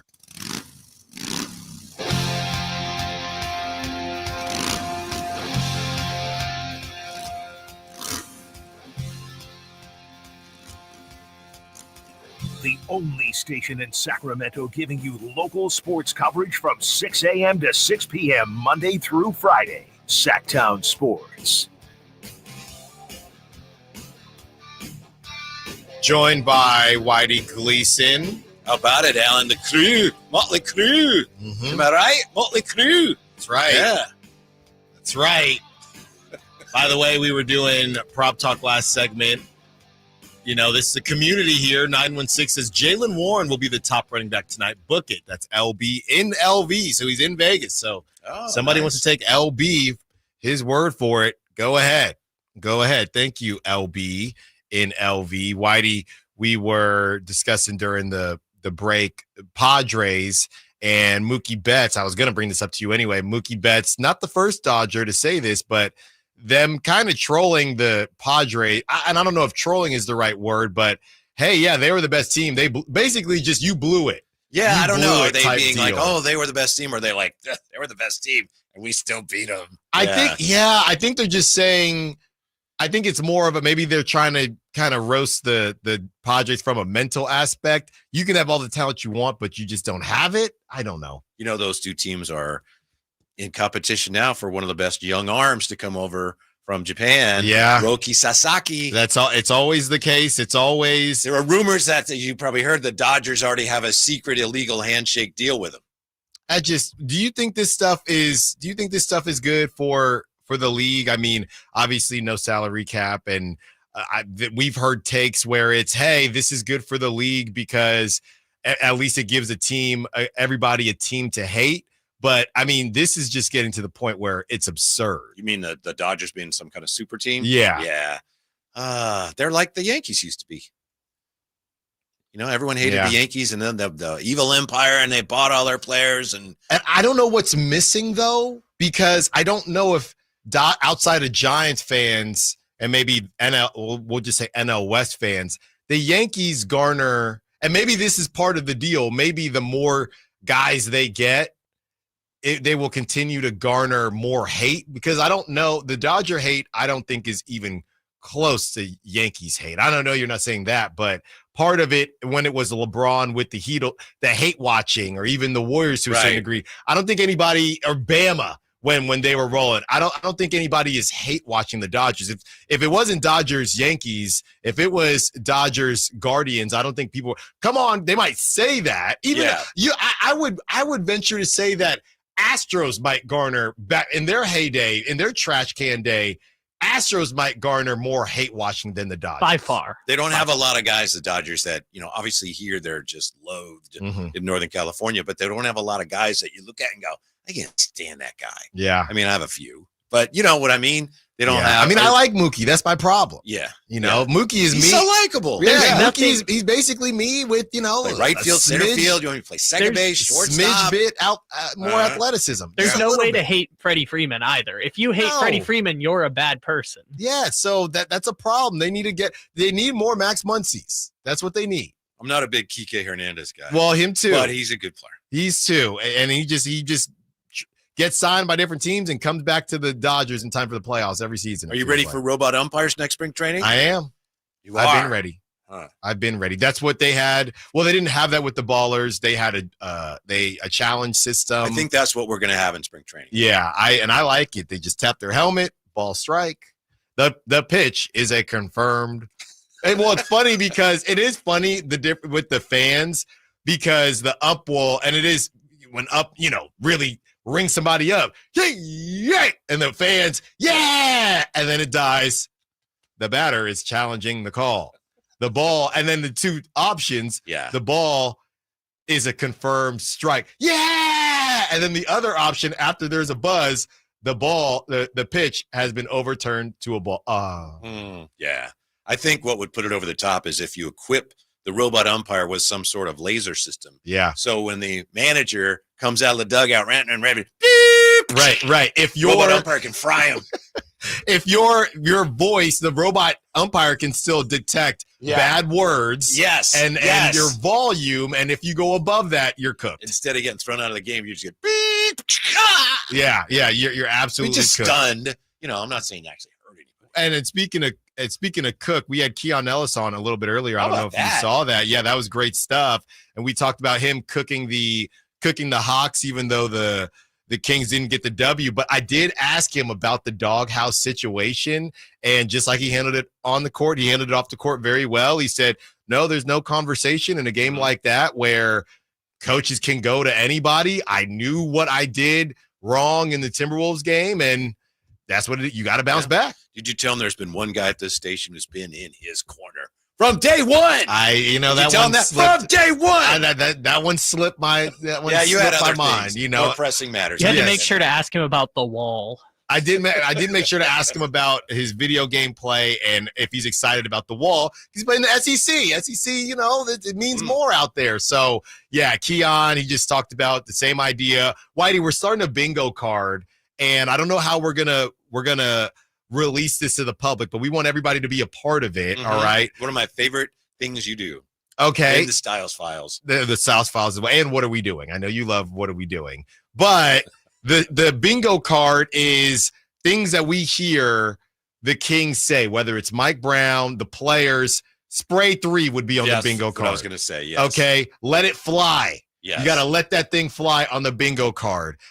Thinking of Mike Brown's post-game pressers, is it our guys fought hard, or I thought our guys competed? Something like that is on the bingo card. What else deserves to be on the bingo card? Don't have anything for you off the top of my head, but I'll work on it. Okay, so we're going to get this bingo card, and we're going to get a generator. You can get it at Sactown. Frankie doesn't know any of this, but I'm telling Frankie Cartoscelli, we're working on this, and then we'll have people call in who hit bingo the based problem on the with that games. Is that everyone has to have a different card. I'm sure there's a bingo generator. Okay. All right. Gotcha. There's a lot of generators out there. I'm trying off the top. I know there's more out there, so we'll continue to work on it. I used to work at this radio station in town, and we would do this thing on Monday nights, go out for the Monday night football game to this bar or that bar, or this restaurant, and we'd play Monday night football bingo. And so one of the guys in charge of promotions runs off all the cards, take these out there. And I'm looking at him and go, these are all the same, that it'll be a tie. Yeah, that doesn't work. Whoever says bingo, I like that.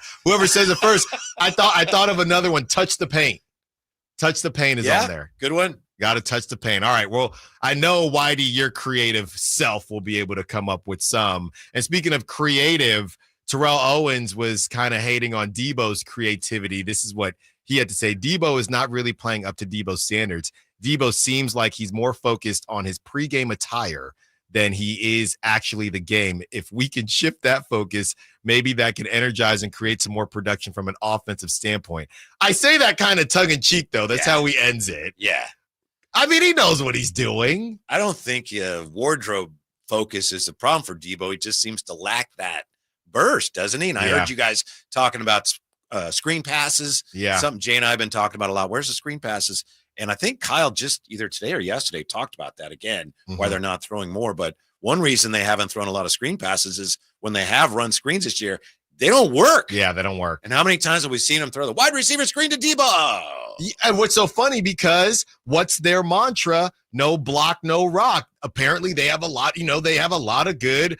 And I don't know, and maybe that, funny enough, we all think of Brandon Ayuk from the receiver standpoint. Maybe they are missing a Brandon Ayuk from a blocking standpoint. I know they've said that Ricky Pearsall is a good blocker, but he's still a rookie, and you have Jawan Jennings out there. Maybe that's the type of stuff that you don't think about, but is actually a big deal too. So yeah, I thought that was funny just because Terrell Owens, Oh, by the way, before I let you go, I can't wait to get your thought on this. All right. I know and we got 1 minute, so we got to go quick here. And I've been asking everybody. I didn't ask Keon, but I asked Frankie, Brenden. How much time is left now? No, hold on. I just want to know in case I don't want to answer this question. The Draymond Green clip where the ref says, I was listening to your podcast during the game, right before the game. Whitey, what are we doing? Isn't that crazy? You got fans roughing games? What's going on here? I'm okay with it. Oh, my God. Thank you. Yeah. Look at this pearl clutcher over here. Yeah, everyone now, they're supposed to be working together. They're more partners than they used to be in the old days. That's fine. Fine. We'll see when it's Warriors Kings and that ref calls a charge on Sabonis. That's clearly That's a block. Smart officiating. You're just trying to get him on your good side a little bit so he's less likely to go berserk on you. Ridiculous. All right. More of those takes from Whitey Gleason coming up next. Jay Johnson. Kyle Draper is out today. He's hanging out in Inglewood getting ready for the Wall in the Intuit Dome. Thank you for listening to Allen Stiles here.